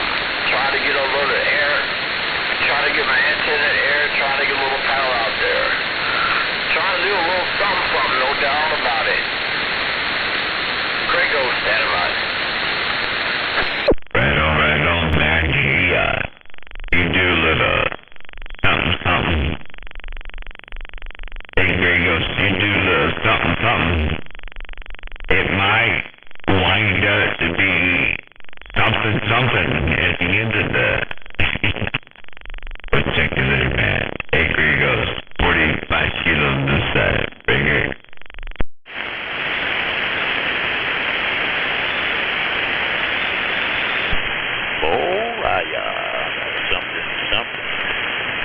Something's cooking.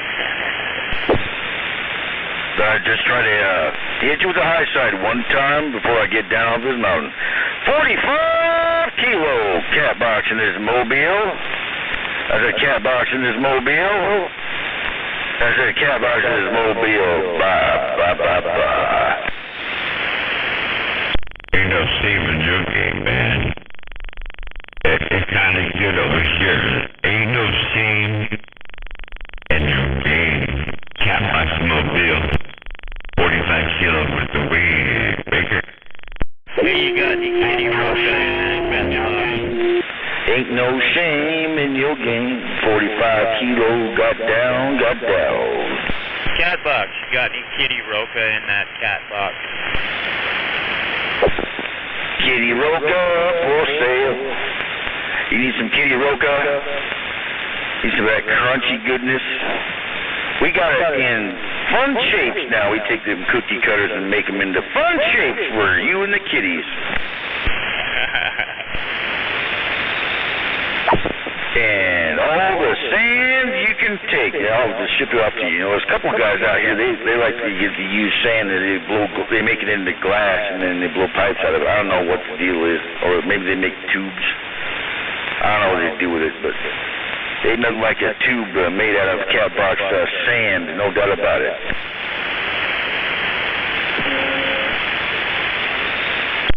You wouldn't even want to see what they do with it.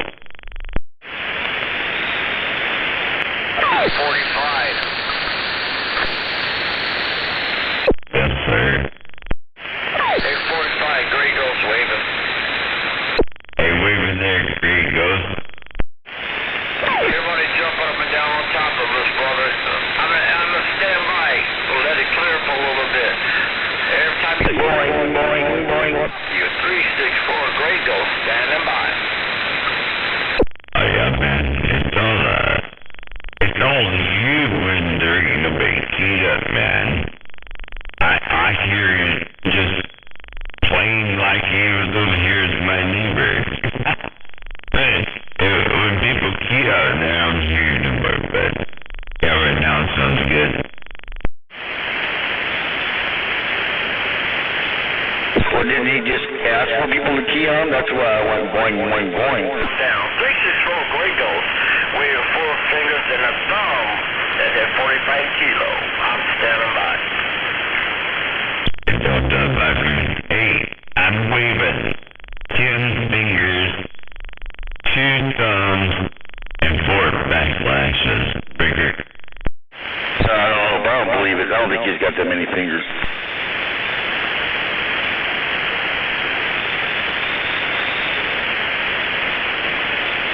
Come on, man. You know that is funny.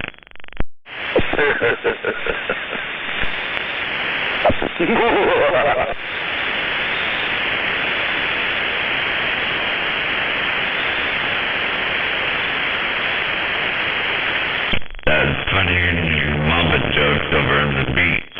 Remember those? Yep. She's the only one that gets a tan. There's the cable guy said, hey, your mama stood up there on the beach and the cat tried to cover it with sand. My favorite mama joke is the one, you know, is the fell down, broke a leg, and gravy poured out. I like that one, but the IUD and the lip in the bowl. Picked up Radio Free Europe.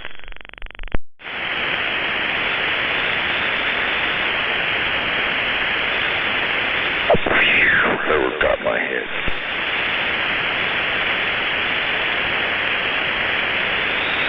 Remember, there's the cable guy, he said, I want to know, man,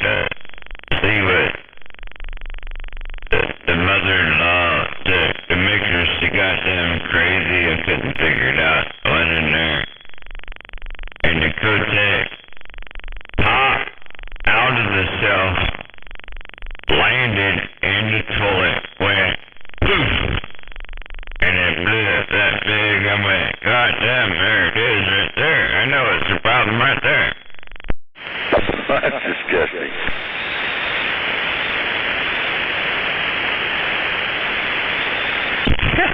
Do you remember that, Ray? No. Honest truth, no.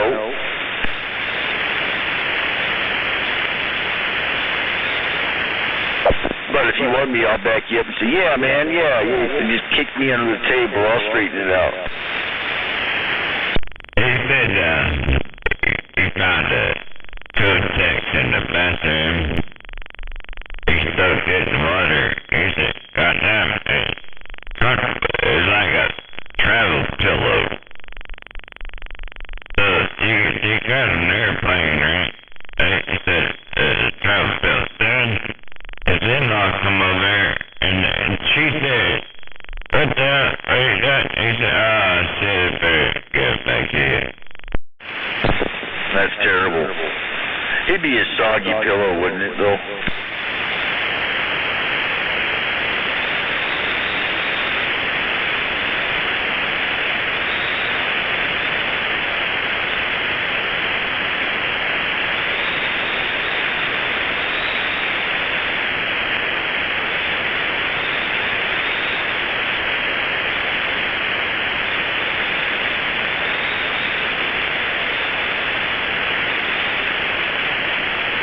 Smell like old venison.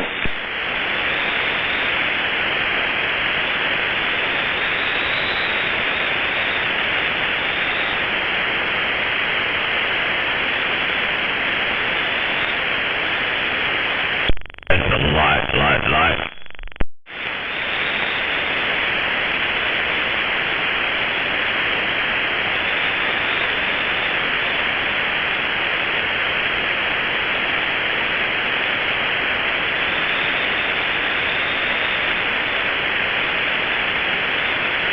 You take them tampons and toss them in your dryer for dryer sheets, you know.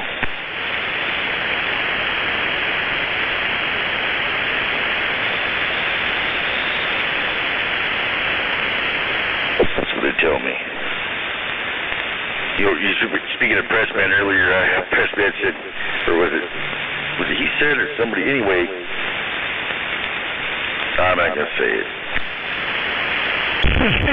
Because that had to do with the Pressman. Well, he's not here to hear me say it, although it's not something I'd never said, you know, that I hadn't said in his presence, but I don't know if that makes it okay or not. I don't really. You should probably wait. Yep. Well, his microphone is going apeshit here. Sometimes it feels like a nut, sometimes it don't. All the men Joy's got nuts. Mouth don't.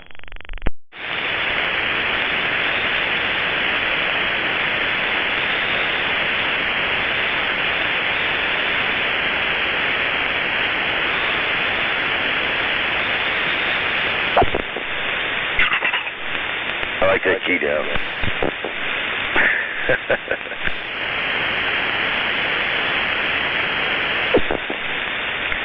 It's almost heavy enough. Yep. You know, now I got to work on my microphone needs repair. My preamp, you know, my box mic preamp needs repair. My radio needs repair.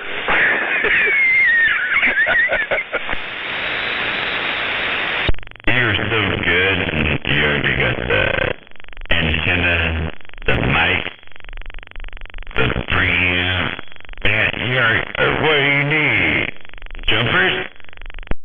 No, I need to get there and do some soldering. Hear that? The microphone itself is, you know, the echo is going haywire, right? The Vox preamp setup there has got a bum auxiliary input jack now. It's worked its way loose from the circuit board, I'm pretty sure. And I also think there's a capacitor, let's let it go bad in there on the audio circuit because of what's going on with the dumb and shit. Right. And the Roger Beep switch is broken, and the on-off switch is damn near broken, right? And then radio, the 7S unit light doesn't light up anymore on the receive side, and I have to turn my RF gain way back to hear you clearly, which wipes all the ducts out. I guess that's a duct filter. In a way, I guess, I don't know. That's what's wrong with that. Yeah, about 4 pills on the fritz. And you know, if I turn my audio up too much, it does this. Oh, where is it? It's not there right now, but it will be. Just give it a minute. I can't believe I can turn my audio up this high right now without it going, but it's not doing it. Oh, there it is. Almost there. Yeah, you can kind of almost there, and almost down to the thing too. Hey, and you gotta worry about the break, man. We didn't win anything there because was that chick Crotch Cricket? Remember, she won everything anyway. That girl, what's that? Bondo. Remember? Bondo, yeah. Bondo's girl. He won everything anyway. I expect. Yeah, well, you think that way too. These bummies, you know, I would say that either she or somebody else, you know, stuffed the shit out of them containers there to pull that one off. Because yes, she did make a few trips up there, huh?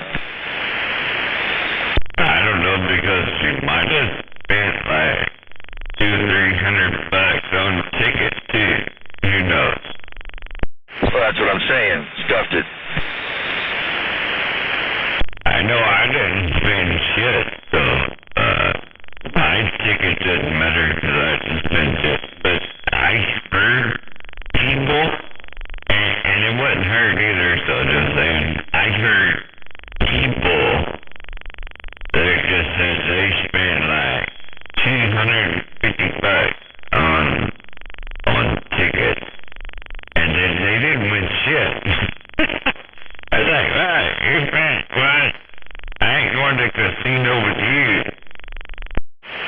Yeah, no shit. I would be like, I don't know. Maybe it's their method. You know, I don't know. And of course, there's people that screw up on the tickets. Like, let's see, like the last break, man. The last break, what happened was, I didn't put, what the hell was it? I didn't label my tickets necessarily, but I had both, you know, the drawing and the other one, right? So that's good enough or something. I can't remember if I think I labeled them. But anyway, was Mr. Green, he goes and he did it again this time too. The last time he put like both tickets or something like that in there, you know, and then keep one, or I don't know what the hell he did. He screwed it up to the point to where they said, okay, well, they pretty much just ignored those ones, which meant they ignored mine also. So I didn't win shit because of what he did. Mine got tossed out too, right? So, and I couldn't, you know, was unable to translate that over to the people doing the drawings. Like, well, wait a minute.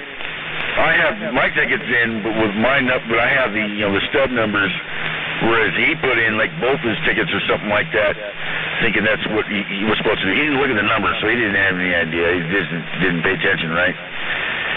And so they're like, okay, they told the person calling off the drawings to just ignore those ones or something like that. And then so I watched them do the drawings, and I saw them, you know, put a few aside. I'm like, God damn, hopefully those were mine, you know. I was like, well, that's the way it goes.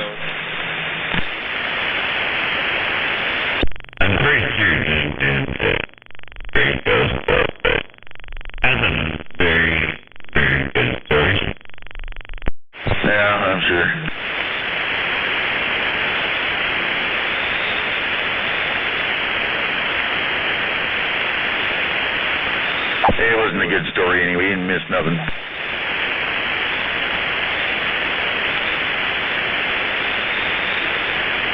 But I thought it was pretty good. If it's the great story, it was pretty good. Yeah, it wasn't. There we go. They showed up finally. Well, look, we didn't break her leg, right? Yeah, right. Jesus. You know what? Frankly, every year I see that guy at a break, I think, you know, that bust me still kicking. I'm sure they're not. But I just felt bad, you know, they broke his leg there and the thing. What's that? And then, I saw on the web, you know, where the two other guys, so it's two CBers, they're gonna drive him home when he's done, so it's good. They're gonna do what? When what? Thank you, guy broke his leg, remember? Yeah, and then what? So there's two guys that stayed there, I don't know them, I don't know their handles or not, but he said these two handles guys are gonna drive me home tomorrow, and he said, we're good. Oh, 10-4. I'm trying to think of who it was that chased him down to the hospital. I don't remember now, but no, I saw him into the ambulance, but he was in a lot of pain. I know that, man. Yeah, but it was Mount Hood Hospital, you know, that he went to, so that's the one they go to. The rangers do everybody, so if they catch a climber on Mount Hood and you need medical assistance, go there, right? So go to the Mount Hood one. So he winds up at the Mount Hood Medical Center, and the other guy that's up there talking, he's like, oh shit, I don't know nobody there. Oh, Roger.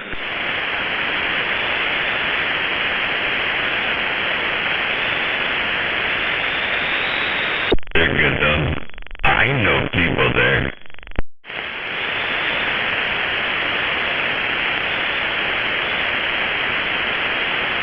Yeah, it's just gotta suck, no matter what. But I didn't see it happen. I wasn't even on that part of the campground when it happened. I was out in the parking lot area, I guess. You know, it's the funniest thing to me, I guess. It probably should not be the funniest thing to me.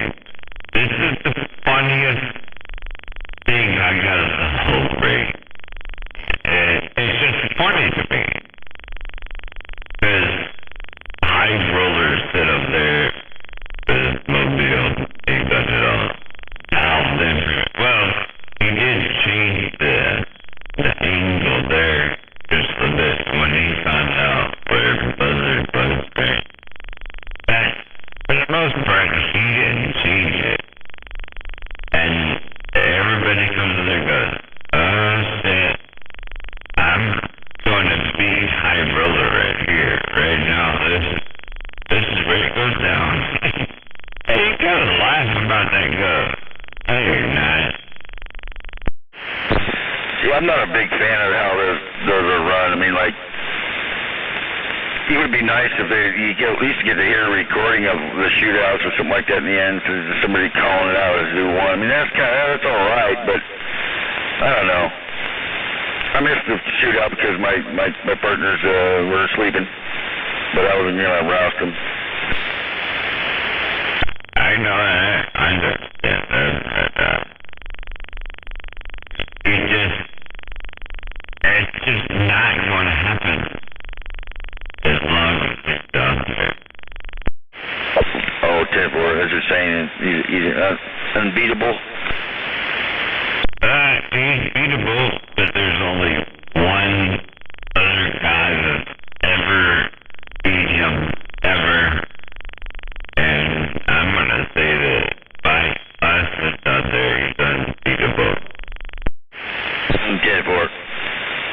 how many people competed. I mean, how many people were in the shootout? There's only like 3 or 4 people, but they weren't going to beat him anyway. Boomhauer was the only guy that ever beat him in the past.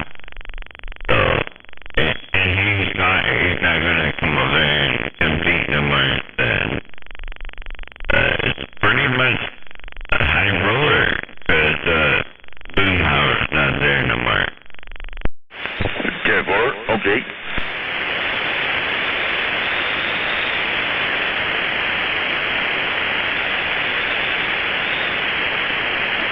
And then everybody, like, Dodge is going to go buy most of this stuff this year. And he learned that you don't have to roll your mobile the way that the thing where you're on top on it, right? So he figured that out this year. He's like, you mean I can actually have and send it to my trunk, but I can just go there and park and then break them out and then join in there. Yeah, you can do that. Yep. Alright, so I'm gonna do it next time. Yeah, not to mention having an amplifier that's only good for transmitting on. You can't, it's just, you got no relays in it. In a radio that don't have to receive and, all that jazz that goes with that. So, you go that extreme, then it's not a talking setup. Well, it's not a two-way radio really. It's just a transmitter at that point. If you're in a transmitter, maybe that's what's the point. I don't know, because I don't even know what nobody did. I wouldn't listen to what nobody did, but if you're sitting over there in the mountain and that's how they receive you got, then I guess that's the best one. Well, if you're going to be competing to be heard and the competition has nothing to do with listening, then you just set your stuff up to just go the one way, the best way. Yeah, Jen, I hope we don't go the next time a different way, but I got the kilo key rolling in it over Israel. You can just you can look at the key and you can tell if you're on free, if you're off free. Are you 9 desk units? Maybe 9.3. All the numbers are there. So I just go to the gate and check it out, because the gate don't lie. Exactly. And that just never happens, does it? It never happens. Nobody goes there pretty much, but my way would be like if you have the receiving station pipe back to the key down area there and have it, basically live or close to it, and then the crowd votes on who won.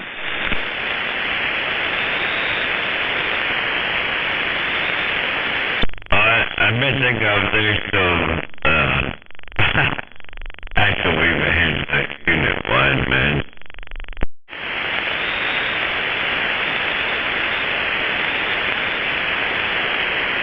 It wasn't exactly what you said, but I forgot he was there, so I gotta wave a hand to say unit 1.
I tried to make it around to everybody I could at that break, and I still missed people. It's always my goal is to hit everybody.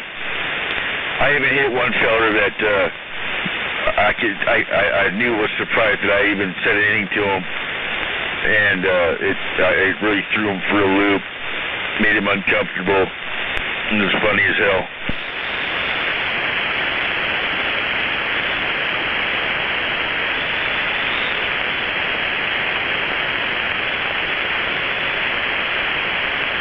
Like, didn't say a word, not a word exchange between me and Slam, or, but can't help but get the feeling that Slam's not a very big fan of the cat box, really.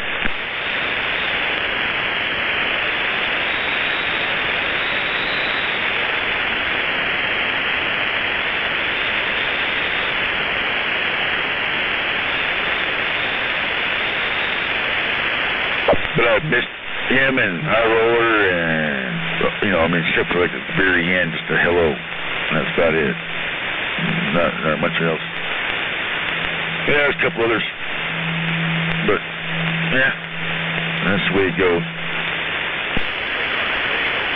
Yeah, my whole thing is, come on.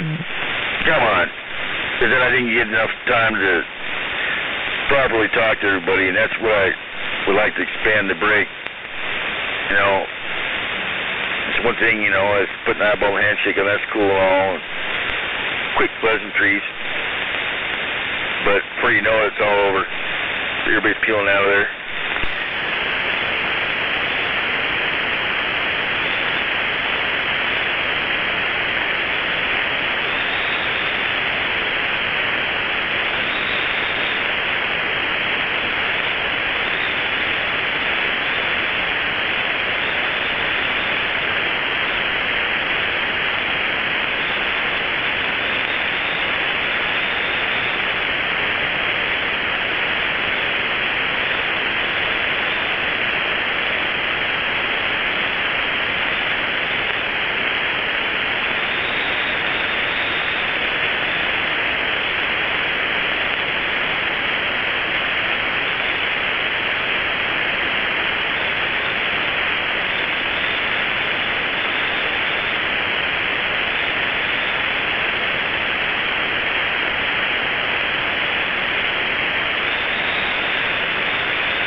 at DX land.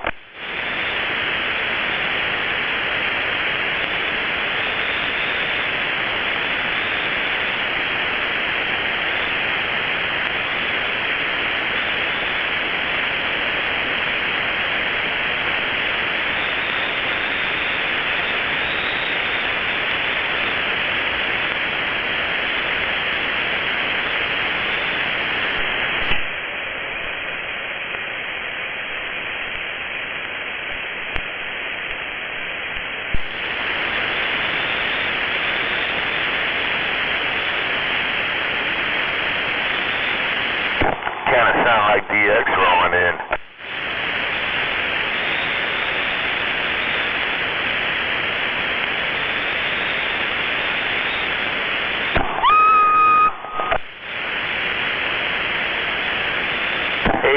Degrees. Was me. That's pretty good that you knew that was me.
That you, Wayne?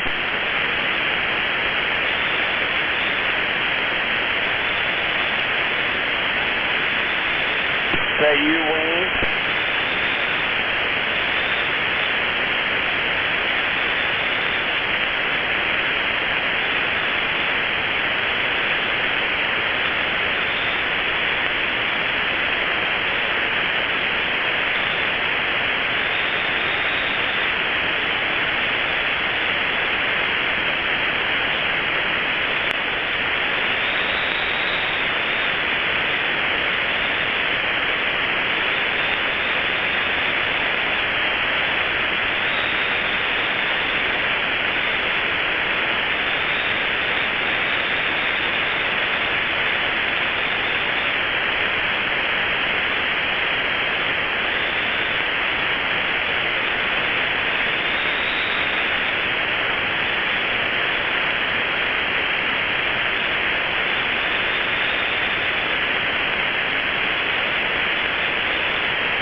quarter deck, rise and shine on the firing line. I already rose, but I refuse to shine. Morning time. Morning.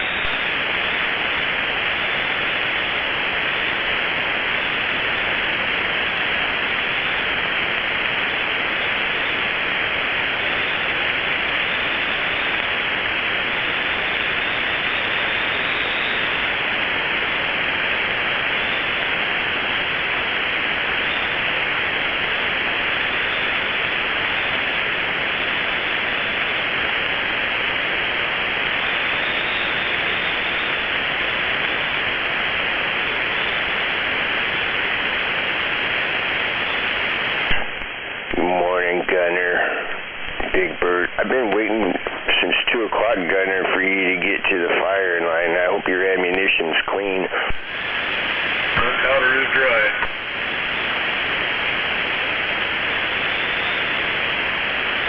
Morning, brother Sled. Morning there, Big Bird.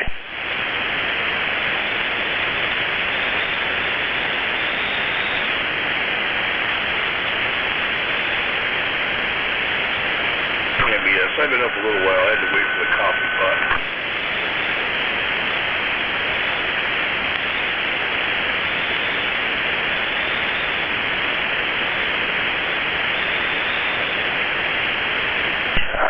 I think, Gunner, I'm going to have to start doing 3 push-ups instead of 1. That way maybe I'll stay up later and I'll sleep in longer. Well, that'll do it, right? Well, I don't know for sure because I haven't tried it, but I was thinking about it.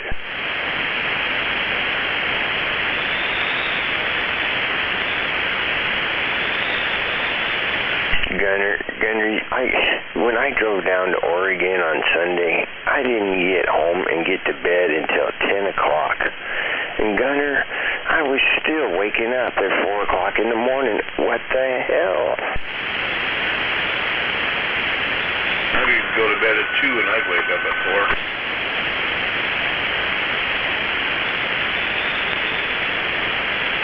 I've made it a habit.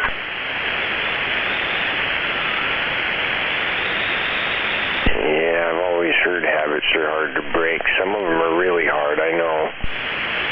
Lifestyle choice.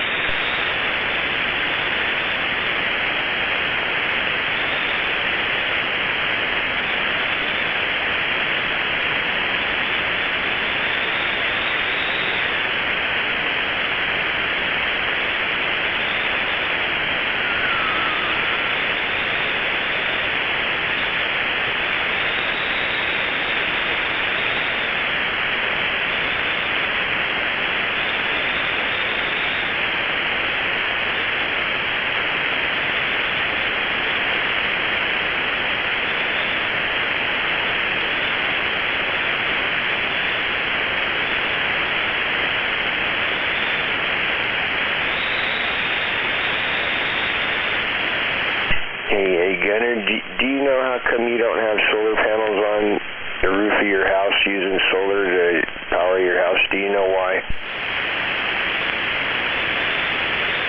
One more time, yeah. I was wondering if you knew why you aren't using solar panels on the roof of your house to power your house.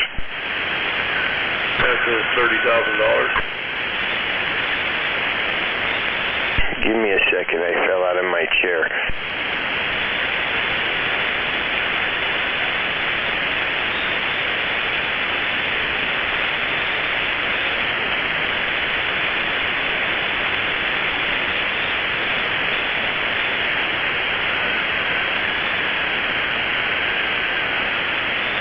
You know, I knew there was something suspicious when I couldn't find any prices and all I could find was they wanted my email address and name. I knew then something wasn't right.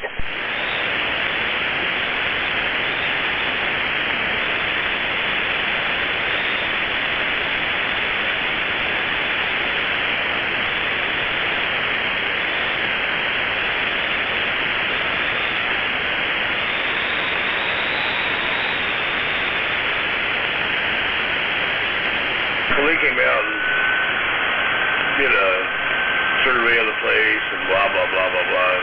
Worked it all up, give me an estimate, give me a whole plan on what needed to be done and shit.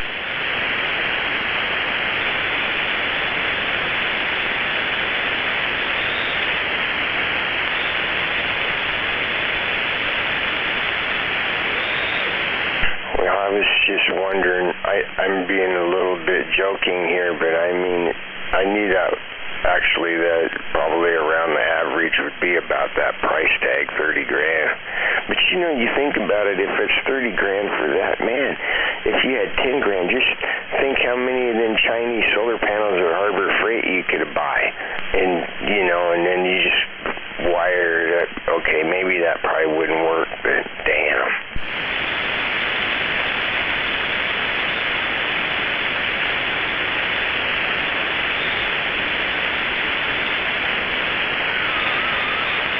There are lots of people that have done that.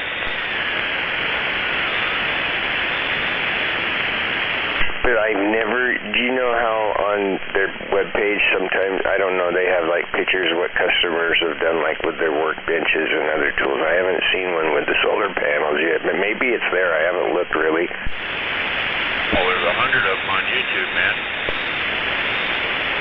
No doubt. I believe that.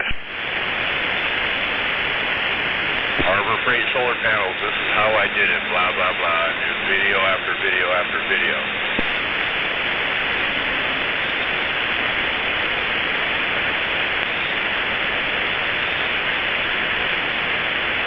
Some look professional looking, others look like a pile of shit.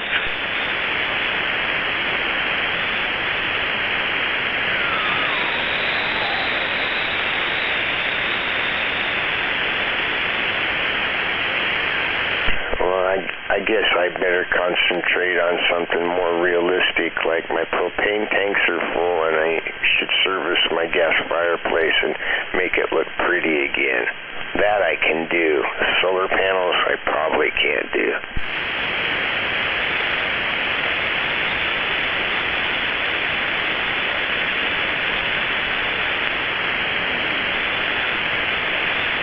Well, I've looked into it, man. It's not hard. I'm sure you can do that. It is expensive, though.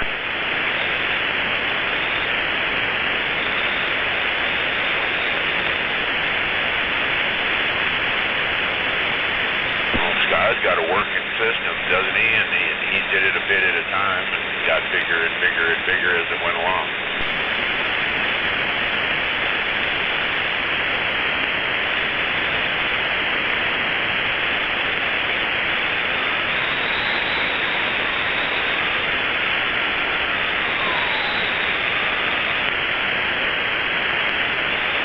His system was really small. He doesn't have a whole lot of power needs.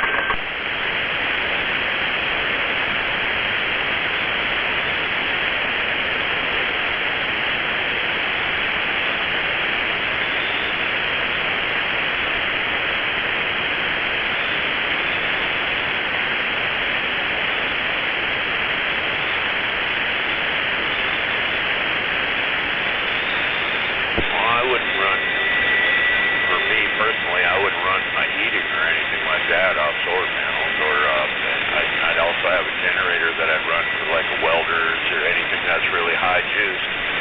But I need like probably 10 sets of solar panels and I don't know, 6 batteries.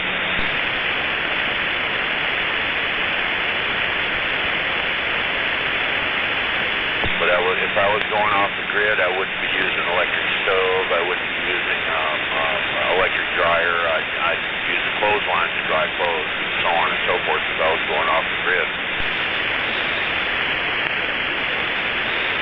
Yeah, the system they were looking at here is called a grid-tied system. There's no batteries. Yeah, I know what you mean. It supposedly feeds juice back into the system. Yeah, it works both directions. If you're not generating, you're drawing. If you're not drawing, you're generating.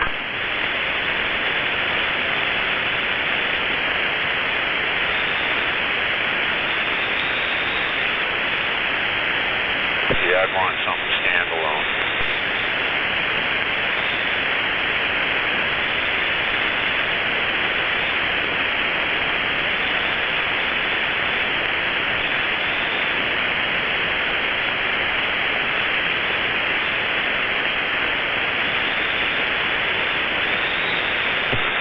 spread, they get kind of pissed when you throw that main breaker and you don't use no juice. Yeah, they don't like it.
Are you going to work today, Gunner? Yes, I am.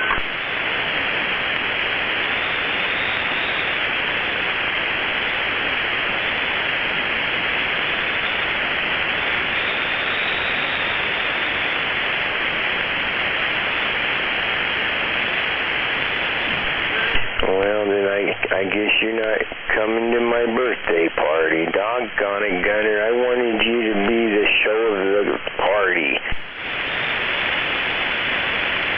It's your birthday. I was just joking. I'm not having a birthday party. I did turn 65 today, though, so I guess, like my mom said, welcome to the world of the elderly. Well, happy birthday, Jeff.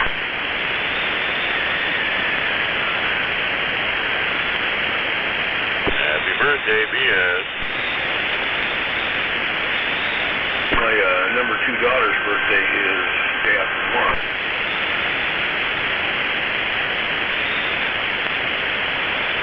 Well, thanks for those wishes, and it is a doggone, it's September birthday parties. I'll tell you, there's so many of them. Oh, my goodness. Maybe I only remember September and don't remember the others, though. But what the heck?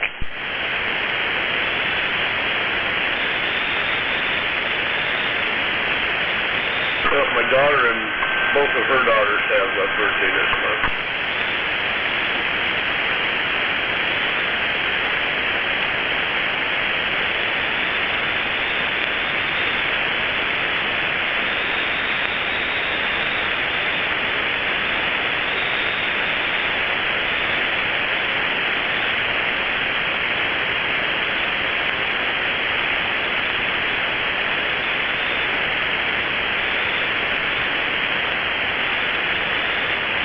Man, I got up with the worst damn headache this morning.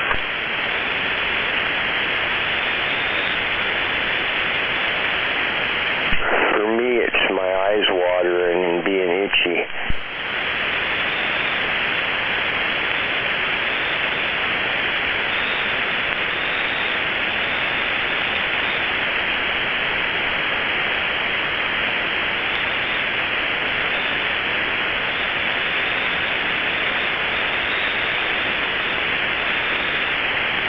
Gunner, you need to probably maybe get you a professional head massager person that could be there for when you wake up and could gently massage your head and make your headache go away.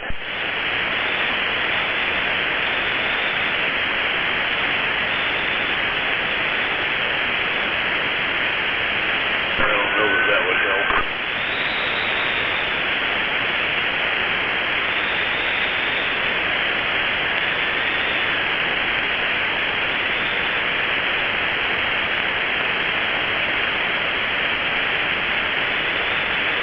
I don't want to disappoint you, but I don't think they got a vaccine for that.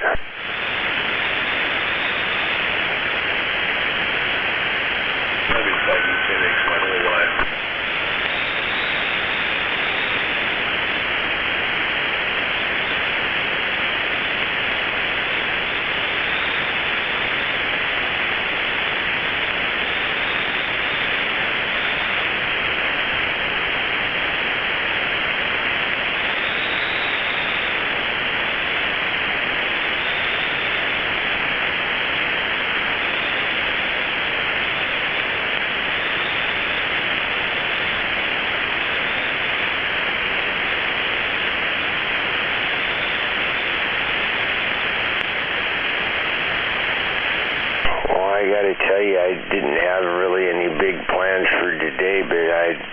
realize now that I've gotten up much earlier than I would have liked to have, that maybe I'll just spend the whole day being tired, I guess.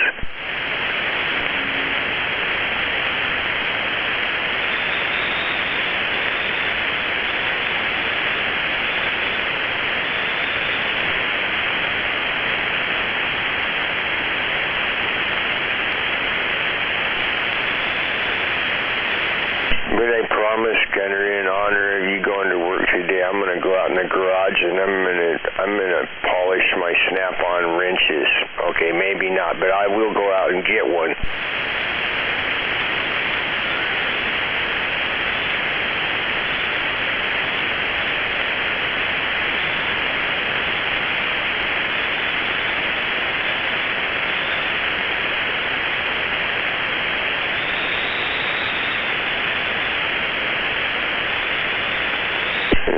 You'd probably think I was a little nutty if I stood out in the driveway and waved my Snap-on crescent wrench in the air saying, I've got one, I've got one.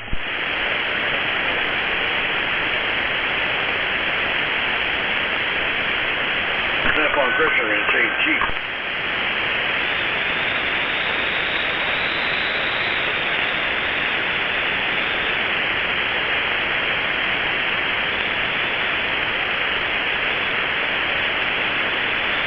You know, how come? Because it doesn't look a whole lot different than the other ones I got. Well, maybe just a little bit, but it doesn't do anything differently. They charge a lot for that truck to run around and come see you.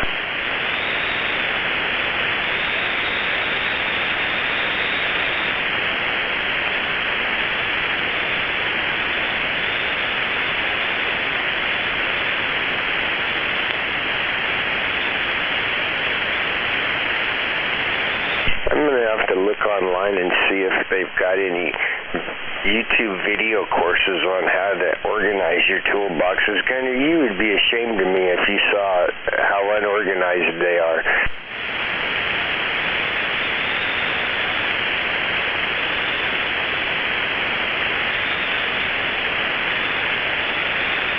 You're going to have to give me a minute. I got like 6 units in Spain now.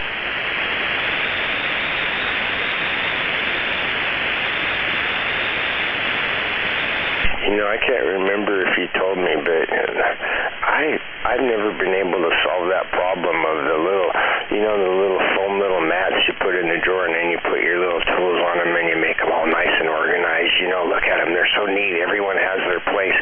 Well, when you open and close the drawers, that thing slides all the way back, ruffles up, and everything gets all messed up, and then the drawer won't open no more. I'm like, what the hell? They don't have anything better than that?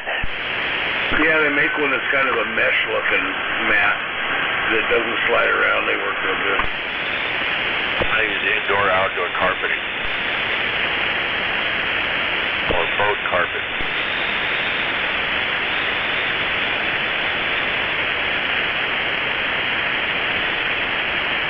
It gets rid of that tinniness in the toolbox when you drop a tool in there, and then, you know, that tinniness, it gets rid of that too. It deadens all that out.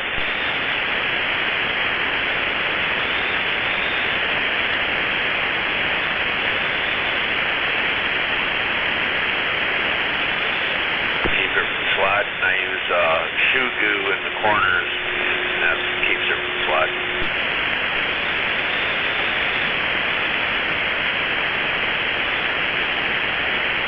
Well, you guys got to know, I'm not kidding you when it comes to, you know, where do you want to put your wrenches at? Which ones go in which drawer? Which ones should be with the other ones? Which ones like being with the other ones and don't like being with the other ones?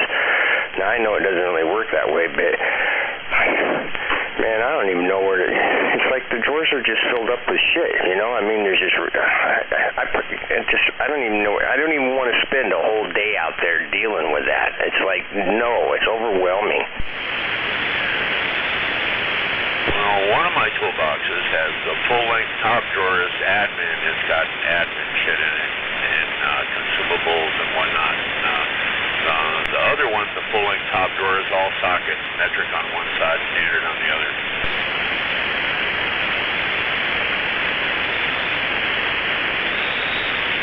And then next drawer down is wrenches, standard on one side, metric on the other.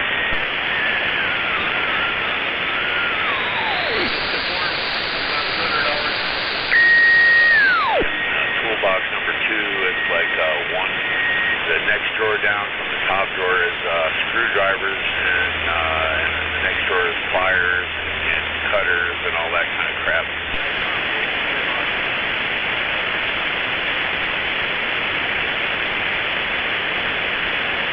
I must have something in my personality that enjoys having to spend lots of time looking for something. Or, you know, you have it and you go, you know what, I'm going to put this right here because that way is when I need it. I'm going to put it, and it's like, yeah, right. I don't remember where I put it.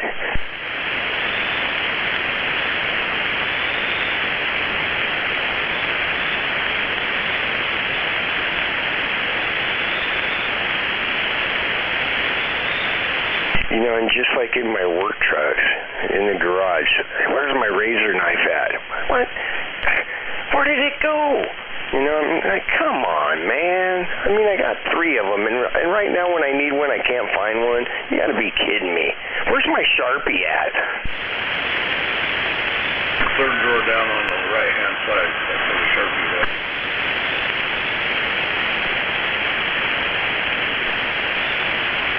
Admin drawer almost in the middle, near the front.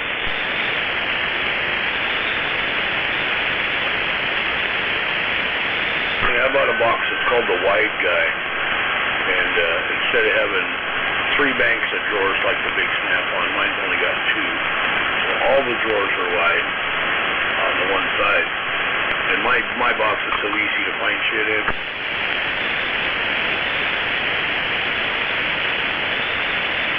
Gunner, my impression for you is which toolbox though, huh? And where's that toolbox at?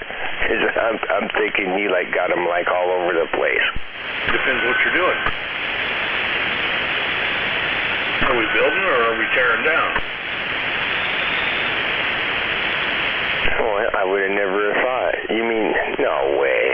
You got different tools for tearing down versus putting it back together? Absolutely. How come? Because the tearing down tools are always dirty and slimy. When you're building, you want your hands clean and your parts clean. So I have a complete box full of stuff that just pretty much stays clean. Kind of like field boots and parade boots, you know. No frickin' way. I thought everybody, when you got done using your tools, you would like spend all your time sitting there wiping it all off and making them shiny again. I never thought to have 2 different toolboxes. Son of it. I probably got enough tools to have 2 different toolboxes. I got all my Craftsman and then I got my Snap-ons. I didn't think about something like, well, I don't do that, Gunner. That's how come I didn't think about that. I don't tear shit down and put it back together on a regular basis. Okay, I'm off the hook. Well, I build them all on the same bench. I tear down on 6 or 7 different benches. So I run a tool cart for tear down, and then I have my big box set up right where I build.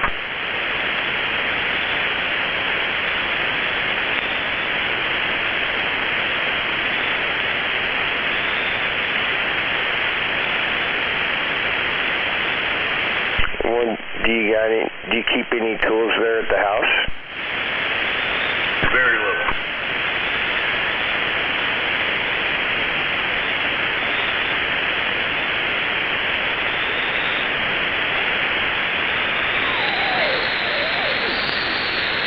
I've got a Snap-on socket set and a couple of Craftsman wrench sets. That's about it.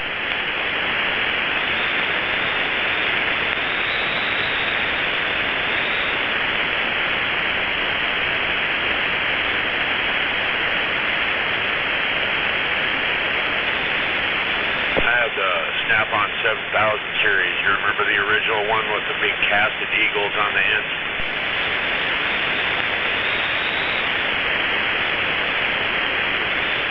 It was the first of the really long ones. I don't really remember that one. The late 80s, man. given that to my son, and I went with the wall of tools, you know, the wall of toolboxes, like from Home Depot. Probably a little cheaper than what I bought. Probably the full wall of tools, probably, I don't know, $2,500 probably for a box, but they're double walled, they have ball bearing drawers, you know, heavy duty detents, all the shit, man. Yeah, my Snap-on box is just right at $12,000. You know, my 7000 was like that too back in the 80s. It's like, I don't know, anymore I just don't even care. Well, Big Bird, is that what you did to make your candy money so you could buy toys and pay the rent? Was you a mechanic? Yeah, dealer mechanic, Chevrolet, man.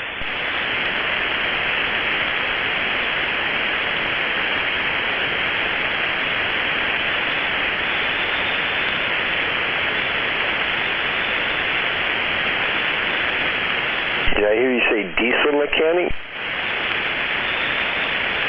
Dealer mechanic. Dealer mechanic at the Chevrolet, right on.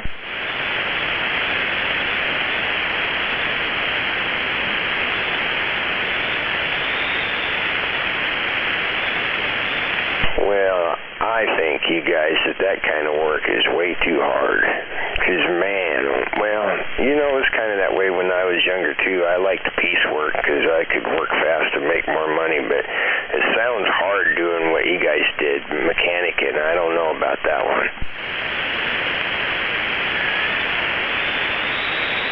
Well, once you know what you're doing, it's not hard. Kept all my kids alive and got them through school. That's all I was worried about.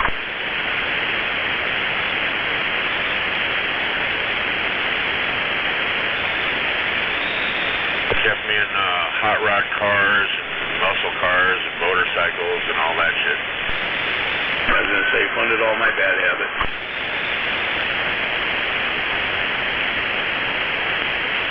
Oh man, I remember when I'd wrench just for fun.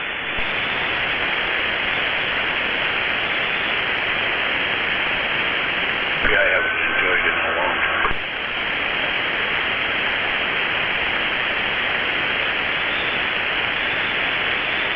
But it's what I know and it's what pays the bills.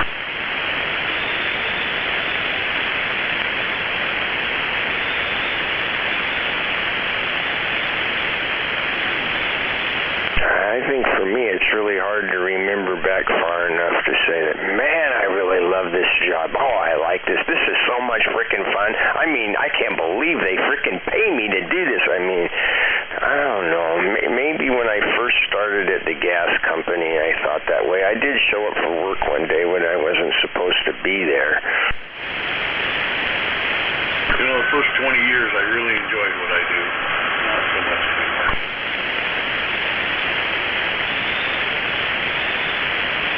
If I wasn't at work, I'd be at home or I'd be at a buddy's house and I'd be wrenching on cars there and, you know, muscle cars, changing engines, transmissions, modifications, blah, blah.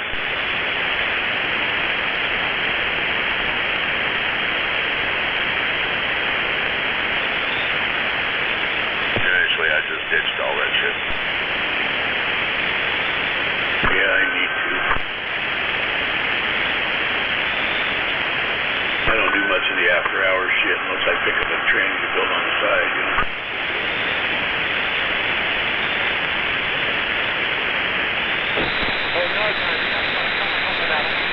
Yours was more general automotive. Mine's been specialized my whole career. Oh, roger that. Good to know a tranny builder, man. Well, that's the only thing I've done since, I don't know, 1987, 86 was transmission shops. I've been in nothing but tranny shops.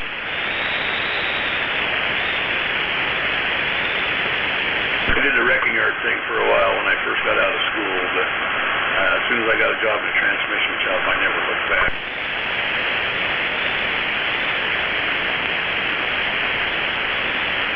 Oh, I've worked at a wrecking yard too. That job was fun. At a wrecking yard? No, I can't wrap my mind around that being fun. That depends on what kind of wrecking yard it is. Okay, Pig, you ready for a mental image there, BS? Yeah, 'cause mine is dirty and greasy and yucky and shitty. What's yours? You got this great big giant forklift, and you run out the back and you hop in the forklift and you drive it out to the back of the yard and you stab the forks through the side of a car, pick it up in the air, run down the other end of the yard and drop it from about 30 feet high just to watch it smash. And you scoop it up with the forks underneath and throw it on the back of a crusher.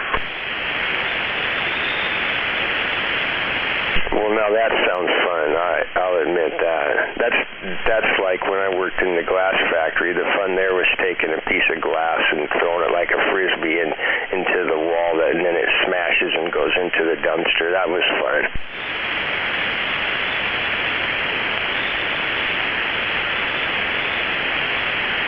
See, there's different kinds of wrecking yards there BS. Some yards have a big old inventory of cars out there in the yard. The yard's a real pigsty and it's a shithole. Then there's other yards or processing yards where they get cars in and they process them and they strip them down to nothing and then send the hulks to the crusher.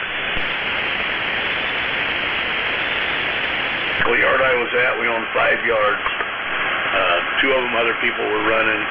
And we had one that we ran and then 2 yards that were just sitting empty that we'd go get shit out of if we needed them. The guy one of the brothers that owned the place was a international drug smuggler and had all kinds of money, and there was fucking stolen cars and shit all over the yards. And it was 1986. They were basically full of muscle cars.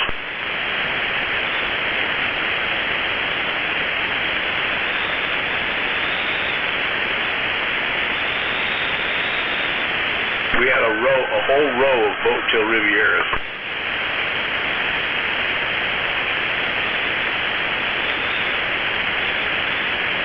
Well, I will admit, that industry, that's kind of like the funeral home business. I mean, you never run out of customers, I mean, the crashed cars that are out there. Last time I had anything to do with the insurance auto auction, they were overflowing. They didn't have any more places where they could keep cars. They couldn't run them through the auction fast enough.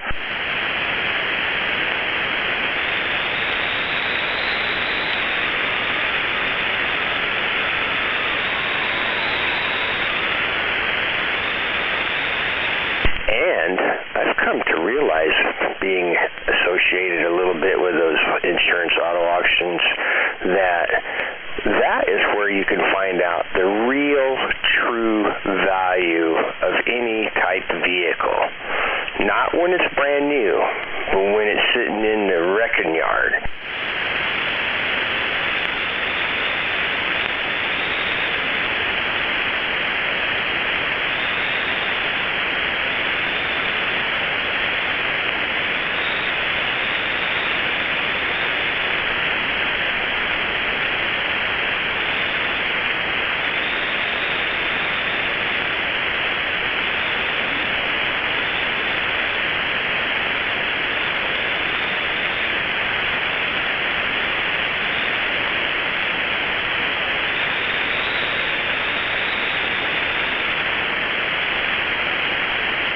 You still sitting there, Gunner?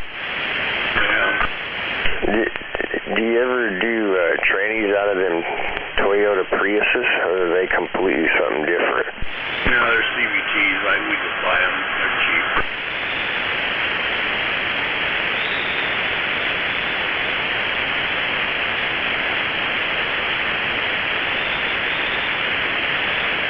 Yeah, I don't know why, but I kind of know, but I really hate those cars.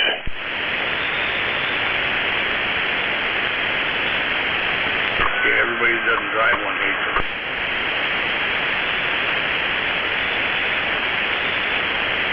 I'd be interested in the reasons for other people not liking them. And then I'd have to ask myself seriously, what is it that causes me to dislike them? I know one reason, and I don't even want to admit it. It's not the cars, it's people that drive them.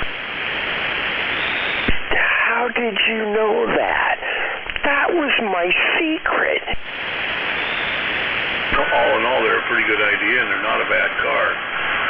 The problem is, only people that buy them are fucking morons. Why is that? I don't know.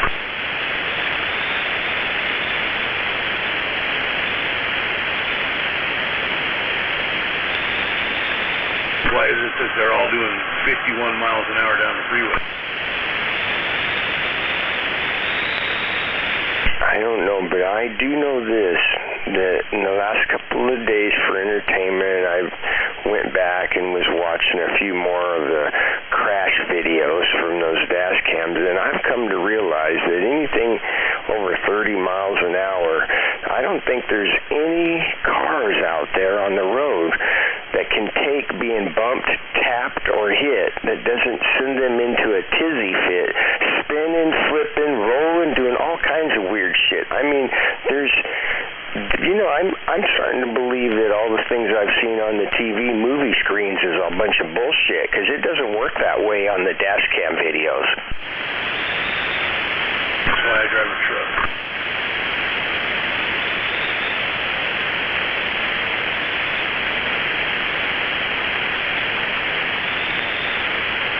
That's the other deceiving thing, you know. You're watching the dash cam video, you know, and you're thinking, dude, don't you see that car running the red light? It's right there. Your dash cam sees it. How come you don't see it? Why'd you drive and just run right into it? That makes no sense.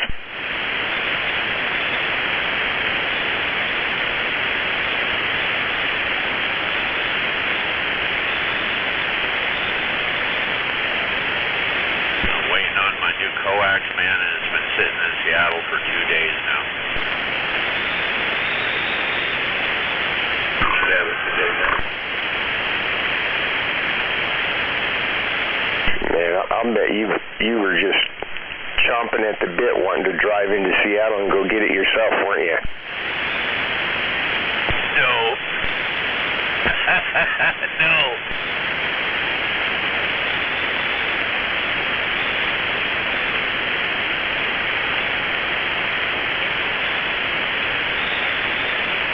I got a true story for you guys. I've been waiting for 2 days to tell you. I just now finally remembered it. I guess I must not have been as exciting as I thought. But really, here it is.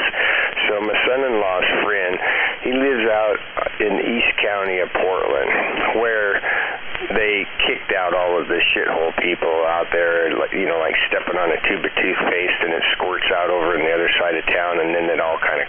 So anyway, the guy's got the fancy little Ring doorbell thing that you can see the people with and stuff. He got a video of a guy walking up to his front porch with a gun in his hand, stealing his shoes off the front porch. And I'm like, what? Like armed shoe robbery off the front porch. I mean, who the hell does that?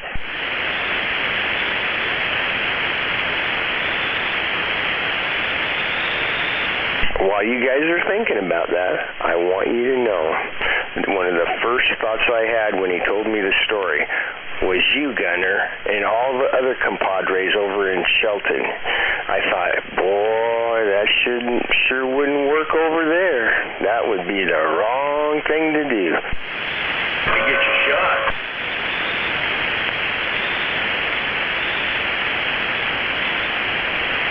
But that's the funny part about it. See, when you're not home to be able to react to something like that, then your fancy-ass freaking camera, Big Bird, becomes a torture tool that causes you to sit there and watch that video over and over and over again until you are so overwhelmed with feeling like you've been violated that you don't know what to do with yourself. All because you have that freaking camera.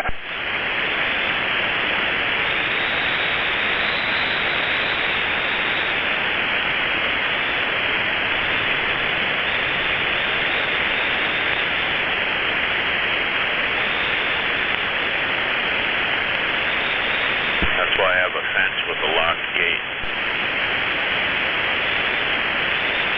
Can't even get to the porch to take my shoes.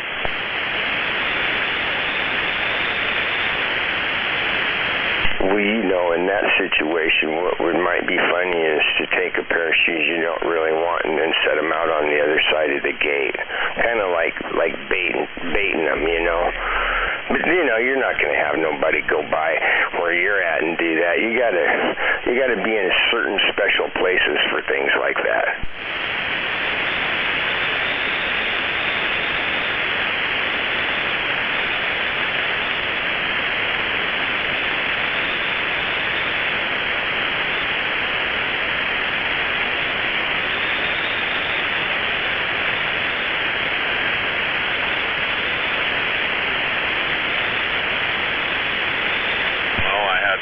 Shot up in Tacoma. Does that qualify? Yeah, I remember that story, and since I've been around a lot of that, yeah, I feel that one. I don't know, man. I know that if that had happened to me when I was in the city, I'd have went to jail. They would have caught me because I would have taken my old 30-06 and I would have took me a really long nap. And then I would have sat out there in the neighborhood someplace high up, and I would have got as many of them little bastards running around on the streets as I could for as long as I could until they caught me.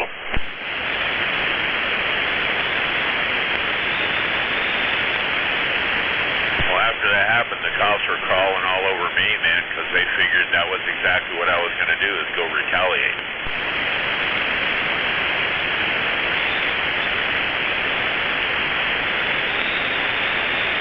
Yeah, and God and Satan both help them if I could have found out which house they were in and identified that, because that would have burned to the ground.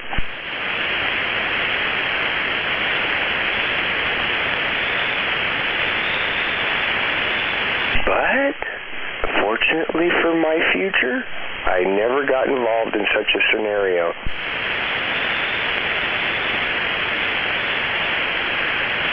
Fucking Tacoma police, they're fucking worthless.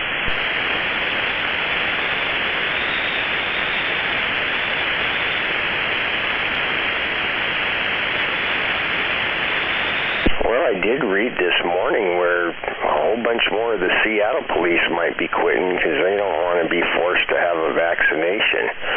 And I don't know if they have enough police officers in Seattle to be able to what the hell? Things are getting so really wingnut out there, I'll tell you. Well, good for them. They quit and leave Seattle to its own devices. Sounds good to me.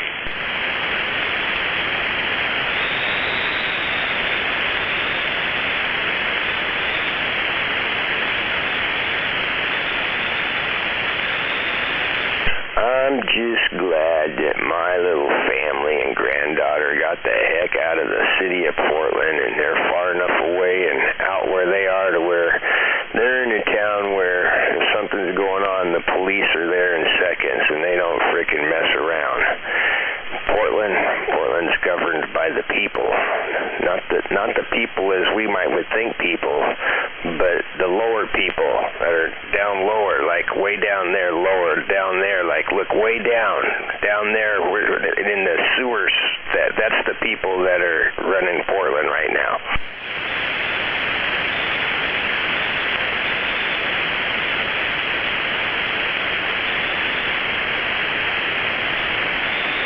Pooping on the sidewalk, yeah, there you go.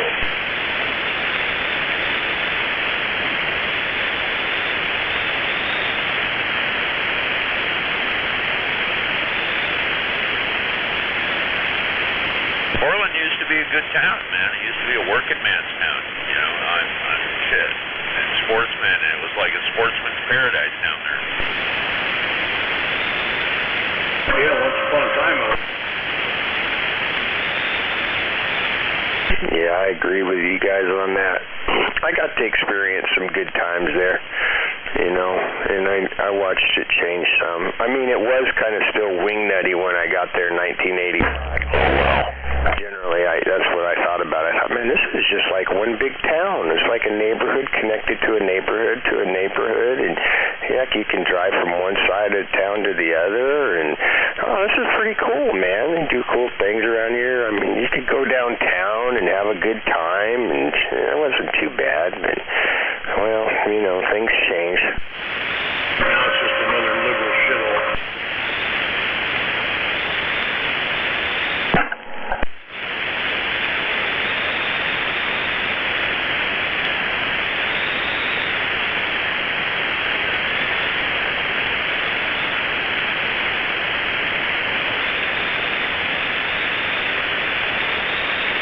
You know, and I honestly don't know who to blame it on. I mean, I remember watching it transition the inner city neighborhoods and stuff to more of, gosh, I hate to say it, I mean, but it's true. I mean, it just kind of went really rainbowy, you know?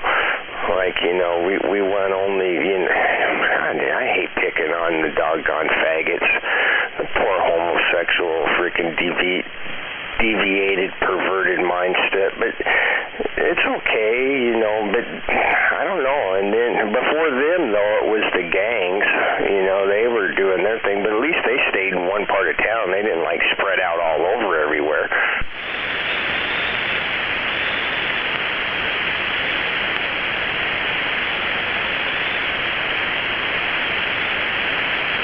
Now, see, I feel bad. I didn't mean to try to blame that on all of those folks. I mean, because there's probably some other ones, too, like that came, I don't know, maybe it's all California. Or no, you know, actually, I've ran into a lot of people that have come from Iowa, so maybe it's those farm people.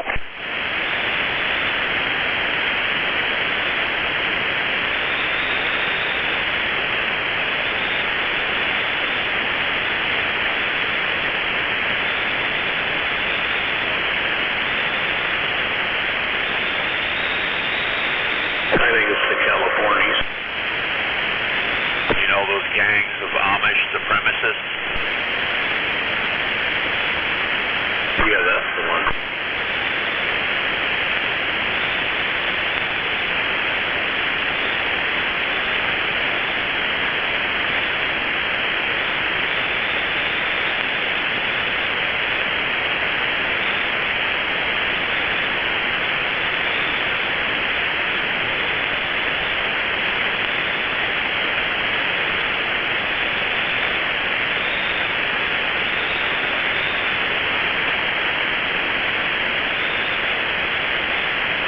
I got one for you guys that you guys won't crack up as much as I did, but I try to call my mom once a year, you know, and so I called her yesterday, and holy cow, she turns 84 on the 9th of September.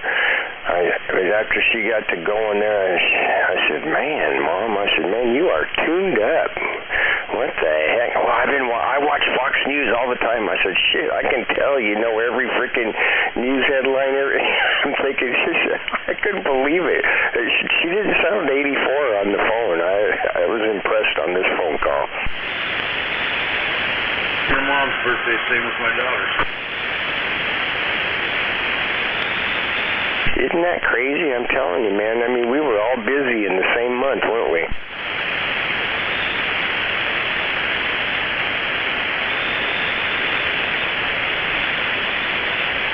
Yeah, March and September, that's when all the birthdays happen around here.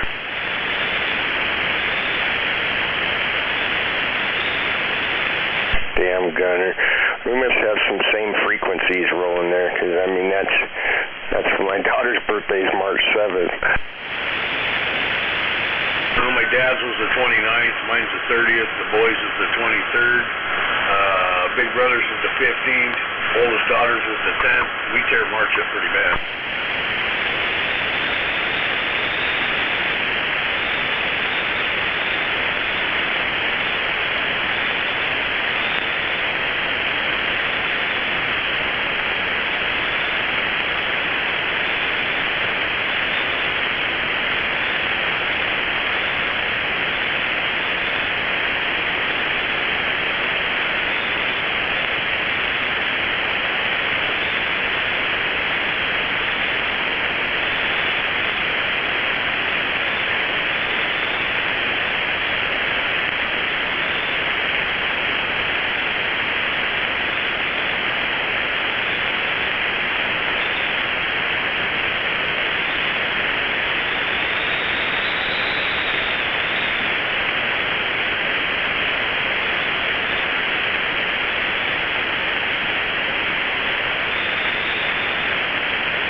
did you end up getting any carpal tunnel from wrenching all your life? Oh yeah, between that and dirt bike riding. Yeah.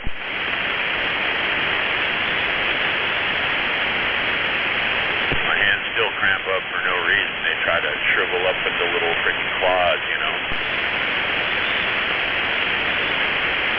Oh yeah, I know what you mean. I have my stiffness going on too. I have to put it on the desk and then use my other hand to kind of press it out flat again. Yep.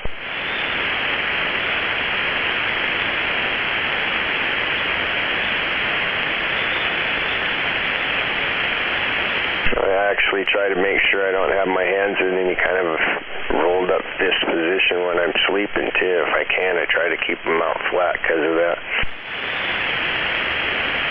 Yep.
BS.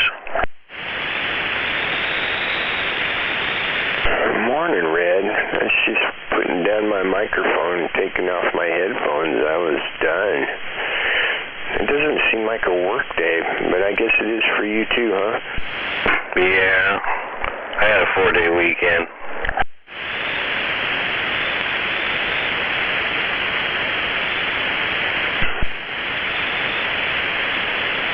Yeah, the wife, she got back Sunday night from spending last week in Hawaii. Oh, well, that's how come you sound tired then. You're making up for lost time, huh? You know it.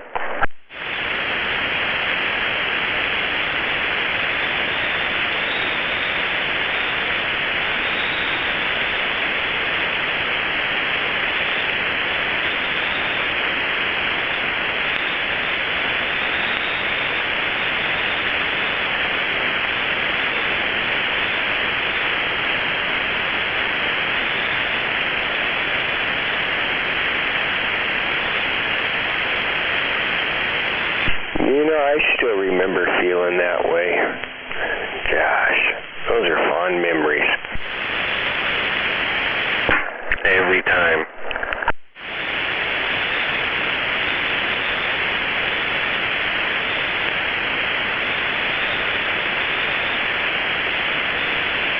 You gotta work this week, BS? Well, Red, I have some things I should probably do. I blew off a couple of jobs last week. But to be honest with you, my girl's, she's on vacation this week for the first time in 2 years, and frankly, no, I'm not very excited about going and doing anything, no.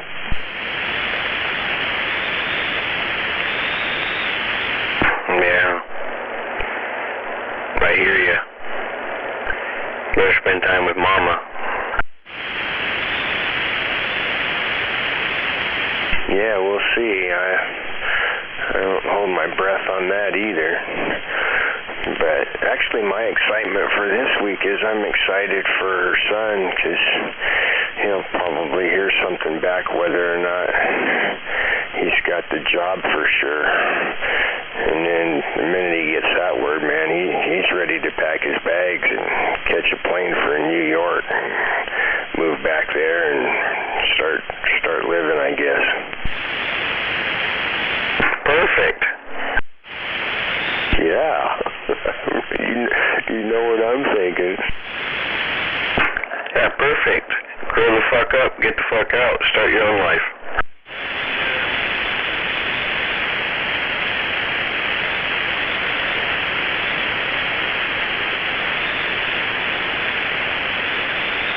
It's funny, he's excited and ready to roll, and his mom's not as excited about it. Yeah, but isn't he like 26, 27 years old?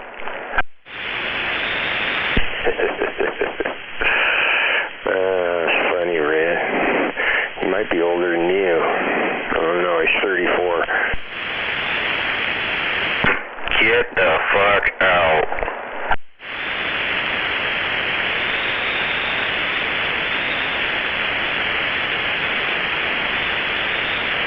He's ready. He's excited. I am too. It's cool. I almost want to. I told him, shit, I almost want to go with him, man. I'm ready to go on an adventure, but and that it's just a thought. It goes away really fast for me.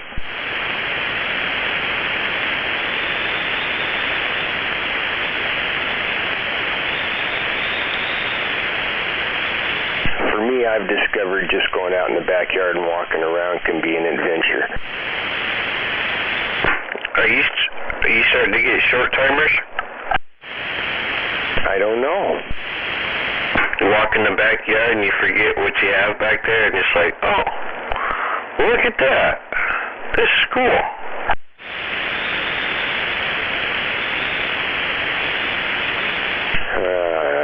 I guess I do have it then. Shit. Thanks a lot, Red. I didn't need to know that today. I don't think it's because of short timers. I just think it's because you got too much shit and you forget about it. I got the same problem.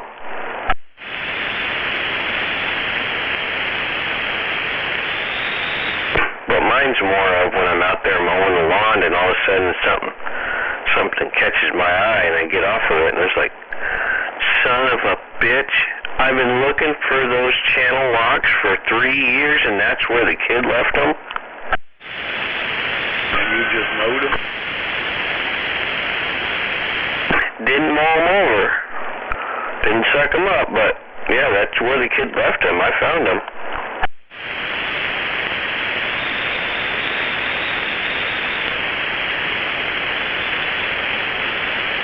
There's that, and then there's times when I go out in my shed and just look. I have to go and look at stuff to try to remember, because you're not going to find it when you actually are looking for something. That happens to me, too. It's like when you don't need it anymore, and it's like, well, there, that's how that works. So sometimes you have to have a refresher course where you just go look at stuff, and I get amazed sometimes. I'm like, well, hell, I didn't even remember that. And then there's things like, I don't remember that. Where the hell did that even come from? I don't have any memory of that whatsoever.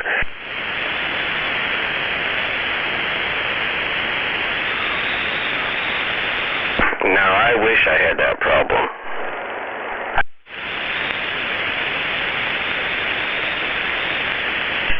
Though, I've never went out looking in the tools and the supplies, though. I've never been out there doing that and went, holy shit, $100 bill? No, I never went out there and found for some reason, I don't ever seem to forget where I hide any money at.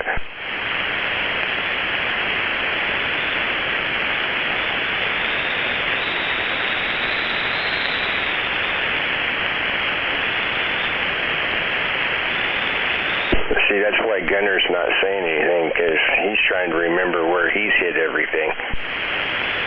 Oh, I can't remember for sure. But you don't put it in the same spot, BS. said, it might take him a while to remember where he put those 3 pieces of silver at.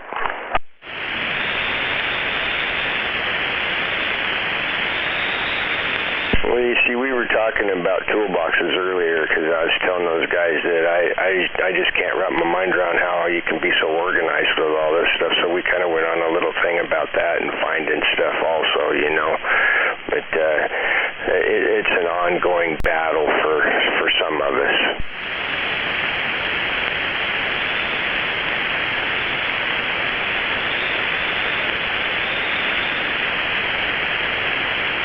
I say that to say that I always wanted to like have special spots for everything so you could keep putting it back in the same spot and you would always know to go to that spot to get it. But the closest that I've ever come to doing that was when I had an actual full-sized work cube van, you know, with toolboxes and all of that stuff, and it was organized, and I could find everything there pretty quickly. But that's it. After that, it all went to hell.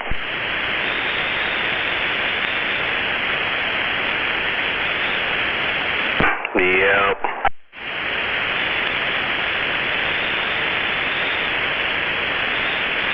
Well, my shop gets messed up because I have leftovers from old projects that are still on the bench, and I kind of just push it to the side and I start the next project without getting rid of all the old shit, you know.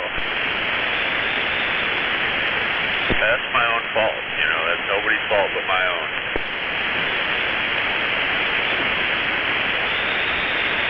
Well, Big Bird, that's what my office looks like. Thanks a lot. God, you just been right dead on this morning when it comes to me.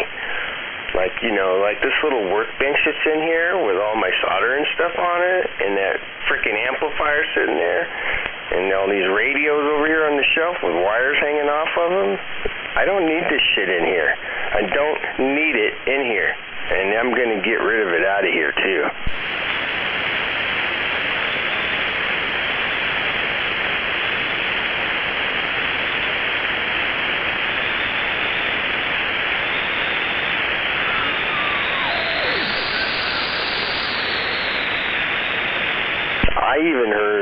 I even heard a story a while back that 45 Kilo even came to that same realization, and he cleaned up his whole freaking room with all of his stuff in there too. Now I don't know how cleaned up it got because it was pretty full, but see, that happens to all of us. We pause and wait a minute, and you look around and you go, oh hell no.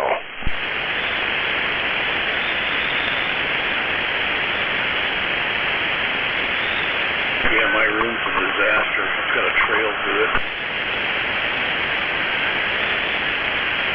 Well, I gotta ask Red if he's still there. I mean, it was a long time ago, but I mean, Gunner, if he still has it, he's got a mountain in his shop of cases of bottled water. I mean, I saw that and I got thirsty, man. I mean, but a mountain, Gunner. It's like a whole truck of bottled water got dumped off right in his. He could park 3 cars where all that water's at.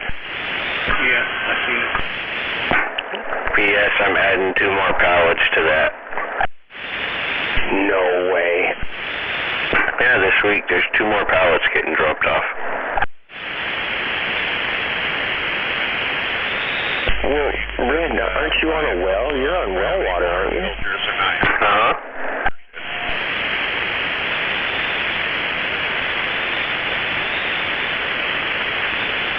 I wish you weren't so far away because I'd know where to get a bottle of water when I was thirsty. Yep. We're going to take the car trailer over there and throw 2 more pallets on the car trailer and bring it home. You get a hookup for that shit, or you just buying it straight out? I get it all for free.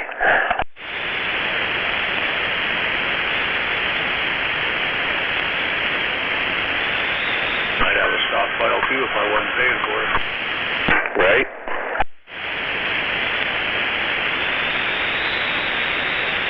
Well, Gunner, where would you put your stockpile? I'll figure something out.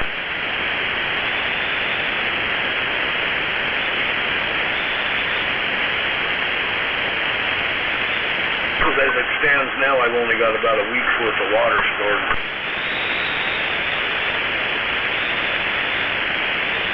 I don't have very much myself, I admit, but I do know that my neighbors have some, and so they'll give it to me, I'm sure, once I explain to them how I need it. Are you on a well? No. That sucks. I know. You need to go buy some life straws. I know. I've thought about that many times over the years. I just never have talked to anybody that actually used one. But I guess if you're thirsty enough, you won't even care. Because I do have a lake that's fairly close by, you know. I mean, it's like the name of the neighborhood, you know. But it's not really like, to me, it's more like a frog pond. People piss in it, so I wouldn't be drinking it. Just get yourself a water filter. A good water filter is what you need, and then you don't have to store water.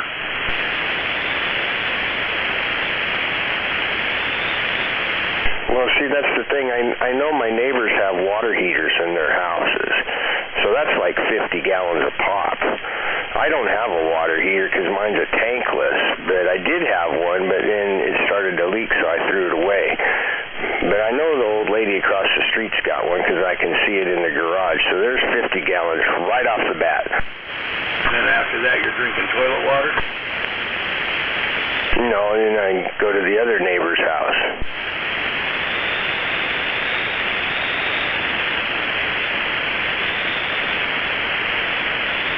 I don't know, guys. It's the best plan that I have because I don't have a stash, like you said. So I don't know. You have a trailer for your vehicle? Yeah, I have a trailer out there. For what vehicles, though? I mean, I didn't have any plans on putting any on it. You take a flatbed trailer, one of those cheap flatbed trailers that you get from Harbor Freight, and you stick like 4 55-gallon drums on it and chocks, and you lock them down and you use like a 1-inch gasoline clear water pump, and you make a water buffalo, man.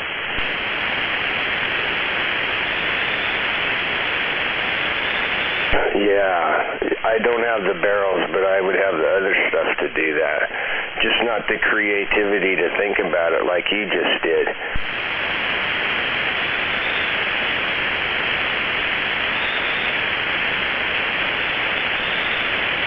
So you roll your trailer down to the lake or wherever, the river, where you got better to have clean running water, you know, flowing water than it is a lake. And you just use the clear water pump to fill up those barrels, and you haul it back to where you're at, wherever it happens to be, and you use gravity water filters, and you just put it in the gravity water filter, and it'll be perfectly drinkable water when you're done.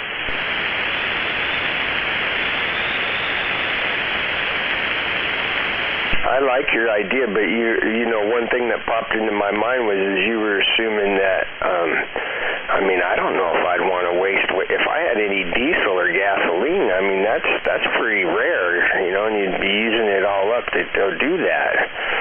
But wouldn't it be just easier to go next door and whack the neighbor and take their water?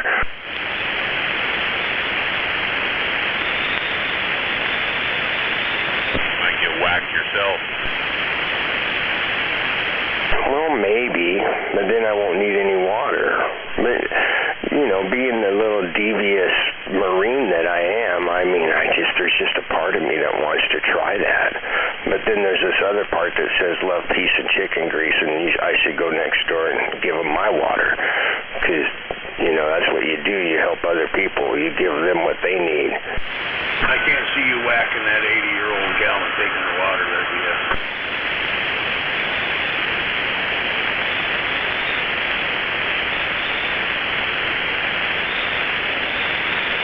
I know. I shouldn't even have went off on that. I just wanted to know if Red really still had that stash of water, because I figured by now he probably got tired of it being there and he got rid of it so he could do something else in his shop. But sure as shit, he still got it. If you get a good water filter, you can use ditch water, man.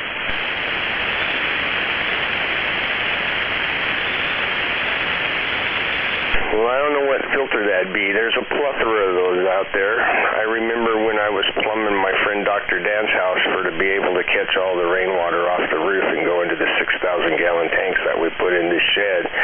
And by the way, it doesn't take very long to get 6,000 gallons of water, and then it's overflowing. But we put in some pretty fancy filters in there with all that so you could do that. And I thought, man, I can't afford these. Does he have the appropriate permits? You know that rainwater belongs to the state, right?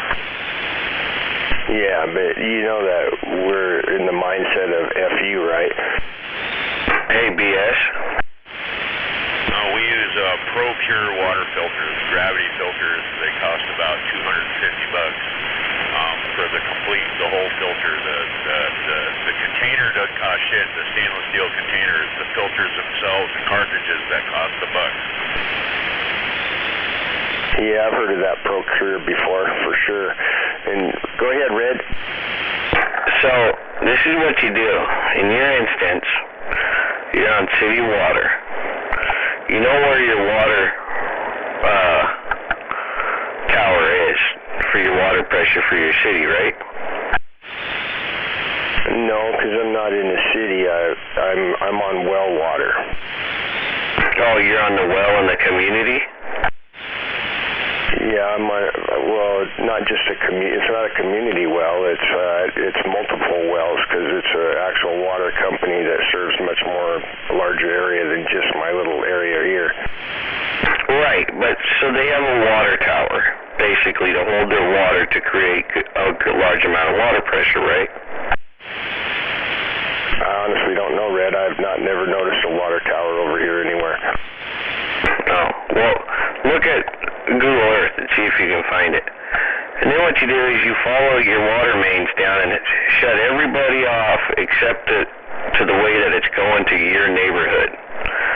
So if we lose power, just walk up there and just start turning those gate valves off, shutting everybody else off, and then you guys can have all the water that's in the water tower.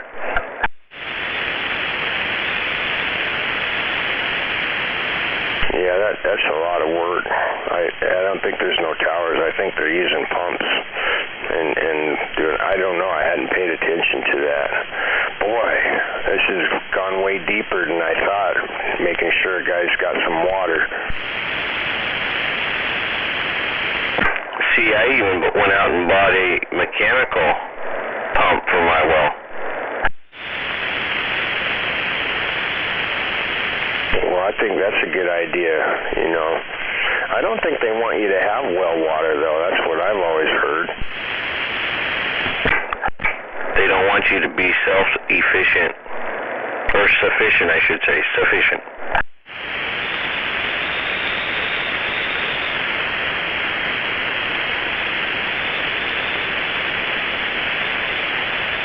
Alright, BS, you have a good one. I gotta bounce.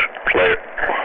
All right, before you leave, though, say happy birthday, BS. You're 65 years old and you're an old bastard, and I think it's funnier than hell. Go ahead, say it. It's your birthday today, BS. You should go to work. No, I can't do that. I'm officially 65. That's like your retired age, Red. You don't go to work on that birthday. BS, there's a million people out there that depend on you to go to work. Not me, not no more. That's you, Red. You have a good day. Alright, you too. Hey, happy birthday. Later.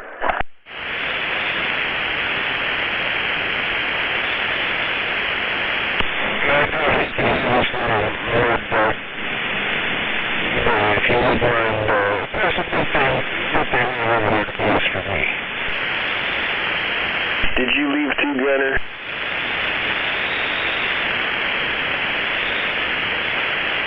I'm still here.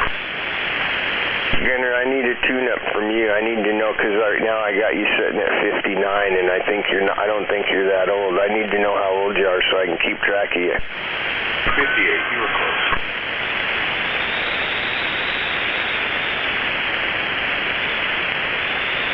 Okay, so you're around the same age as my third brother. I got you.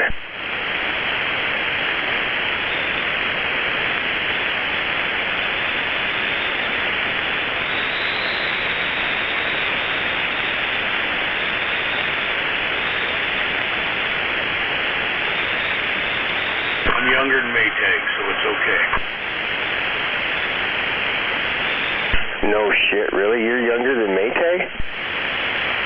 Yeah, by 2 months. Man, I knew he was getting old, but I didn't know he was getting that old. Wait a minute, I didn't mean it like that, Gunner. Uh-huh.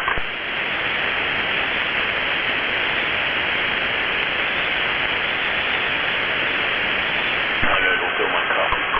I was going to do the same thing if I don't yak at you beforehand. You have a good day, and I look forward to hearing you about 11:30 or 12.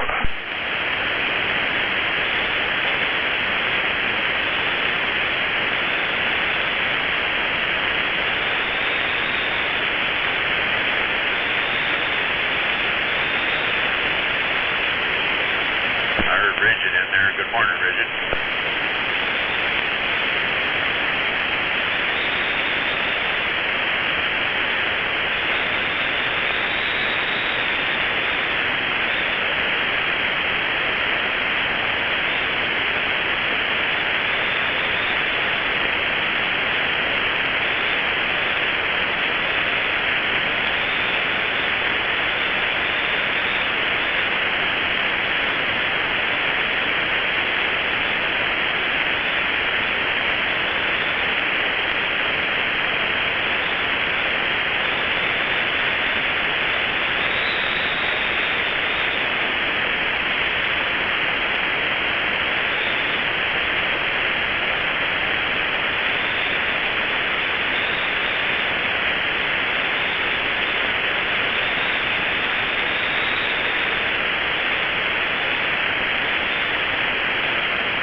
Get out of my way.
Boy, it must have been one hell of a weekend.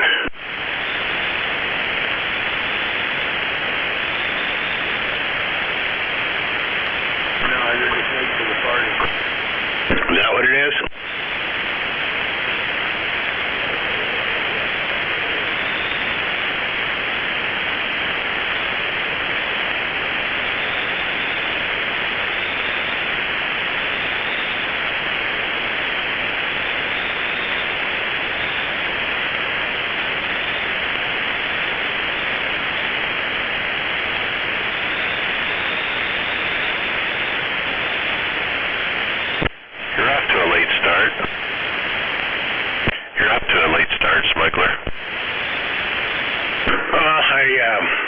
I didn't come down here till about 5:15, and then I got the cats fed.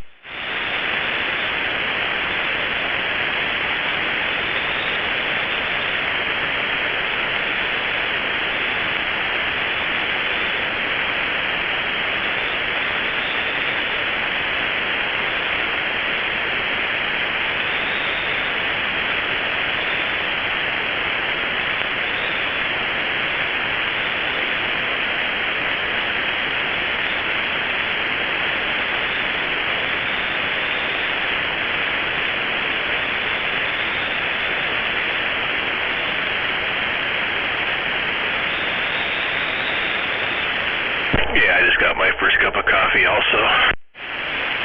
Yeah, I'm about half done with the first espresso, but I'll probably just have coffee down here after that. So you don't have to go in early today? I don't have to go in this week at all. Oh, you got the whole week off. Oh, that's cool.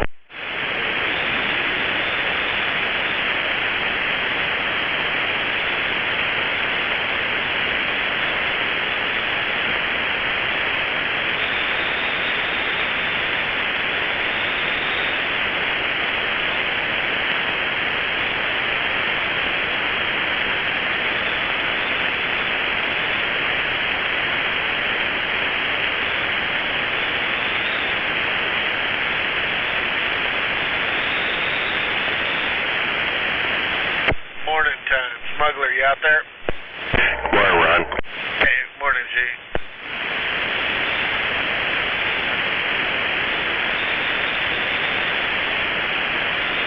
I thought I heard a weaky squeaky mud duck down there. Was I mistaken? Yeah, squeaky squeaky waving. Oh, it was you. Waving 051. Yeah, check.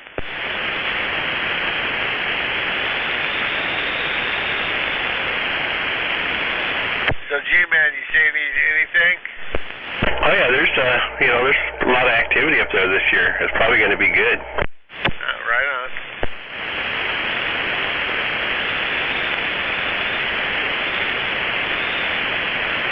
Sure wish Smuggler would get his disabled hunting license so I can use a crossbow. Check. Yeah, that's, once you do that crossbow stuff, though, they won't let you go back to a bow. You can use any weapon. Did they change it? Well, that's the way it's been. Now, when it first came out, my buddy looked into it, and they said, or he wanted to be able to go back to, rifle or bow or whatever, and they said if he goes to that, he can't go back to rifle. Oh, kind of like once you go black, you never go back? Yeah. That's what they want to tell you, but once you go back, you're fucking poor and got beat up every fucking weekend. Well, they just try to turn you into a criminal, don't they? Oh, yeah. Any woman I've ever seen, black eyes, broken arms.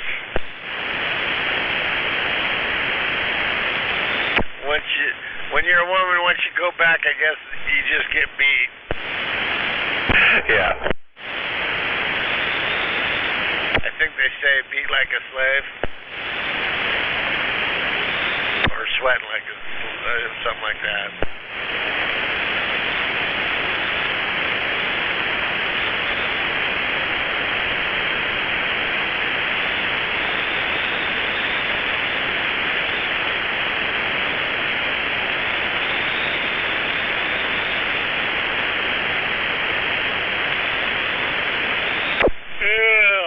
Oh dear, I thought I'd trigger somebody out there, but it didn't work.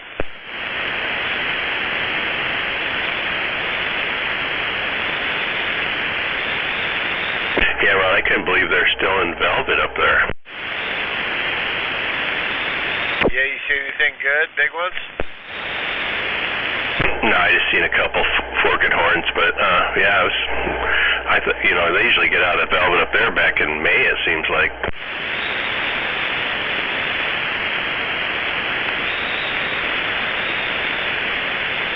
No, in June, around June, the end of June usually. Yeah, check.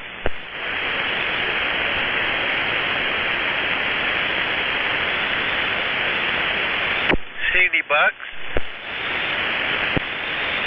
Not yet. And Red running around up there in his Jeep with his spotting scope?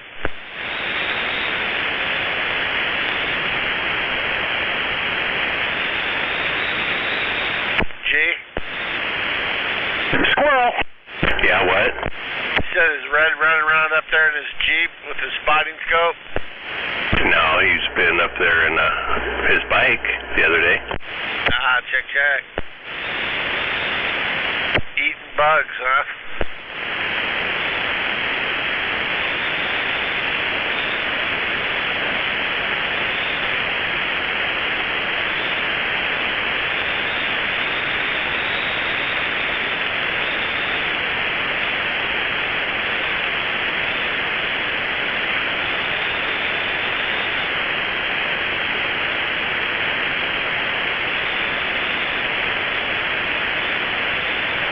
Smuggler, you can go hunting this year?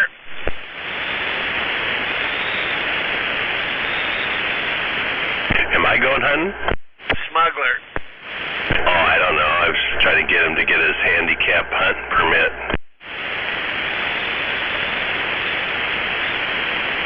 Yeah, check. You got your stand set up? Oh, yeah, I rebuilt it this year. It's pretty nice. Right on. Maybe you won't run into that owl. Took some more treated wood up there, put a new roof over the top of it. Yeah, it's going to be, put new fabric around it. It's going to be pretty nice. Hey, you fix it up too much, you're going to run into that owl again. I know. He'll move in. Check. What was funny about that, though, Ron, when I got done rebuilding it, I looked about probably about 20 feet over in a tree, and the owl was sitting up there watching me. No shit. No shit.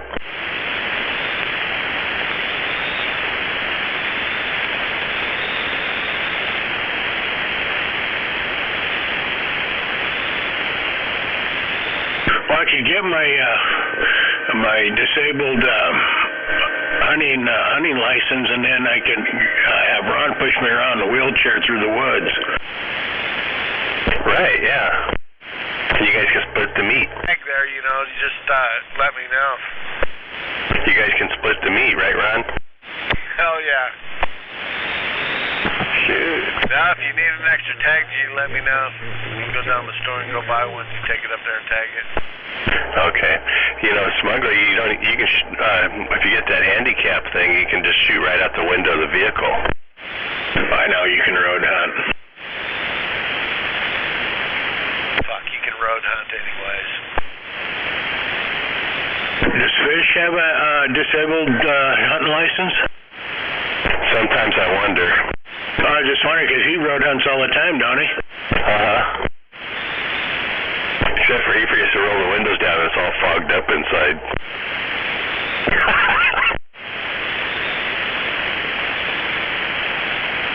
Hold on. Oh yeah. He's always trying to put those fake horns on Gooey Duck. He's wanting to rut.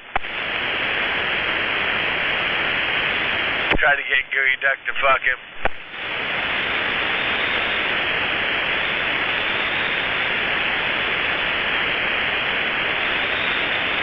He's like, today, Gooey Duck, you get to be a 3-point.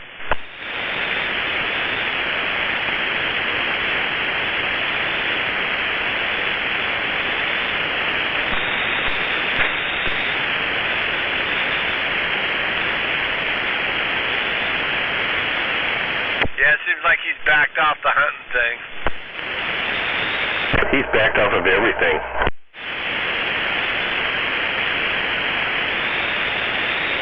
I think he's turned it into a farmer. He's getting a green thumb. I think he's just getting old. Don't have the energy, you know. That's my take on it.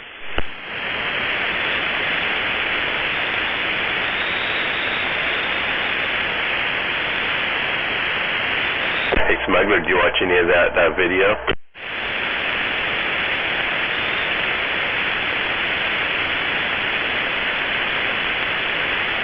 What video's that? It was a video I posted. I was just wondering if you watched any of it yet. Would you post it on that Facebook or something? Yeah. I don't have that Facebook. I just have YouTube.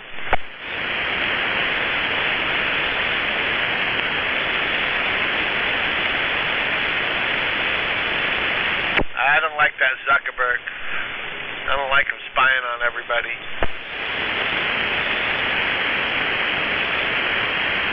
Selling your information. No, but I watched Machines That Changed the World. They had a big, the one whole episode was on Tesla and some other guy, and Tesla was trying to do that with the radio waves, using the Earth as negative and the air as positive, and can create that circuit. But I don't think he ever finished that work. Yeah, they killed them. And yeah, you watch more of that video, you'll know why. They don't want to give people free energy.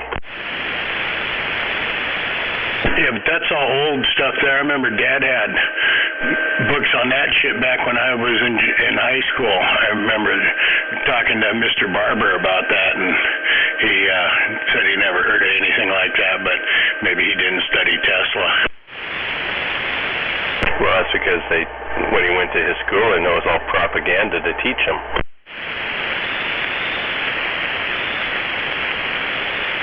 How he could pull electricity out of the sky, and it makes sense. Well, he was trying to transmit, but you'd think he'd be able to pull it down because, you know, you got that iron core and you got your magnetic bolt and it spins. It's basically a big 24,000-mile diameter generator.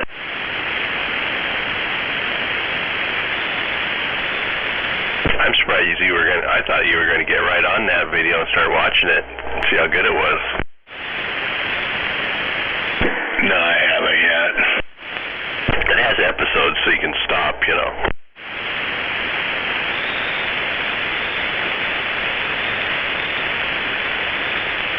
And I just took all my shop rags out of the dryer. I didn't realize I had that many dirty ones I'm going to be folding for the next half hour. Huh, well, at least least you get caught up on your laundry this week.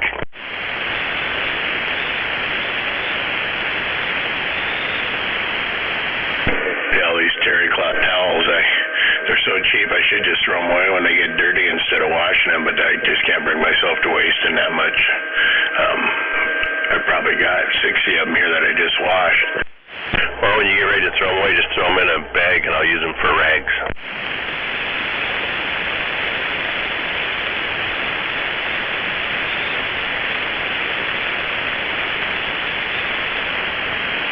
Yeah, I'm going to have to separate them. I got some that are really clean that I just use for, waxing and stuff, and then the other ones are got some stains on them. I got to separate them when I fold them. I'm surprised Ron doesn't ask what kind of stains are on them.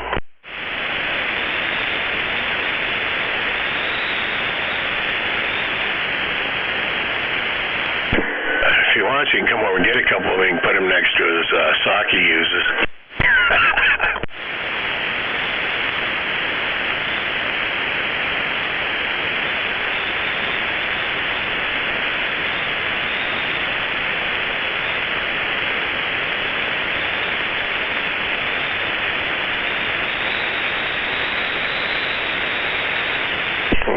What do you do with the sock, Smuggler? Good morning, Brother Sledge. Morning, BS. What was the question? I was yawning.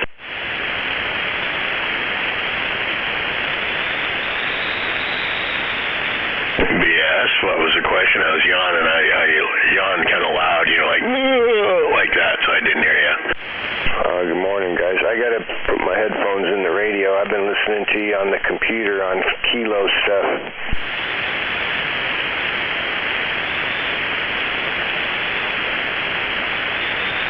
What does Ron do with the sock? He hides the evidence.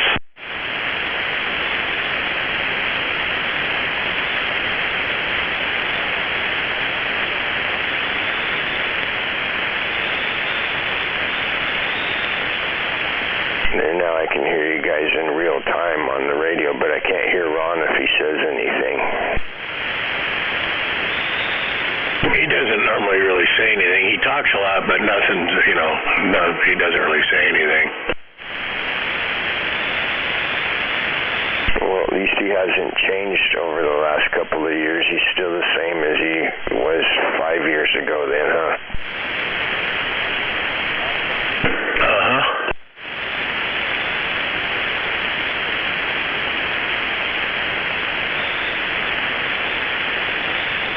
I can't hear G-Man on the radio either, but I can hear him on the computer. You can hear me on the computer. Oh, I can hear you on the radio too, yeah.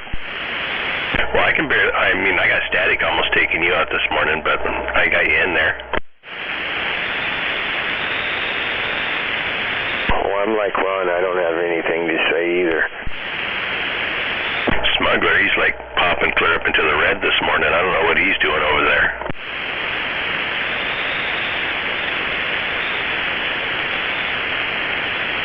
Well, don't complain about that, because that's the opposite of how you usually say that works.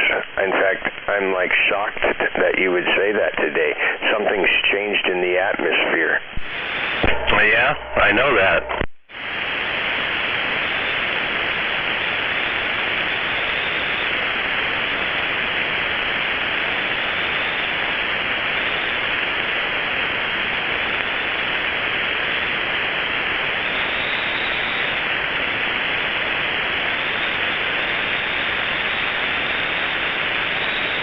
I'd turn my power up so you could hear me better, but then I'd have to go outside and make sure the coax was screwed in better too, and I'm too lazy to do that. Well, maybe if you get time today, you can go take a look at that. No, I can't. I don't care about that. So that feed you listen to, that's got like a 5-second delay on it, doesn't it?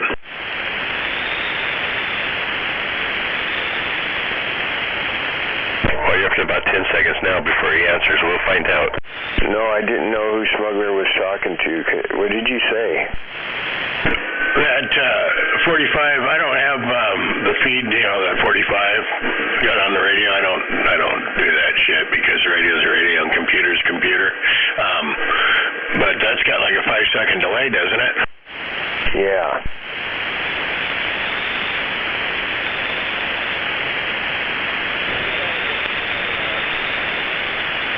Yeah, I don't mix the two up. If I'm on the radio, I'm on the radio. If I'm on the computer, I'm on the computer. Yeah, that's how I am. And if I'm on my phone, I'm on my phone.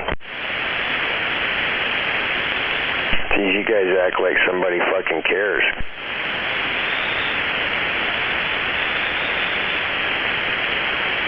I can't help it if you guys aren't, you know, multitaskers. So what? What I'm saying is I don't infuse the two. You know, my radio is just on, that's all I got on my desk is my radio. I don't have a radio, boom mic, computers, processors, all that shit. It's just radio.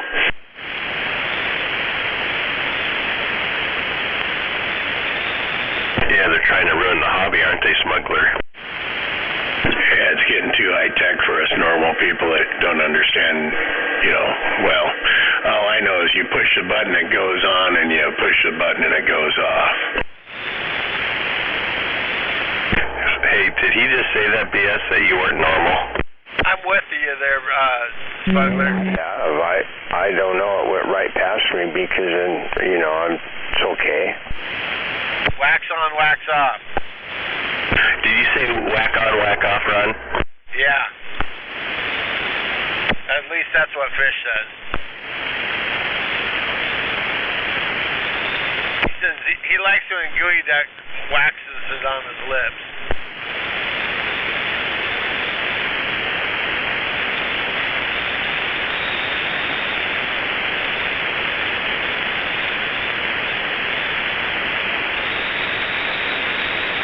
Yeah, I'm with you there, Smuggler.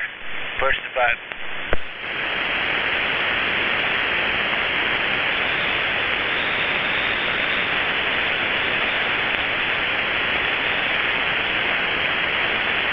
You know, G-Man, I can appreciate that when it comes to radio, you're simple-minded. I get that.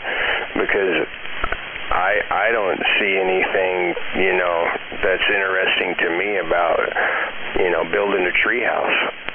You know, but some people like tree houses and they like to just sit in them and look around at the woods, you know, sitting there waiting for something to happen, but that's just not even interesting to me at all. You forgot the stay dry part.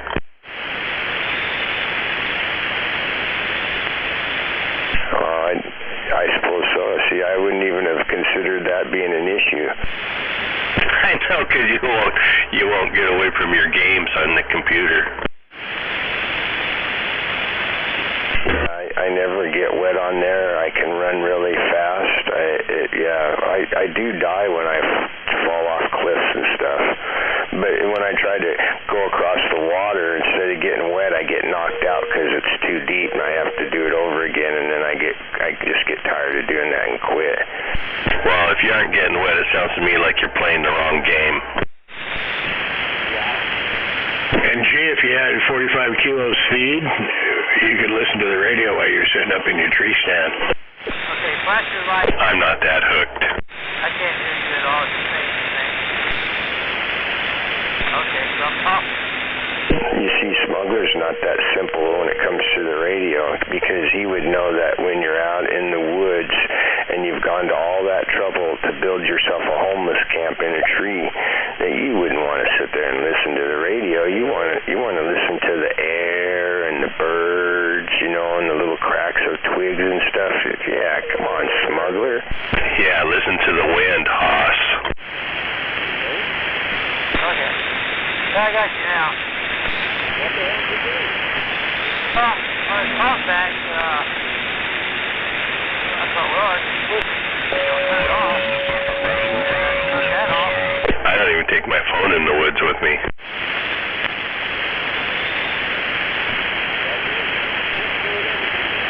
I don't have a signal out there anyway, do you? Yeah, you can talk. Yeah, I have signal. I know. Well, I I think the only reason you do that, G-Man, is because you just want to try to capture that experience of what it was like before there were phones.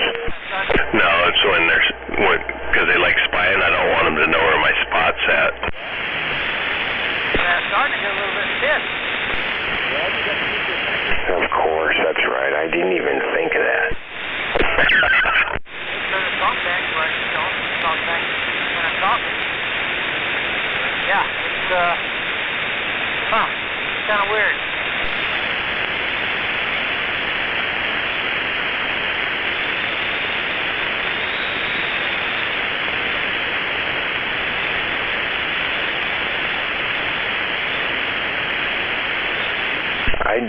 I did learn a good idea about building your homeless shelter. I wouldn't have thought of this one either, man. But you know that you can park your car, and then you take the tarp and you put the tarp over the car, and then nobody can see what you're doing inside the car. In fact, they don't even know you're there because now that the tarp's over the car, you're invisible.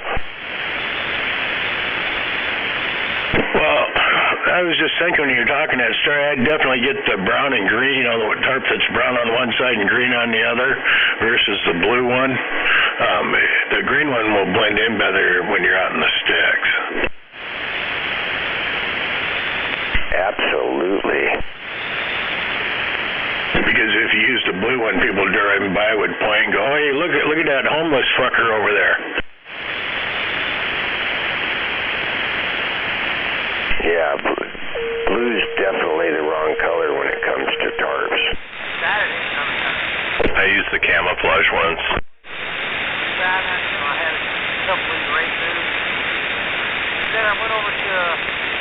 I wonder what, you know, you guys made me think of something important, like I wonder why they don't make those in lots of different colors. Well, some of those chemicals, you know, make those colors are probably environmentally unfriendly and would destroy the planet and the wildlife and the, you know, the fish. You know, it all ties together there.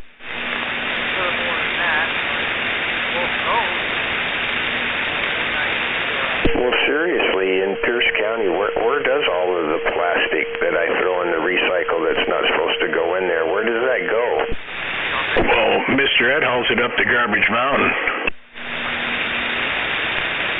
And they just bury it? Well, yeah, you don't think it costs too much, takes too much energy to recycle.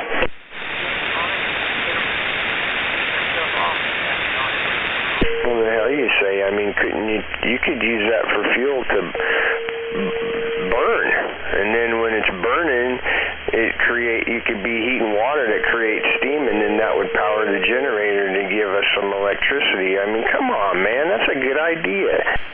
You're not thinking like these short-sighted environmentalists and our leaders. You know, it takes electricity to melt that shit down, kind of like aluminum, to recycle all that. They're pushing all this recycling shit, but yet they're going to yard out all the dams that create the energy to recycle. It's a vicious circle, one that the short-sighted environmentalists and the government leaders, you know, don't comprehend. So what you're saying is they're saving electricity. Well, that's another subject, Smuggler. I know they don't comprehend really anything, really. I mean, but that's an endless conversation.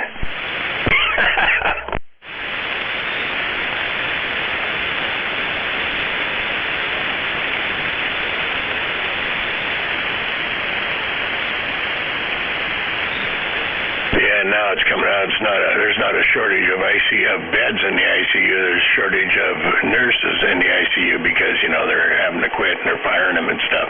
And I knew they'd go ahead and go through with it. They're going to create even more of an issue to promote more vaccinations because there's going to be, you know, overflow because it's not that there's no room. There's no people to take care of the people in the rooms.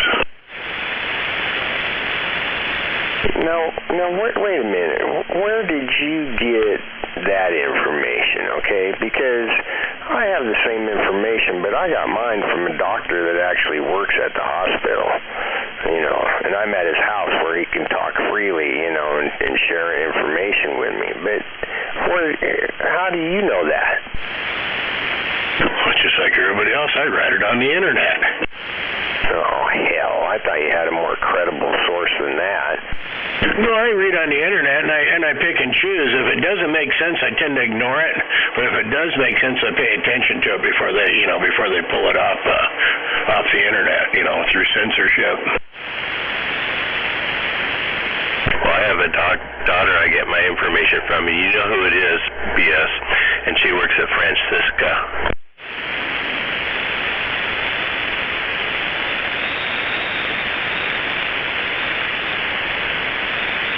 He's trying to spell it out on paper right now. He's probably trying to think who I'm talking about. You know who I'm talking about, right? Yeah, I was just sitting here thinking fondly of your daughters. That's all. I just had to pause for a moment. Yeah, you know Corey and Sheila. Yeah. Good morning, G. Smuggler. Good morning, Rubber Snake. Yes, and Ron. Oh, good morning, Rubber Snake. Morning, Snake. Hi, Rubber Snake.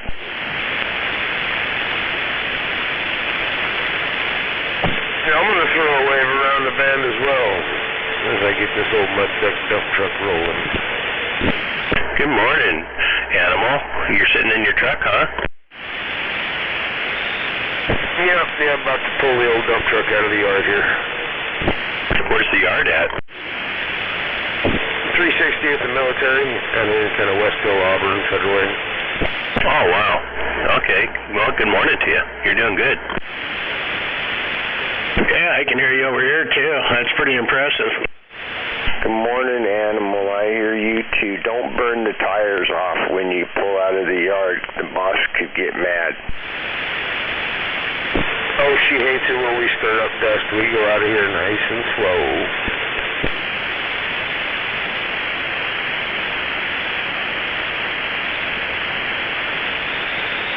So, what information did you hear there, BS? Was it the same as the one I just put out there on the airways? Yeah, my retired Army doctor that works at, I don't know the name of the hospital. It's in Tacoma there. I think it's up there by the hill or somewhere's around there. But yeah, he said that. He told me that the first time I met him, and that was 4 or 5 months ago or more or whatever. And then lately, a week or two ago when I stopped by there, I got the same word, yeah.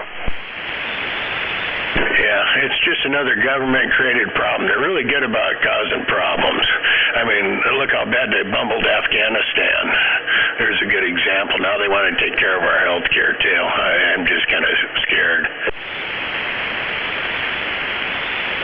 Well, you should be, Smuggler, because, you see, I turned 65 today, and I know that you are just a couple of months younger than me, which means that sometime in the next few months, you're going to be 65, Smuggler. No, you're exactly 1 year older than me. I'll be, well, happy birthday, by the way. The 18th, I'll be 64. 18th of this month, so you're about exactly 1 year older than me. Oh, that pisses me off. However, come next June, I am going to have to sign up for Medicare, though. I know, and buddy, just get ready, because if you think you get junk mail in the mail now, you haven't seen nothing yet.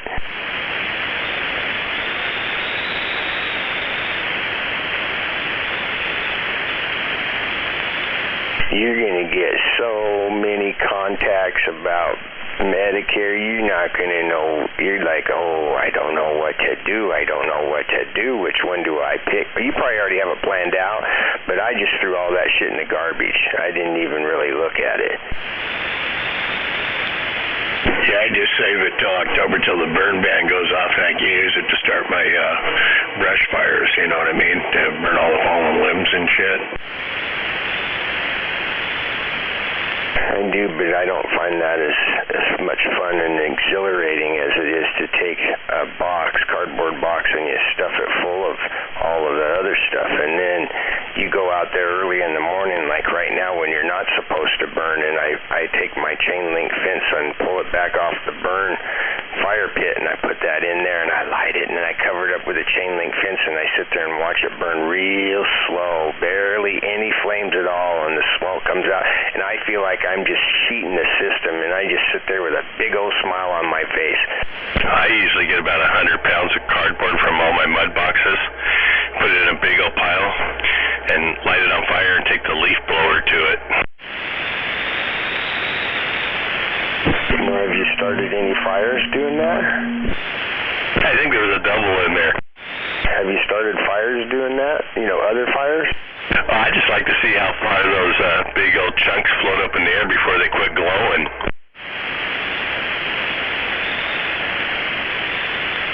Well, that would be cool. Does the sheetrock mud melt, or what does it do? No, I'm not throwing the mud in there, it's just the boxes. I even take the plastic out of them. I forgot about that. Which, by the way, that pisses me off, see, because, you know, if you leave it in there, then it smells and the neighbors can smell it and you probably get in trouble. But I want to burn that, too. Yeah, I don't want to press my luck. I know. Yeah, when those big old chunks go up there and they're glowing, it kind of reminds me of the candle lanterns, you know, that they float up in the air. That kind of reminds me of that. You know, I remember building those as a kid, and I don't remember anybody getting mad or like we getting in trouble for it. I always wondered what happened to them when they floated away, if they started a fire somewhere, but that was fun. Yeah, we should take those up into the woods. I don't know. I get a good fire going. I like throwing a couple tires on there. There's nothing more exciting than a good tire fire. Yeah, I've never burnt a tire. I hate to admit it. I never have. That would be... But you know what? I guess if you take 4 or 5 of them and stick them around a human being and set them on fire, it turns into a real mess. I remember back in the day, all them slag piles they used to have, they'd always stick a tire or 2 in there to get that thing going good and hot.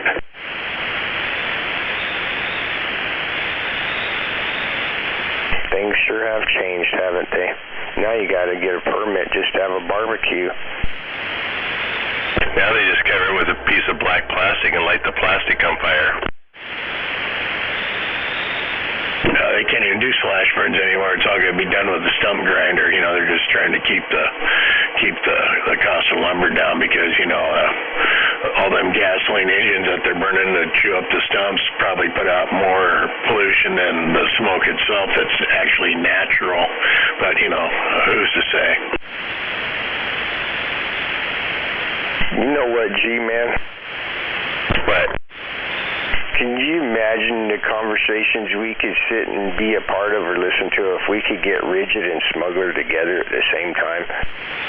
Yeah, if Rigid would have to pump up the station a little bit so I can hear him down here.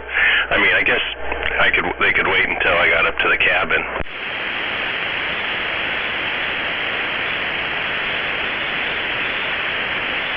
Yeah, that would be awesome. I'd like to join in on that conversation myself. So real quick, I'll tell you guys a story. I told it earlier to Gunner and Big Bird and I don't remember if somebody else was there too maybe. But anyway, I got to tell you really quick that my son-in-law told me one of his friends that lives down there in southeast Portland, you know, it's got one of them Ring doorbells and you can see who comes up to his door. Well, he watched the video. He had to because he came home and found that someone had stolen his shoes off the front porch. So he watched the video and saw that a fella walked up to his front door carrying a gun in his hand and stole his shoes off the front porch. So I just want you and Smuggler to be careful about where you leave your shoes. The only thing I leave on the front porch are my work boots, and I don't think they'd want to steal those.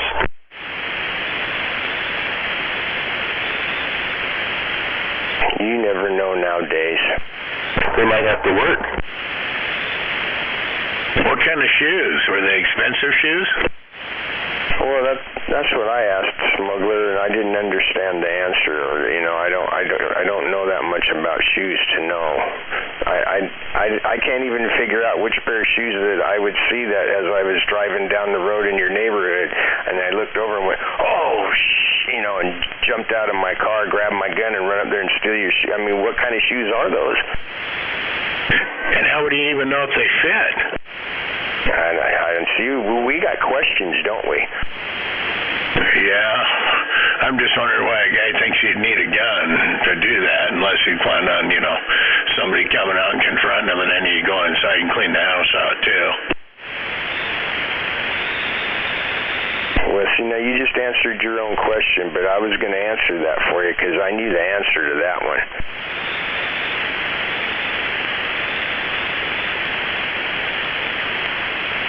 But of course, those smart doorbells, you could see the guy coming up with the gun in his hand, so, a smart guy would answer the door with the gun, and then all hell would break loose. Oh, so you're one of those fellas that thinks just because you got the camera that it's going to make it possible for you to be there when the crime's happening. No, smuggler. That's not how it works. The only thing the camera does is it lets you be able to watch it over and over and over again so you can feel that violated over and over and over again. That's what the camera does. That's funny. No, not really. That's, they got those smart doorbells. They're putting them on these new houses. As a matter of fact, they don't put them on till it's time for the house to close because people come by and steal them. The ring. They got the little blue ring that spins around them. You know which ones I'm talking about, BS? Yeah, it's the ones I was talking about, yeah. Well, people can be home, and if they're busy and they look and they say, who is it? You can talk to people through it. You can see who's there and all that stuff if you're home. I'm just saying if a guy's home and you see somebody coming up, with the camera on the doorbell with a gun, then you either know to either not answer the door or go get your own gun to greet them with. Yeah, and then the cops will say, well, you didn't have to answer the door. We're going to prosecute you. Yeah, you're probably right there. Either way, it's always a bad situation. Flag in your front yard.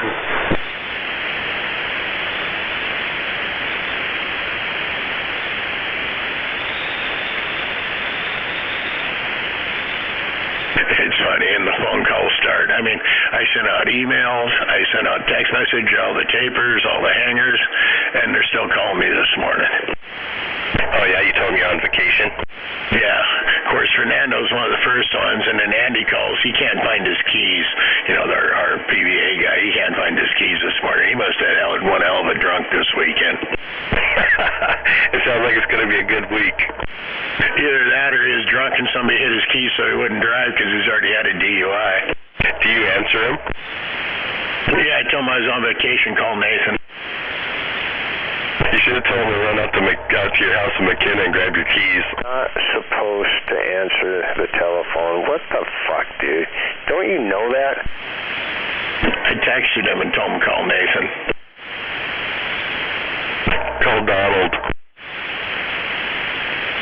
Oh, yeah, it's a fucked week. They got 28 houses to text here in 4 days. I'll shoot some, but they got to scrape the floors. I don't do floors. People out there. Yeah, they'd have to mask, too. That's what takes the longest is getting it masked and prepped. And the paint and texture only takes a little bit. I know. To get them already, I'll go through and blow out 4 or 5 of them a day.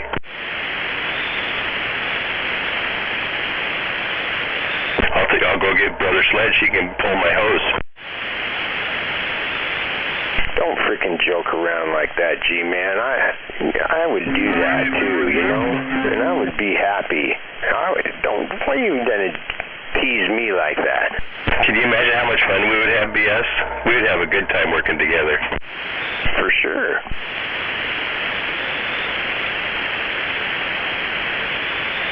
Well, the thing is, I left my spray rig up in Ashford. Darn it. Damn, I guess I can't do nothing now.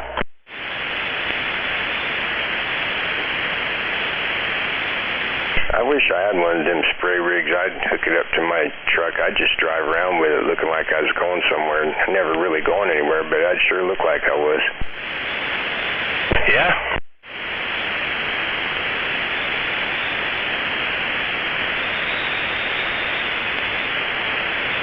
I still want a dump trailer, though. Torn between that and a cargo trailer versus no trailer versus a dump trailer. Did you ever buy a dump trailer? Don't lie to me. Yeah, I had one before and I ended up selling it, but I wish I hadn't. I wish I still had it now. You know, Dr. Dan was going to sell his trailer, and being the good friend that I am, I would have done the same to you. I would have talked you out of that. And I talked him out of it, but then his dad always borrowed it, and then it got stolen. And so the last time I heard is he was making his dad buy him a brand new one, but I don't know if he really did that or not. Probably not. Yeah, that's what I figured too.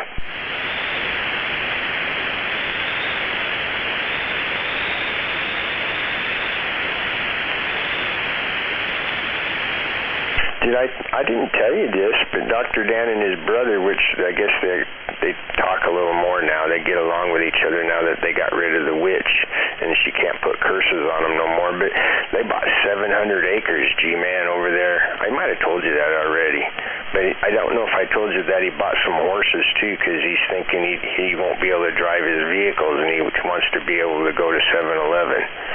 Yeah, you're going to have to go cross country, otherwise they'll get you in one of their spot checks to see if you had your vaccination shot, and they'll want to do it on the side of the road. Yeah, you told me. I think that's, well, that you told me, and then I've heard you tell other people. So I think I've heard it about 4 times, but that's cool. I wish I had 700 acres.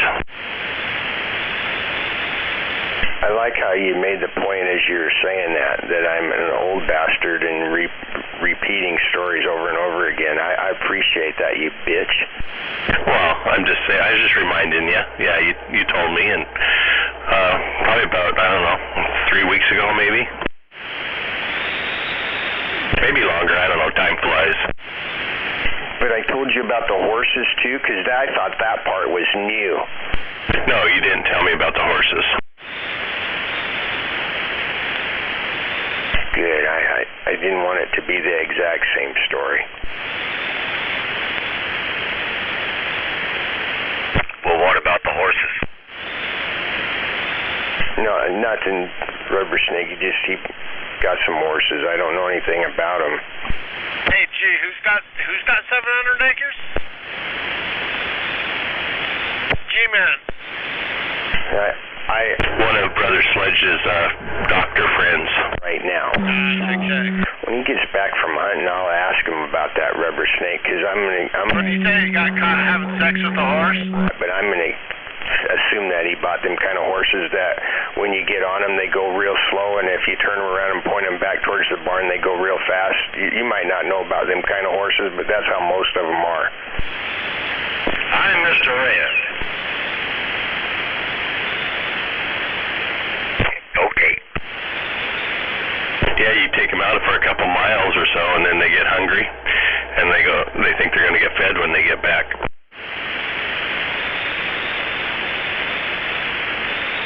Well, why, when they're on their way back, do they all of a sudden now want to go real fast? And that's okay, because I like that part. But they're sneaky bastards, and so when they're going through the gate, whatever your gate is, they always like to do that just enough over to the side that they might take your leg out as they're going by. Why do they do that? Because they don't want you on their back, and they want to go get some oats and some hay. They want their oats. Check.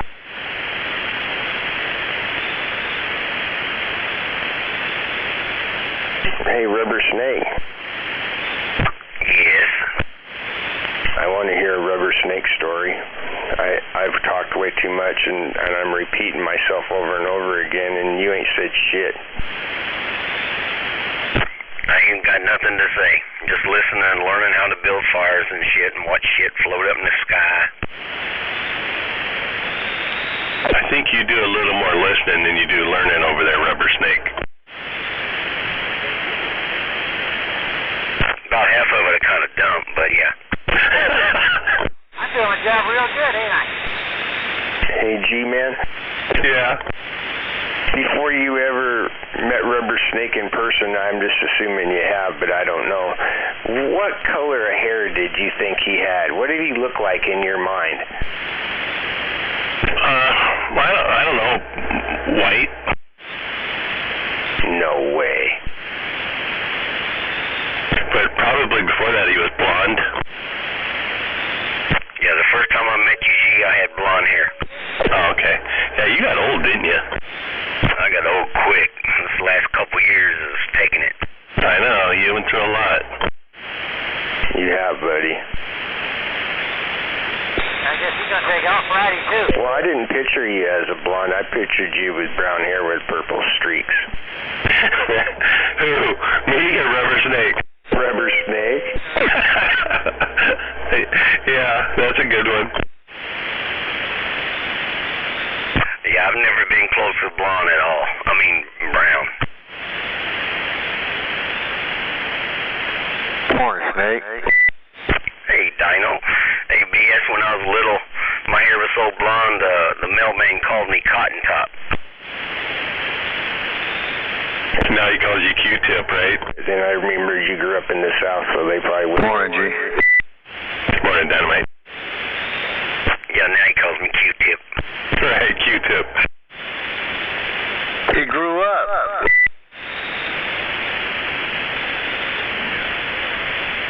I like that Q-Tip one. That'd make a good CB handle there. I like that one. Should we just change it for him, BS, and we'll just start calling him that? No. Can't change my handle, man. My mom gave it to me back in 1971.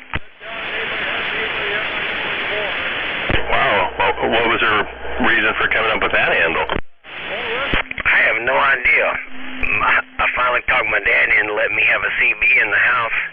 And I told Mom, I said, hey, I got to come up with a name. And we're sitting there watching TV. And she said, what about Rubber Snake? Did you used to scare your mom with rubber snakes when you were a kid? No, we was too poor to buy them. But we actually had real snakes. The other way around. You could get those for free, huh? Hell yeah, tons of them in the field.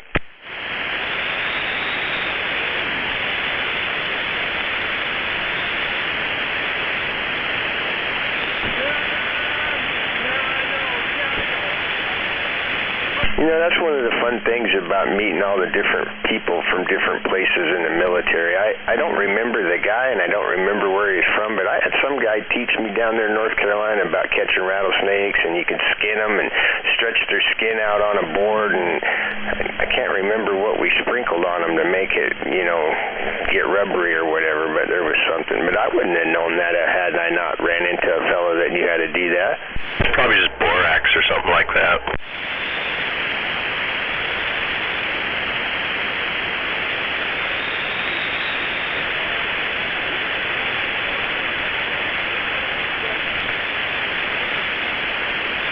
You know, I saw something on one of them reality shows yesterday that I thought, well, that looks like that might be fun, but they were trying to catch these alligators, you know, and the one fellow that's pretty good at it, he was using a damn fishing pole and a gaff hook, you know, like if you're going to snag fish, right? And he I flipped that thing real gentle just over on the other side and reeled up close and hooked that freaking crocodile in the leg, you know, with that thing, and then I'm thinking, well, that'd be a hell of a fight.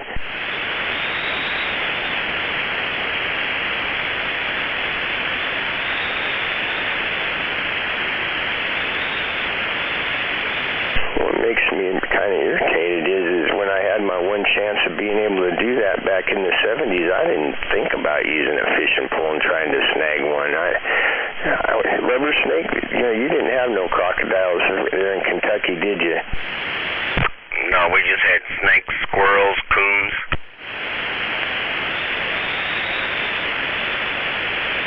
Bears.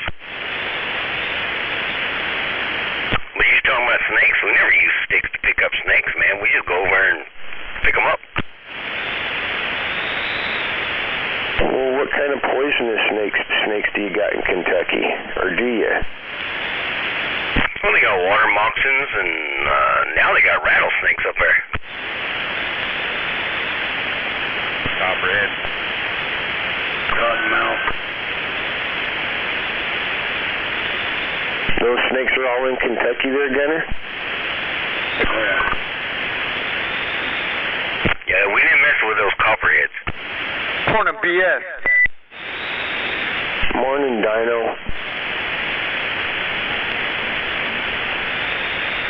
Well, I forgot the name of it, but my grandma used to tell me, I don't know, I guess they must have them in Georgia, about some snake that kind of rolls up into like a circle and will chase your ass. I'm like, I don't like that kind of snake.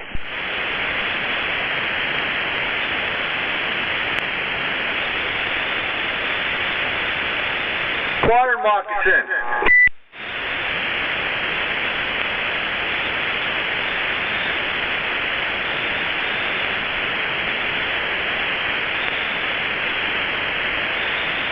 You ever start thinking about butchering that beef cow there, G-Man, before it dies of old age?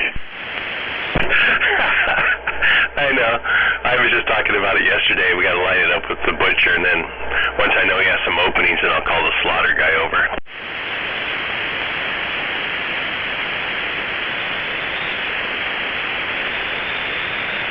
I never heard of nobody raising a cow to 6 years old and then butchering it. That's going to be some tough meat, huh? No, it's going to be hamburger. Hamburger and beef breakfast sausage.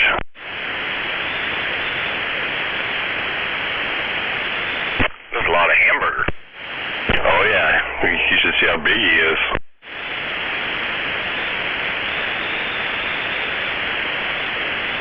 How big is he, G?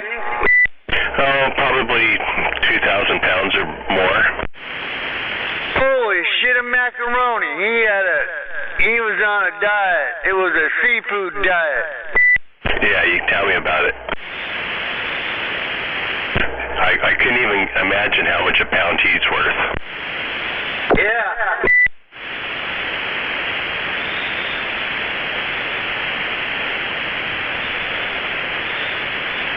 Well, you know it's game on right now down there on the Columbia River if you want one of them radiation poison Chinook fall salmon. Oh yeah, out of Hanford. I can just imagine.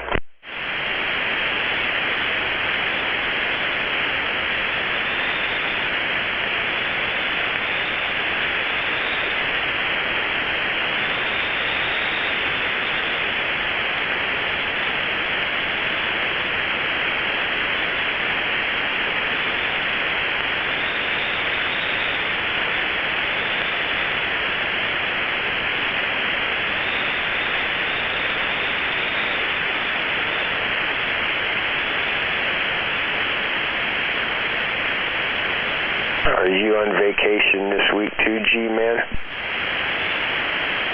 No, not really. Well, I'm kind of always on vacation, but no, I'm working. No, Rubber Snake. No, I'm not going to work today or tomorrow or maybe not the next day and maybe not the next day after that. And hopefully, no, I'm not going to. I know you're thinking you're going to ask me, so I just figured I'd tell you. Damn. Hey, BS, I took the week off. I know you did, Dirt Man. Hey, are you having a birthday today or tomorrow? Yeah, it's today. Oh, happy birthday. Yeah, it's happy to be alive at 65. What do you know? Right on. Happy birthday there, BS.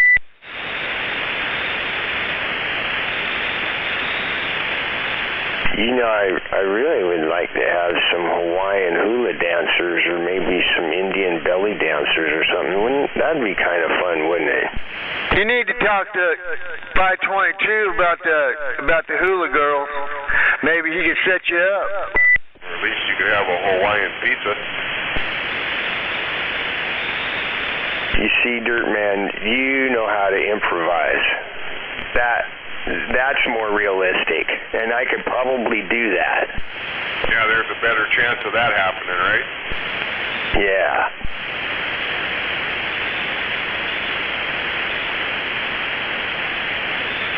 Morning down there, Dirt Man. Good morning, Rubber Snake. Good morning, Dirt. Hello, top of the morning.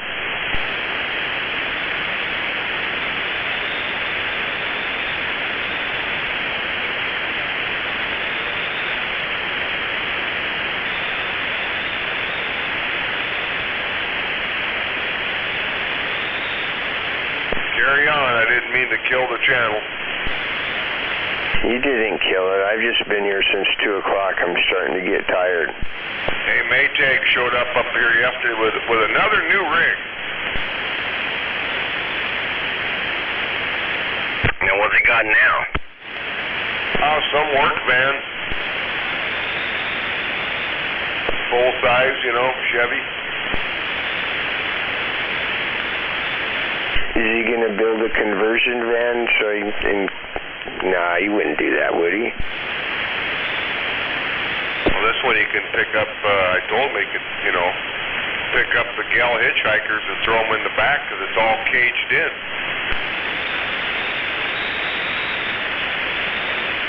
Dirt, man. Shit, I got a box truck. Why don't we just fill it full of women and go for the high heels? Good morning, Dirt, and happy birthday to that BS. Thanks there, doggone it, Maytag, with the new van. Got, the Deer Slayer's got competition now, a couple Hilltoppers.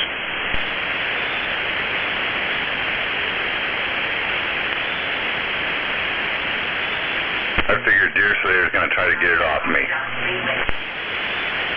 Guys, kind of like salt and pepper, you know what I mean?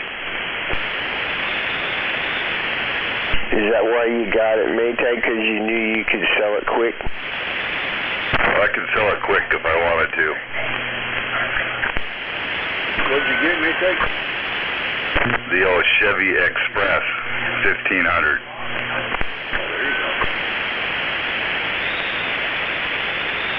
I know it had to be a screaming dealer. You wouldn't have done it.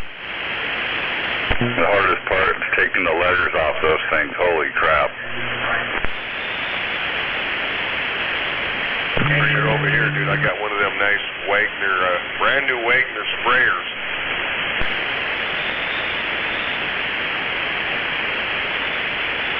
Did you have to get it started, get it running again before you could bring it home? No, I just had to drive it home with no brakes. And I heard it was scary.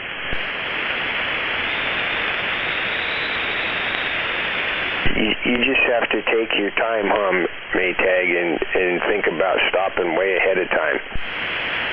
Yeah, seeing how the emergency brake works.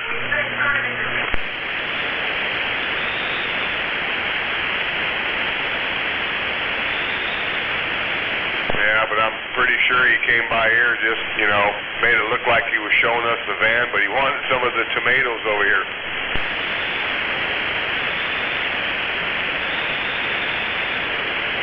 We got some tomatoes too, and squash.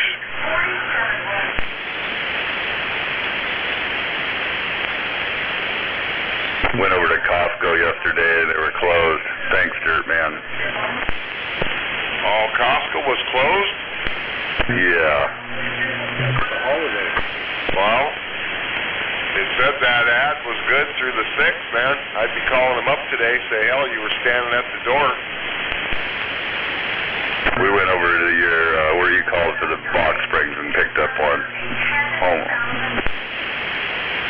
What were you going after, a mattress? Yeah. Well, you just had to have it yesterday? You had to have that mattress yesterday or it wasn't going to work?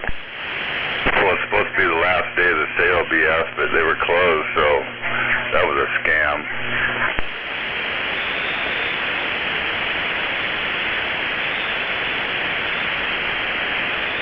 Yeah, I guess they should have called it the day before Labor Day sale.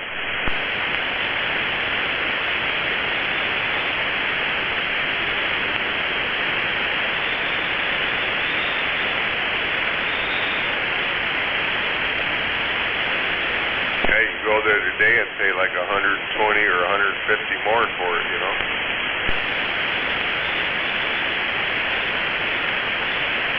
Hey, Maytag, do you need any accessories for your welder before I bring my truck over there to weld on? I don't think I need any accessories. Okay.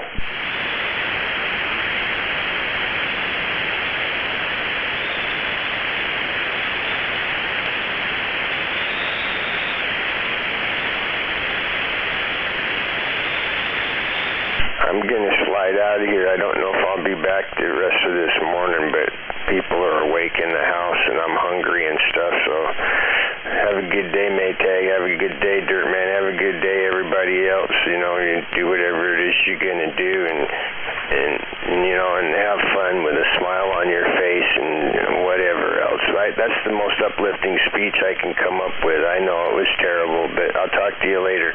See you, BM. Yeah, see ya. Hey, if you get in the neighborhood, stop by for a piece of swirl cheesecake, and I'll throw a piece of carrot cake in too for your birthday. Oh, thanks, Dirt Man. Later, guys. See ya.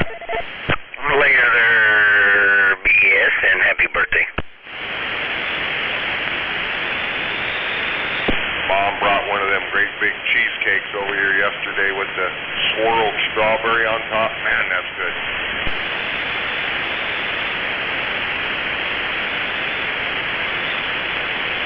Once I got the fire out on my Traeger, we did all right.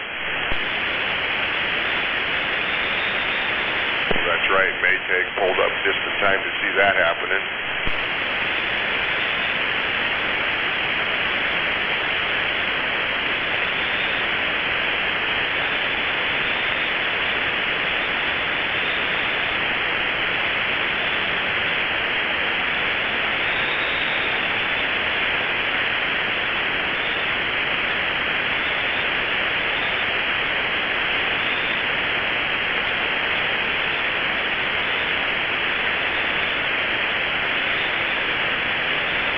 I don't know if you're on this channel or not, dumb truck, but you don't swerve your goddamn truck at me. I seen you turn your blinkers on. I backed off for you. I should run up there and fucking run your trailer right into your goddamn fucking cab for you. Don't ever fucking do that again to me. If you ever see me around, you ever do that fucking shit to me again, you will be wrecked and I will go to jail.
We had a bear shoot me in the back, 127, sitting on the get on there.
about it, Rigid? You still out there?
And the old saying is,